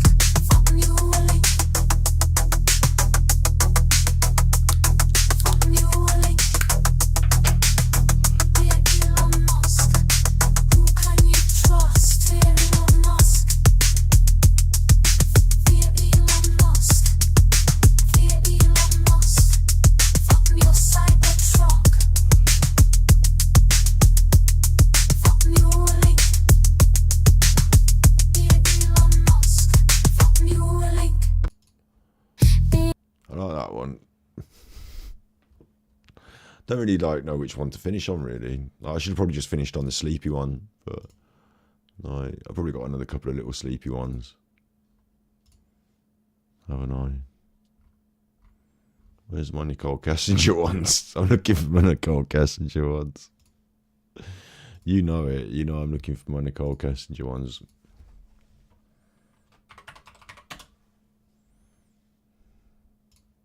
Nicole Kessinger, kissy for Missy. Nicole Kessinger, kissy for Missy. Why is it not in dark mode? Nicole Kessinger, kissy for Missy. Fucking little picture. Nicole Kessinger. Nicole Kessinger. Nicole Kessinger, kissy for Missy. Nicole Kessinger, kissy for Missy. Nicole Kessinger. Kissy for Missy. Nicole Kessinger, kissy for Missy. Nicole Kessinger. Kissy for Missy. Nicole Kessinger. Kissy for Missy. Nicole Kessinger. Kissy for Missy. Nicole Kessinger. All I'm saying is I think she should be questioned. Kissy for Missy. Nicole Kessinger. Didn't do any Alan. For Missy. Nicole Kessinger. Didn't do any Alan. Kissy for Missy. Nicole Kessinger. Kissy for Missy. Nicole Kessinger. Kissy for Missy. Nicole Kessinger. Kissy for Missy. Nicole Kessinger. Kissy for Missy. Nicole Kessinger. Kissy for Missy. Nicole Kessinger. Kissy for Missy. Nicole Kessinger. Kissy for Missy. Nicole Kessinger. Tiptoe through the window, by the window, that's where I become. Tiptoe through the tulips with me, oh baby, oh. Tiptoe from the garden, by the garden, of the willow tree. For Missy Nicole Kessinger. Kissy for Missy Nicole Kessinger. Kissy for Missy Nicole Kessinger. Kissy for Missy Nicole Kessinger. Kissy for Missy Nicole Kessinger. Kissy for Missy Nicole Kessinger. Kissy for Missy Nicole Kessinger. Kissy for Missy Nicole Kessinger. Kissy for Missy Nicole Kessinger. Kissy for Missy Nico Kissinger. Kissy for Missy Nico Kissinger. Kissy for Missy Nico Kissinger. Kissy for Missy Nico Kissinger. Kissy for Missy Nico Kissinger. Kissy for Missy Nico Kissinger. Kissy for Missy Nico Kissinger.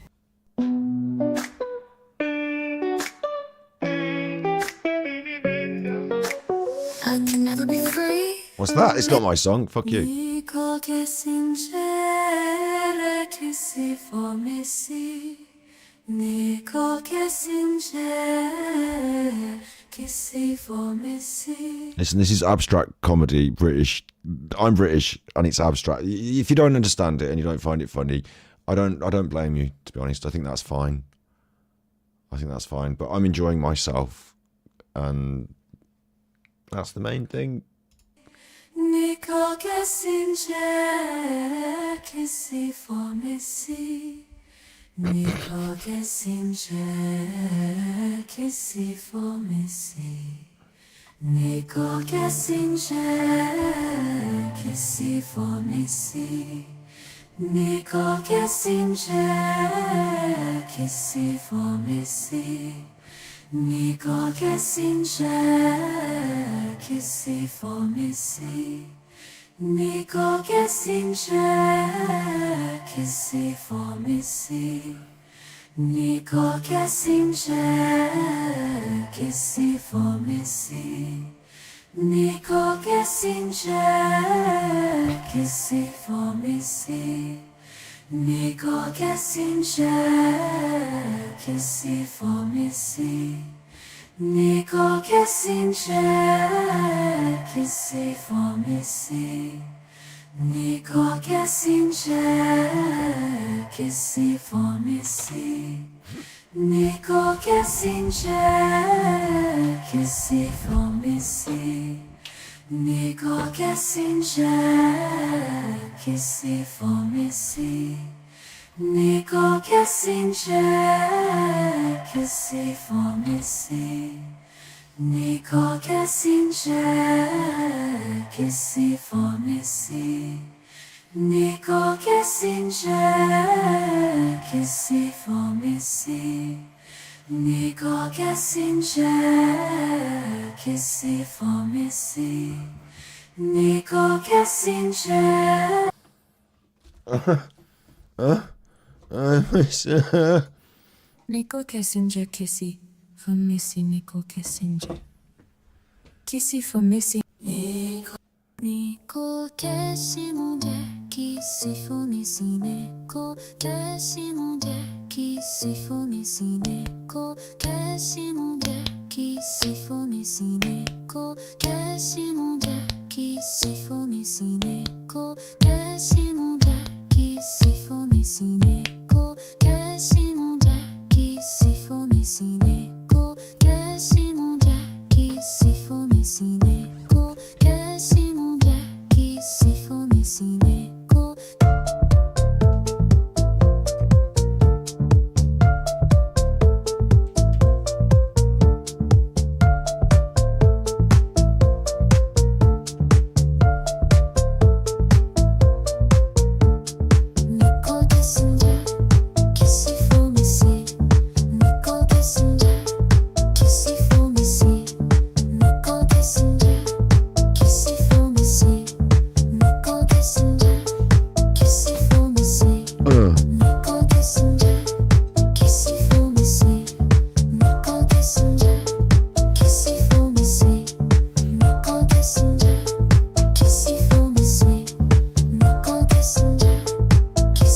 Missy. Kissy. Kissy for Missy. Kissy for Missy. Kissy for Missy. Kissy for Missy. Kissy for Missy. Kissy for Missy. Kissy for Missy. Kissy for Missy. Kissy. All I'm saying is she needs to be questioned. That's what I'm saying is. So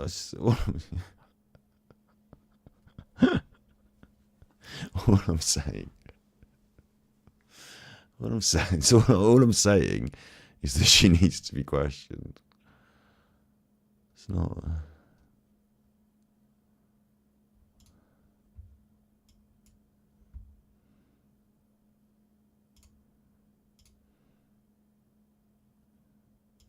You mean the buffering? Excuse me.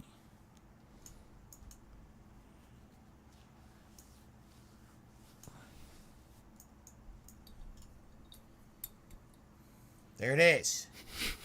The tail of the whale. Because Jill wears it different. Doesn't she wear it in a weird way? Hold on.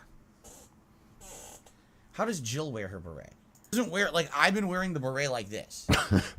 Because that's straight on, right? And I've seen people wear the beret like this before. Oh, if it had like ham in it, it's closer. No. It's closer to a British carbonara. Oh no. It is. No, that's true. Oh well, fine. I'm glad you're standing there. Do you agree? Yeah. But you know what I mean. If my grandmother had wheels, she would have been a bike. You know what? You know. You know what? You know, it doesn't make any sense what you said. It's a different. I think this is going to get me done the copyright. Recipe. It's got nothing to do with macaroni cheese. You know what? I'm random. It's what? Can please anybody help me here in the kitchen? Oh God, my God, he choked. Oh man. Stop it. I don't know. Like, not backwards. Does she wear it like this? This is old DSP. It's not that old, but it feels old now. Maybe. I don't know. I don't know how you're supposed to wear it. Slightly to the right, sideways, angled. Angled which way? Because look, this is the shape of the beret. So, do you angle it forward? Do you angle it backward? How do you angle it? I don't think it's actually a beret. Why does that feel so comfortable? Is that how it's supposed to be worn? Dude, that is so weird because it kind of blocks your hearing. You can't hear out of your right ear. But it feels like it's like it might fit. A little bit more to the right? Like what? Like this? Like this? You black man. Whoa, whoa. God, I forgot I edited that into it. She's a racist. Bad racist. She's a bad racist. Yeah, black. Whoa. I don't get it. Like this? I don't get it. Like this?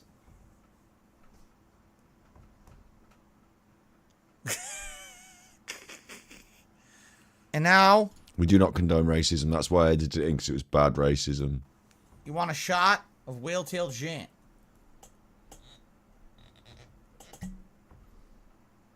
Oh, it smells so good. Mmm. Phil, in his own words, is a former alcoholic. Mmm. Oh, man, that's good. I've had a few. I've had 2. Oh, it smells so good. Mmm. Mmm. Oh, man, that's good.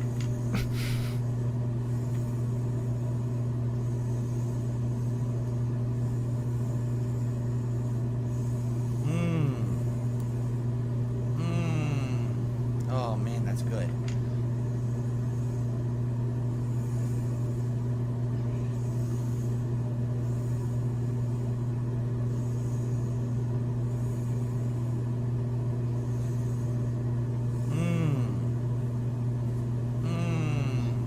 Oh, man, that's good.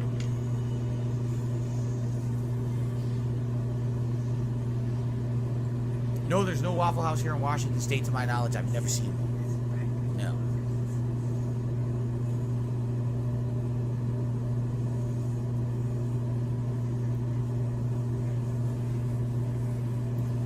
The lady's not pregnant. good.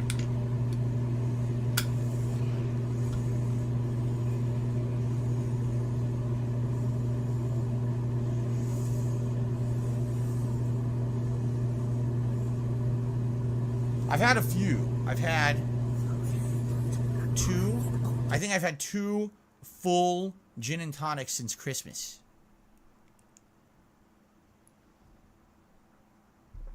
Where the silver pin is where the cap badge or logo would be on a military-style beret. It goes almost in the center of your forehead. So, the pin would be in the center of your forehead. The pin. So, like this. Like that. What's wrong with the center of your forehead? Would you not know where the middle of your head is? If it was full center, it would be like this. Full center. It's still not central.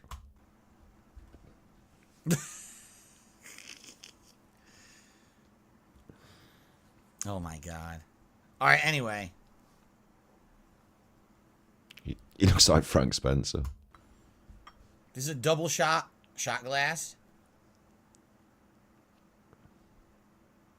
So that's about a full shot, because a double shot glass. I don't see anything Italian in here whatsoever. Really? Yeah, really. I think it's cute. Okay, well, when was the last time you were in Italy? Never. Ah, okay. I'm Irish. Okay. Okay. Okay. I'm not doing a double shot. The agreement was $100 for one shot of whale tail gin, and that's what we're doing. $100 for one shot. No, I'm not topping it off. This is a double shot. I have regular shot glasses downstairs, but they're not transparent. Meaning, if they donate $100 to his stream, he was prepared to drink one shot of alcohol per $100. See is transparent. The other ones you can't even see. Not cumulative. Is an individual tip. Put in there. I could be fooling you. This I'm actually drinking it. You see, but I'm not doing double shot here. Okay, ready? Captain Whoopsie on the carpet.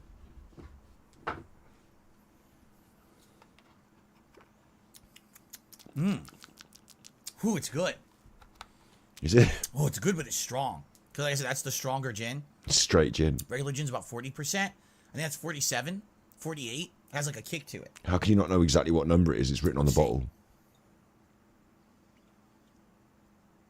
47, 47. It's good though.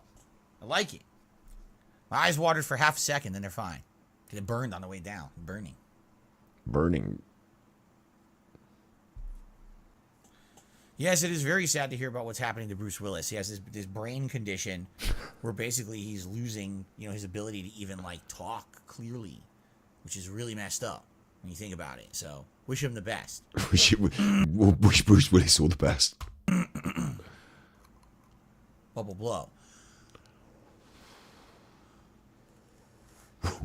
Celebrate, celebrate, come on and celebrate. Super tougher. Thank you for the 100 battery exhausted. I have no fucking clue what you're talking about or who you're talking to. That's the problem. For the engagement. To the super chat saying Arnold Schwarzenegger or Sylvester Stallone. I think they're both great 80s and early 90s actors in their own right. They both starred in some really great movies. Someone did a super chat to big up Arnold Schwarzenegger and Sylvester Stallone. You could say, oh, well, Stallone had such insane classics like Predator, Commando, Conan. You could go on and on about Schwarzenegger's great hits. And then you could just be like, yeah, but Rocky is an amazing series. And then he did a few other really good movies too, although Rocky would probably be the best series. So right? who'd win in a so fight? You can basically argue that either one is as good, if not equally good. I think Arnold did way more, correct? Like Arnold did way more movies than Stallone did overall. Yeah, but who'd win in a fight? You can correct me if I'm wrong, but I do feel that Arnold did way more. There's nothing to it. I don't think that there actually is a game of quality in that series, but people buy them because of hype, because of streamers. Let's be honest here. That's how they got popular, because of people freaking out because the streamers screaming at them when they're not scary. Sorry, my opinion is those games just aren't scary, and they really are just fucking, marketing bait. People who just fall for that shit and think that anything that a streamer says is scary is good. I don't find it scary in any way, shape, or form. And anyone who overhypes that shit for money should be ashamed of themselves. What does he look like in that beret with that black top on? They all did it. So many streamers back in the day did that. That's how they made a name for themselves. And then after that, if they got virally popular playing shitty games like that and overhyping them, then they rode that wave of popularity to become millionaires. It's pretty silly. As you know, I've never done that. I've never acted one way. I'm not a cartoon for the camera. You know what I mean? I'm honest. I'm here. I'm going to give you the real me when I'm playing a game. I'm not going to ham it up. I'm not going to do dumb shit. Even though likely if I had, if I had ridden that bandwagon back in the day, I probably would have grown just like them. If I did all the same things they did. The stupid screaming face thumbnail, with the stupid Five Nights character next to the face, you know. PewDiePie defecates on himself. Markiplier, you know, pisses the ceiling or whatever they named him. You know. Markiplier pisses the ceiling. I also could have been like that, but I didn't. I chose not to. Instead, you jerked off on stream in front of everyone. Next to that, a nice little robust slice of pork belly. Why do the Japanese deep fry vegetables? Because it adds flavor, like anything else. Right? Pretty much every cultural cuisine deep fries something. The Japanese have their tempura. Americans have deep fried everything in that weirdo, you know, they have buttermilk but other batters. I apologise, this is quite quiet, but it's night time now. Even in Indian culture, they use chickpea batter and they deep fry their veggies. I'll make it call louder. Pakora, something like that, right? Everyone does it. Seriously. Personally, I don't like chicken wings. I think that there's way too little meat. It's all skin, which is, you know, not good for you. That's the flavor you get on chicken wings. Sauce on skin and then a dipping sauce. You don't really get much meat. And they're too messy to eat. They just fucking yuck, you know. Well, I would do it for the special event. During my Super Bowl Saturday bash, all right, I will be ordering out food, likely wings and pizza. And we'll be eating that live, tasting with the king. There you go. So please consider becoming a member or gifting some memberships to the channel. Please consider becoming a member because I will be eating pizza. Maybe wings. Was tremendously to get to our goal. It would be great to lock in that goal, have it already locked in, so we're not stressing out about trying to hit it last minute. Who am I going for in the playoffs? I have no idea. I don't even know who's in the playoffs. I don't care. I don't watch sports. Come down to my Super Bowl Saturday show where I'll be eating pizza on Super Bowl Saturday. Who do you think will win? I don't care. I don't watch sports.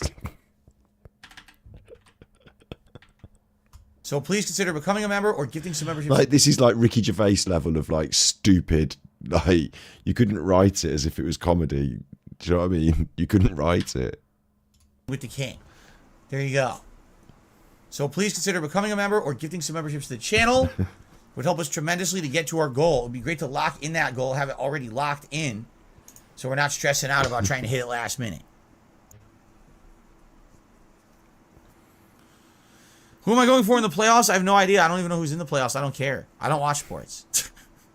I don't watch sports. I know nothing about it. When was the last time I went to the movies? I've told you guys this a million times. Spider-Man Homecoming. That was the first time I ever... Well, the last time. Wait, let's try this again. That was the only time I ever went to the movies with Kat. Spider-Man Homecoming. We are considering seeing a Super Mario movie. We talked. Went to the movies with his wife once. Was there something wrong with it? We are considering going to watch the Mario movie. We never did. About it. It might be a good movie to go see again. We haven't seen a movie in theaters that long. Though we might go see the Super Mario movie, but we'll see. Did I watch Duck Dodgers in the 24th and a half century or whatever it is? Yes, it was part of Looney Tunes, and I love Looney Tunes. No, there's no Waffle House here in Washington State, to my knowledge. I've never seen one. No. Glad we cleared up the Washington House Waffle House confusion. There is no Waffle House in Washington State. Phil has never seen one. Yes, I saw the movie Dodgeball. He has seen the movie Dodgeball. Sorry. Isn't having a Super Bowl event when you dislike sports kind of fake? Yeah, just like your sock account. It's just as fake as your sock account. Absolutely.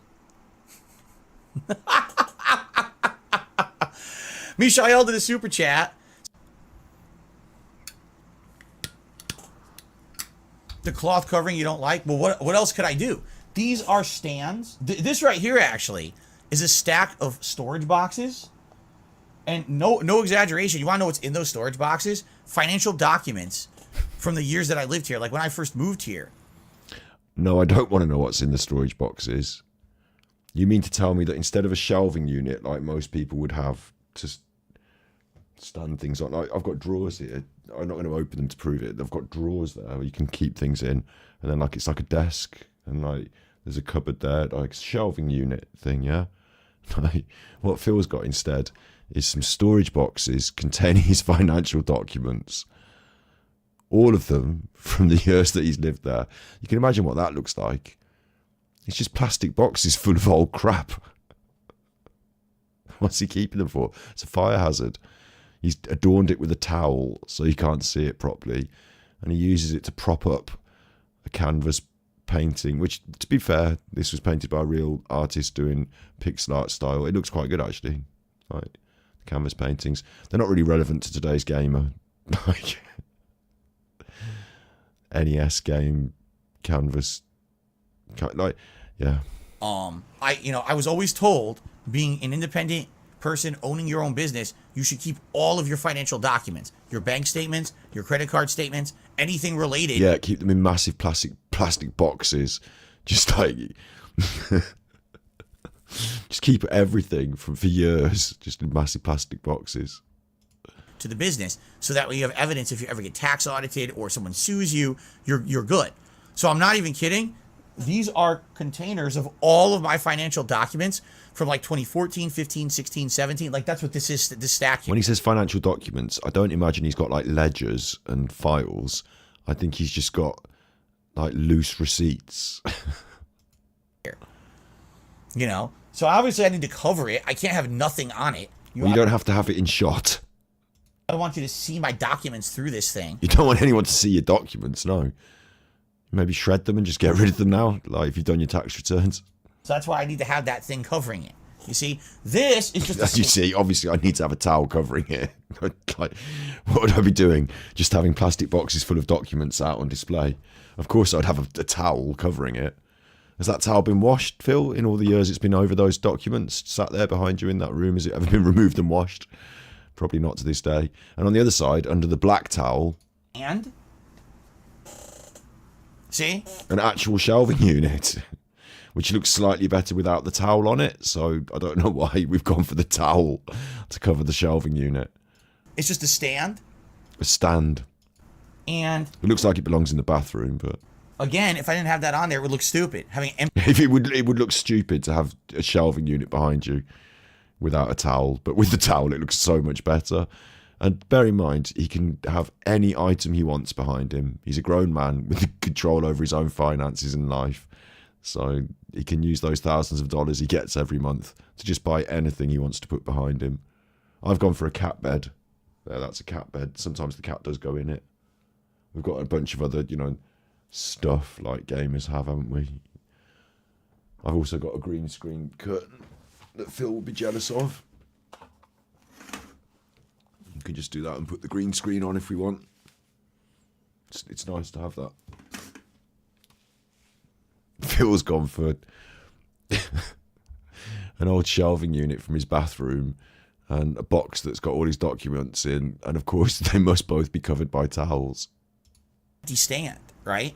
So you need to have something to cover it. The other thing is why don't you put stuff on there? Because then it gets too busy. You want, when you're watching... He's dressed up like a French burglar. You want to have your attention focused. Where do you want it?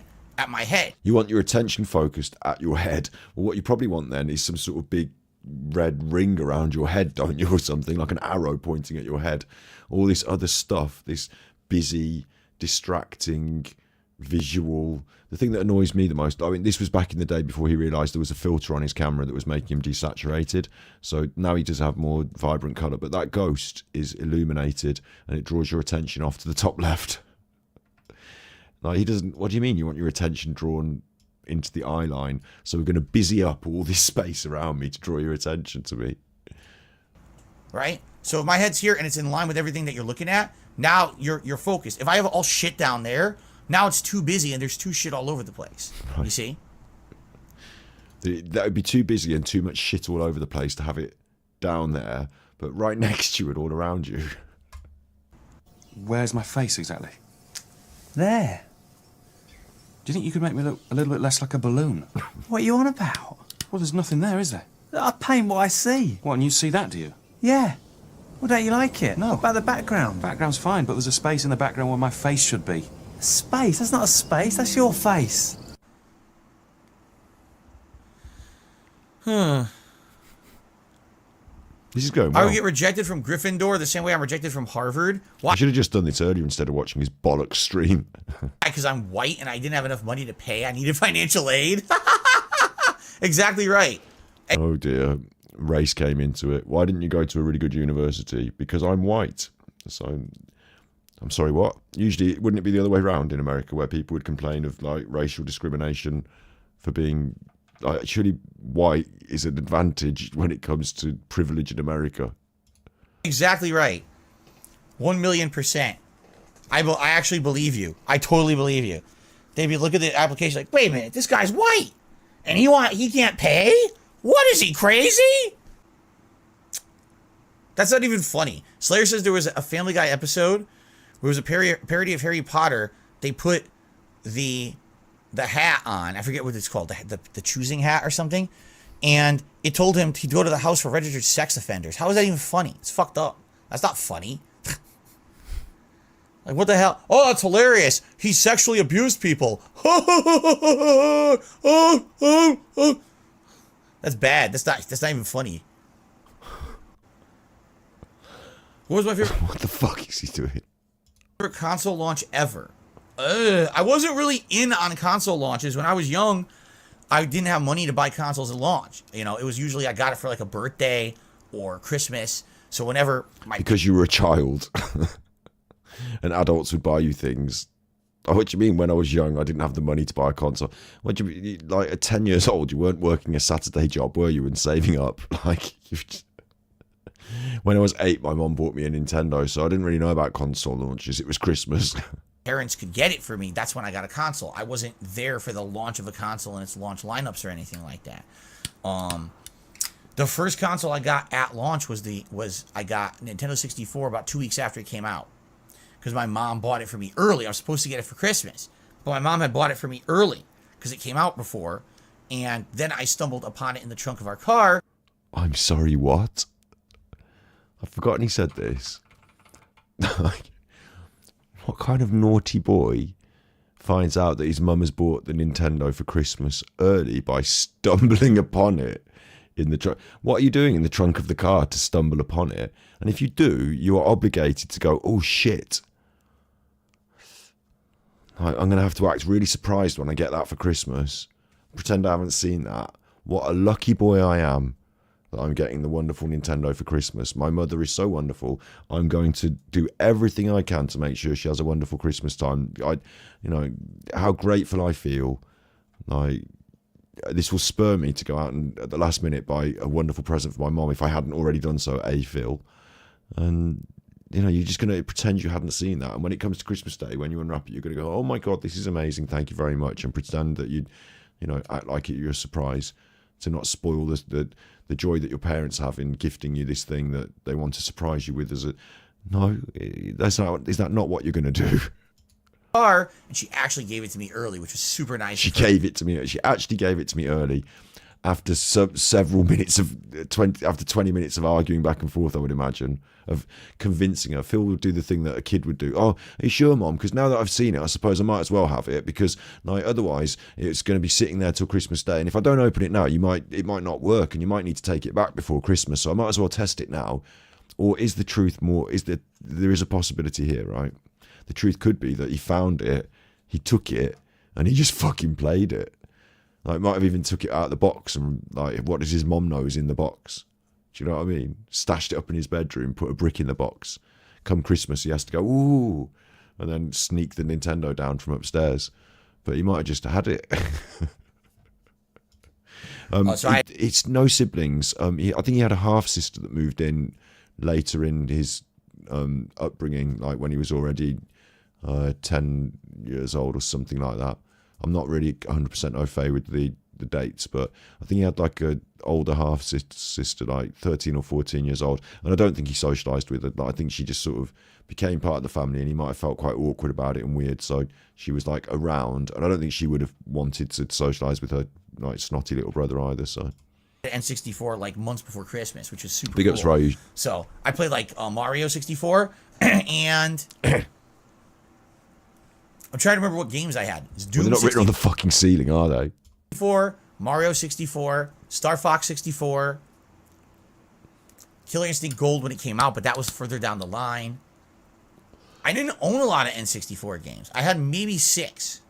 I never really owned that many. This is the truth of it for most of us. I remember one Christmas I got an N64 game for Christmas. I'm same boat as Phil though. I don't think I bought my own N64 at that age, so probably my mom came up with that. But I don't remember getting it for Christmas, so maybe I'd had it earlier in the year, maybe for a birthday. But I remember one Christmas, like, there was a cool game that I wanted. Like, that was like my Christmas present, the game itself. Like, they were quite expensive, and yeah, I think it's quite normal for most of us to have had, like, you know, a limited number of games over the like, when you get older you can get many more, can't you? But back then you sort of had to pick and choose which titles you wanted, I guess, because they were reasonably expensive. Yeah, It was a very small library. I was more into PS1 when it came out. all right, you had a PS1 as well. You fucking entitled spoiled cunt. Sorry for my language there, but like, I was just reflecting on having a similar experience to Phil there, in that, you know, I remember going to the game shop with my granddad, and like, you know, him saying, like, I remember Mario 3, for example, was a game that I wanted for Christmas. Like, I had the NES, this was before the N64, but, you know, it's like 40 quid for the game, so you look at it in the shop and you're like, oh wow, it looks cool, oh, can I have that, oh, you know, and you don't just walk out with it on the day. Like, for Phil, he's like, yeah, I didn't have that many N64 games. And I'm like, yeah, same. And he's like, because I also had a PlayStation and loads of games on that. I had way more PS1 games. Good night, you chuffers who are going to bed, yeah. I'm dragging it out now. Don't know why. Just think it's fun. Just seems to be going well at the moment. So I'm just rolling with it. Third's done now because I had 2 drinks of it. Each drink's probably like that. So I had 2 drinks of it. And then I had a shot tonight and a shot on Christmas. This is the Whale Tail saga, the gin saga, a specific stream that he did. And I chopped it up into bits so that I could watch it again later sometime. Here it is. Almost done. By the way, here's what's really lame. You ready for this? They do this with expensive liquor. Are you ready for this? Look at the bottom of the fucking bottle. Look at that shit. So it's not flat. It's a big... That's actually not to try and cheat you out of alcohol, because you get the quantity that's displayed on the bottle. That's a normal process in the manufacture of bottles. It provides some strength and stability to the form. It's how bottles are formed when they're blown out of glass. Traditionally with wine, the wine waiter, or you, if you're pouring the wine, me, if I was the wine waiter, you hold it with one hand and you put your thumb in the dimple, and it provides you the ability to hold it with one hand and pour it as well. So it gives you that grip. So it's just a normal thing. You get what you pay for. No one's cheating you out of this. Missing chunk of the bottom of the bottle, so it looks like it's bigger than it is. Can you see it? It looks like you've drunk fucking nearly all of it, and there's only a little bit left. Through there, you can't. It's a giant thing. There's a whole. It's way less in the bottle than it looks like, because they do that shit on the bottom of the bottle. That pisses me off. That always pisses me off. Anyway, my body is weird. All right. Allow me to. Not an alcoholic, but angry about running out of alcohol, and sees that he's been cheated by the people that make the bottles, because he thought the bottle was bigger than it was, despite it being advertised as having a specific amount in the bottle. Explain. My torso is a very weird shape. It's elongated. I have an elongated torso compared to many other people. Okay? And also, my legs are a little bit longer than most people's. So, I'm 5'11", but I have like a lengthy mid body. Okay? And because of that, I found that a lot of different jeans that I wear don't fit me right. Levi's in particular, I tried wearing, and I've had a few pairs, I never found I'm of course. Oh, the reason I clipped that. So this bit was from King and I've had a few pairs, I never found that bit was about the jeans. That was King Jad. But this bit, you see, he's doing this with the OK symbol, right? The OK symbol was a like covert symbol for racism, and I was convinced at one point that he was just throwing this up, just on the random, as like a sort of, I don't know if it was a member of his chat that was tipping him at the time, whether he'd had a behind the scenes message or something. But the OK symbol and the Proud Boys, like if I put OK symbol Proud Boys, wasn't it like a OK sign added to list of 8 symbols? Look, like wasn't it at one point like a funny thing that they were trying to turn the OK sign into a symbol for the Proud Boys? So like the reason I clip him when he was doing that, I don't know, I haven't made loads of clips of Phil recently, but this is a bit older, but like I wonder about that, just throwing it up out of nowhere. Don't fit me right. Levi's in particular, I tried wearing, and I never found. I had a few pairs. Like little gang signs, little signals. I never found. I'm of course referring to the draconian. Of Mad course, Stone. the draconian Madstone. Everyone knows about the draconian Madstone. Everyone wants it for their own collection in the broom closet, of course. Come on now, tell me all about it. The stone is a From Chef D. Got love for you, man. What's good, chat? Thank you very much. Thank you now. You know what's good for you. Thank you so much for the support, my friend. So that's just a montage of just some moments of Phil doing racist accents. The relic has alluded. Possessing this piece of Akaviri Akaviri? antiquity would make my collection complete. Ooh. I'm of course. I wish that I was a ginormous content creator that made ridiculous amounts of money because I had so many viewers. As you know, that's not the case. I'm a very small time guy, and I'm so grateful for what I get. And then when things slow down and things start getting behind again, I get nervous. And it makes me feel weak, and it makes me feel, like I'm not going to be able to make ends meet and provide, and it sucks. It's a terrible feeling, especially because this month I have, big tax payment coming up. I just did, and it was all this stuff. I was like, damn. So basically, to put things into perspective, I don't like being like I am sometimes. It annoys me. So with all that being said, these are some bars from King Jad, but they are obviously over some copyright material, so I'm going to have to skip them a bit. But this week, right? Tons. Shouts out King Jad, and that being said. And from the old school. Look, nobody begs hard. Tons. And on top of that, super chats actually are up this week. They are like way up compared to previous weeks. The catch 22 here is that support I don't get for a while. It's awful, isn't it, Jersey Gal? Like, I'm on the internet. I'm working for my money here. I don't expect you to give me money. And on a stream like this, to be honest, I don't feel like I'm even creating any special value that deserves anyone to throw any at me, to be honest. But like, I do the Super Chuffer channel. I try hard on some other content. Like, you've got to work to try and create value and hope that the audience support it, both in sharing the content. Some of us, like, we've got the super chats, we've got the tippy system, so like we're very grateful for that. But we don't beg for it, we don't request it. It's there as a gratuity if people choose to support it. The other side of it is we get the AdSense money. We can maybe attract a sponsor, those sort of things. And there's a diversity in your income stream. But it's not acceptable to beg on the internet for money. It's not acceptable to beg anywhere, really, is it? It's just seen as socially unacceptable unless you're really in a situation.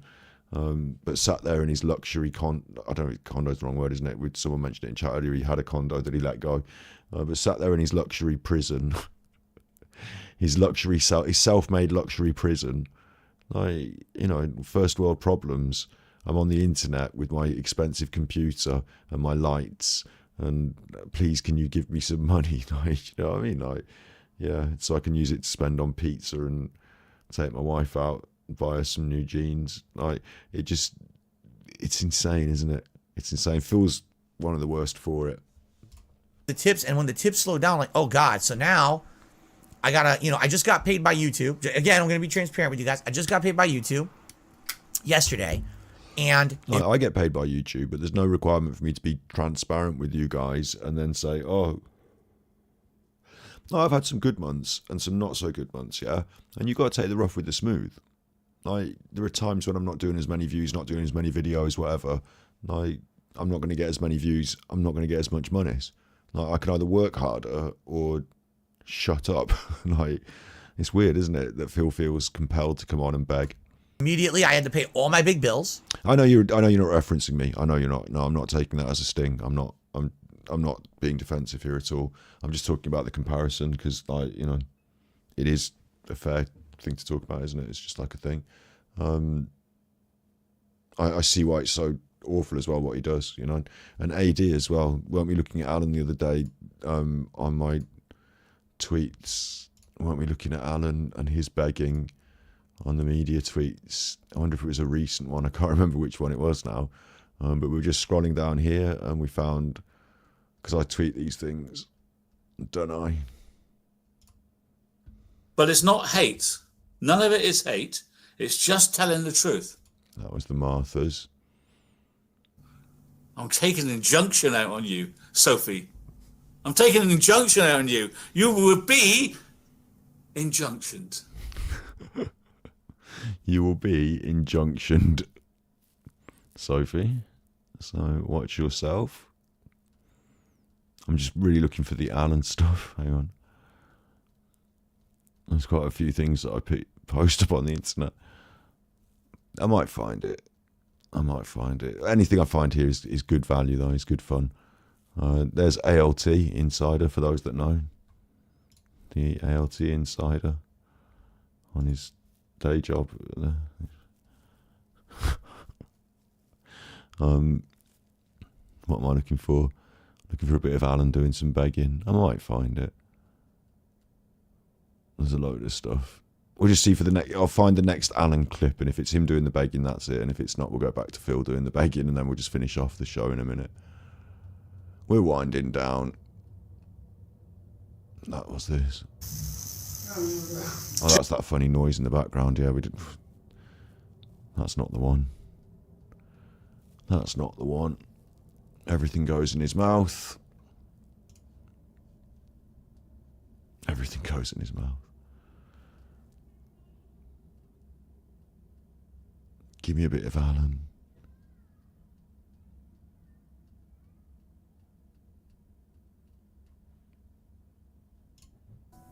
In the shop. This is a good one. This is him admitting to taking photographs of people in public without their consent. It's not a crime, but... He could have done when he was at a distance from. I've done it many times. Looked at my phone, but really I'm taking a picture of someone, right? He could have done that easily. He didn't. He got in his car and then filmed them. Him in Thailand. Him with another lady. Alan's good for it, isn't he? He's good for it. Chris Watts said no case to answer. What? I got a special as well. I found the hours and hours of Bin Bin talking about me. It's like 3 hours of it. I think we should do that as a stream. It might be funny. I know she's dead, but it's her legacy. Keeps her voice alive, doesn't it? So I believe if somebody snatched somewhere, they would take it to one of those many sheds that are all over the district. That's what I would, just looking at the data. That's what you would do. You're not. Oh, here's Bigger Payment Homes, isn't it? I can't remember what interview I did. Eamon Holmes did an interview with Eamon. Big up Eamon Holmes. Big up. We love a bit of that. I should have lined this up. Alan grifting, Alan begging next to DSP begging goes really well together, but as you see, I've got like a million clips. Yeah, I did use hashtags. Dear oh dear. And I did speak about Shanann Watts, but she's dead, and you can't have a case against a dead person. You know, there's just so much of it. So I went boom, boom, boom, paid them all. Boom, boom, boom. And then I'm looking at the other bills that are clearing the end of the month, and then there's another slew of bills that the end of the first week of the month. I'm looking, I'm like, that's my whole YouTube payment. That's it. It's gone. It's. Do you know what, Phil? Welcome to the real world where, yeah, like every month the bills stay the same or they get a bit more or whatever they do. They don't go down very often, do they? But your YouTube payment fluctuates. So that's what it goes towards mainly, some of it. Like, that's the first thing that has to be covered. Like, welcome to the real world. Yeah. Done. It's completely erased as if I never got it. It's all accounted for in bills. Welcome to spending money on your bills. Like, what do you want from this? Like, what? Everyone has the same problem with this. Coming up. So it's funny when people say that, oh, don't worry, you're getting paid by YouTube. It's like, yeah, but that money is already accounted for. That's the problem. It's not like, oh, it's my big payday and I roll in dough. You've accounted for it by spending it on all the stuff that you own and have. for 3 weeks. I get paid immediately, goes out to this, goes out to this, goes out to this. Really, the money that I have to spend on anything is what I make in tips on my streams, you know? So that's why when That's extra money on top. have several slow days, it worries me. Because when I talk about YouTube payments, I include the super chats and things like. He means that anything on top, like the separate tip system, is on top. The YouTube system is like the payment. Like that's one thing.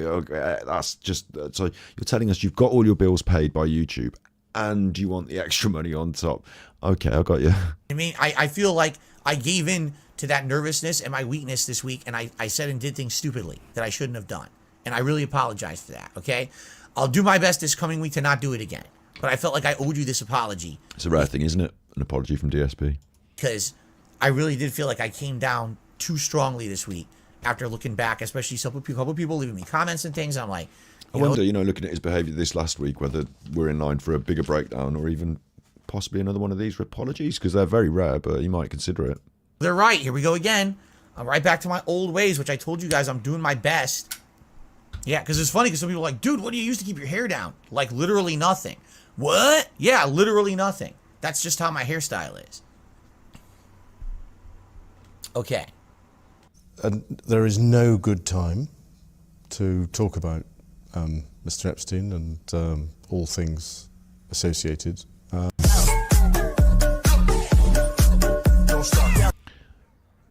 Burger, cheeseburger, hamburger, Jeffrey.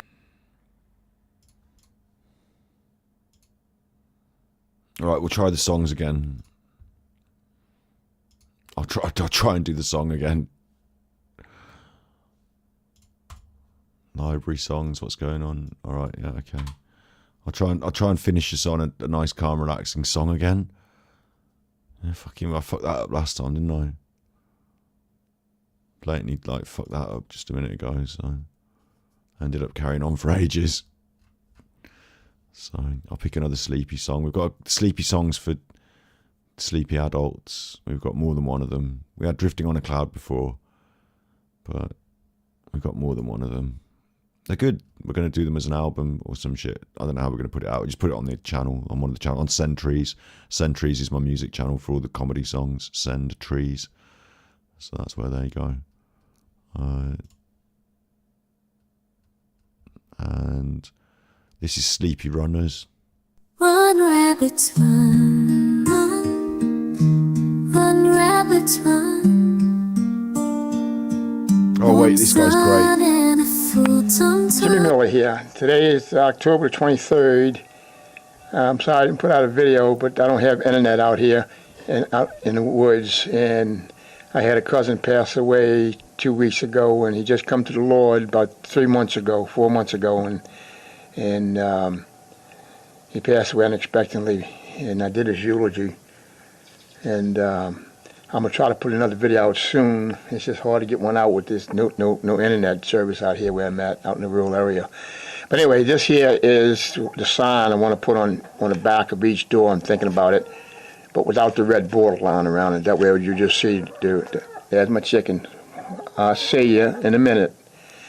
And I'll put it in there without the red border line around it, and it'll be just blue and red against the white door. Would you be quiet? I'm speaking.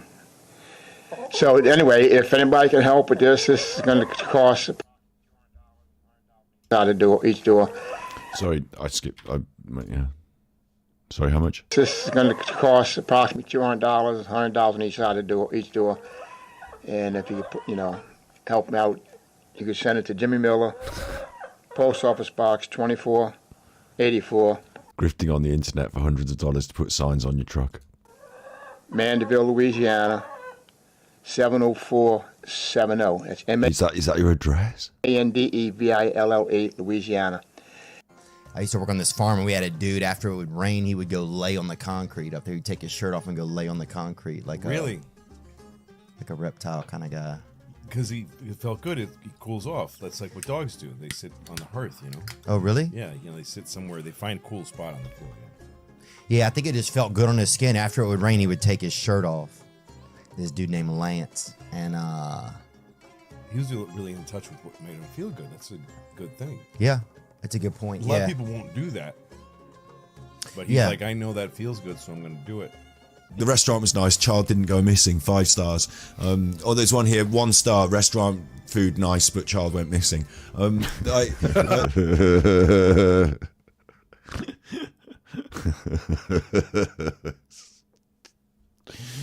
such a juffer. Rabbits, rabbits, run, run, run. Run, chickens, run, run. Chickens, run. One son and a full tum-tum. Rabbits, rabbits, run, run, run, run, run. Run, chickens, run, run. Chickens, run. One son and a full tum-tum. Chickens, chickens, run, run, run. Run, foxes, run. Run, foxes, run. One son and a full tum-tum-tum. Foxes, foxes, run, run, run. Run, rabbits, run, run. Rabbits, run. Listen, I don't know where you're watching this from, but in the UK it's fucking 2 o'clock and 2:22 now. All the 2s, 2:22. Don't get excited. That time happens twice a day, every day, as does every time on the clock. 4:44 happens twice a day, every day. But listen, it's 2 o'clock in the morning, so I don't know where you are, but if you're in the UK, like I am, it's bedtime now, you naughty. I'm tired. Thank you for being here. I really appreciate you being here. Thank you for all the super chats. It was a bit of a drag to the start, but I appreciate that we've had a bit of a weird and fun sort of freestyle time here, and it's actually quite a cool vibe that I intend to do more of, so. Foxes, foxes, run, run, run. Sleepy rabbits, run, rabbits, run. Yeah, you be good, and if you can't be good, you're naughty. Down to the rooms. Rabbits, rabbits, run, run, run, run. Run, chickens, run, run, chickens, run. Sun is setting down, so goose down in your coop. Chickens, chickens, run, run, run. Run, foxes, run, foxes, run. Sun is setting, so back teeth and for beans. On toast teeth, foxes, foxes, run.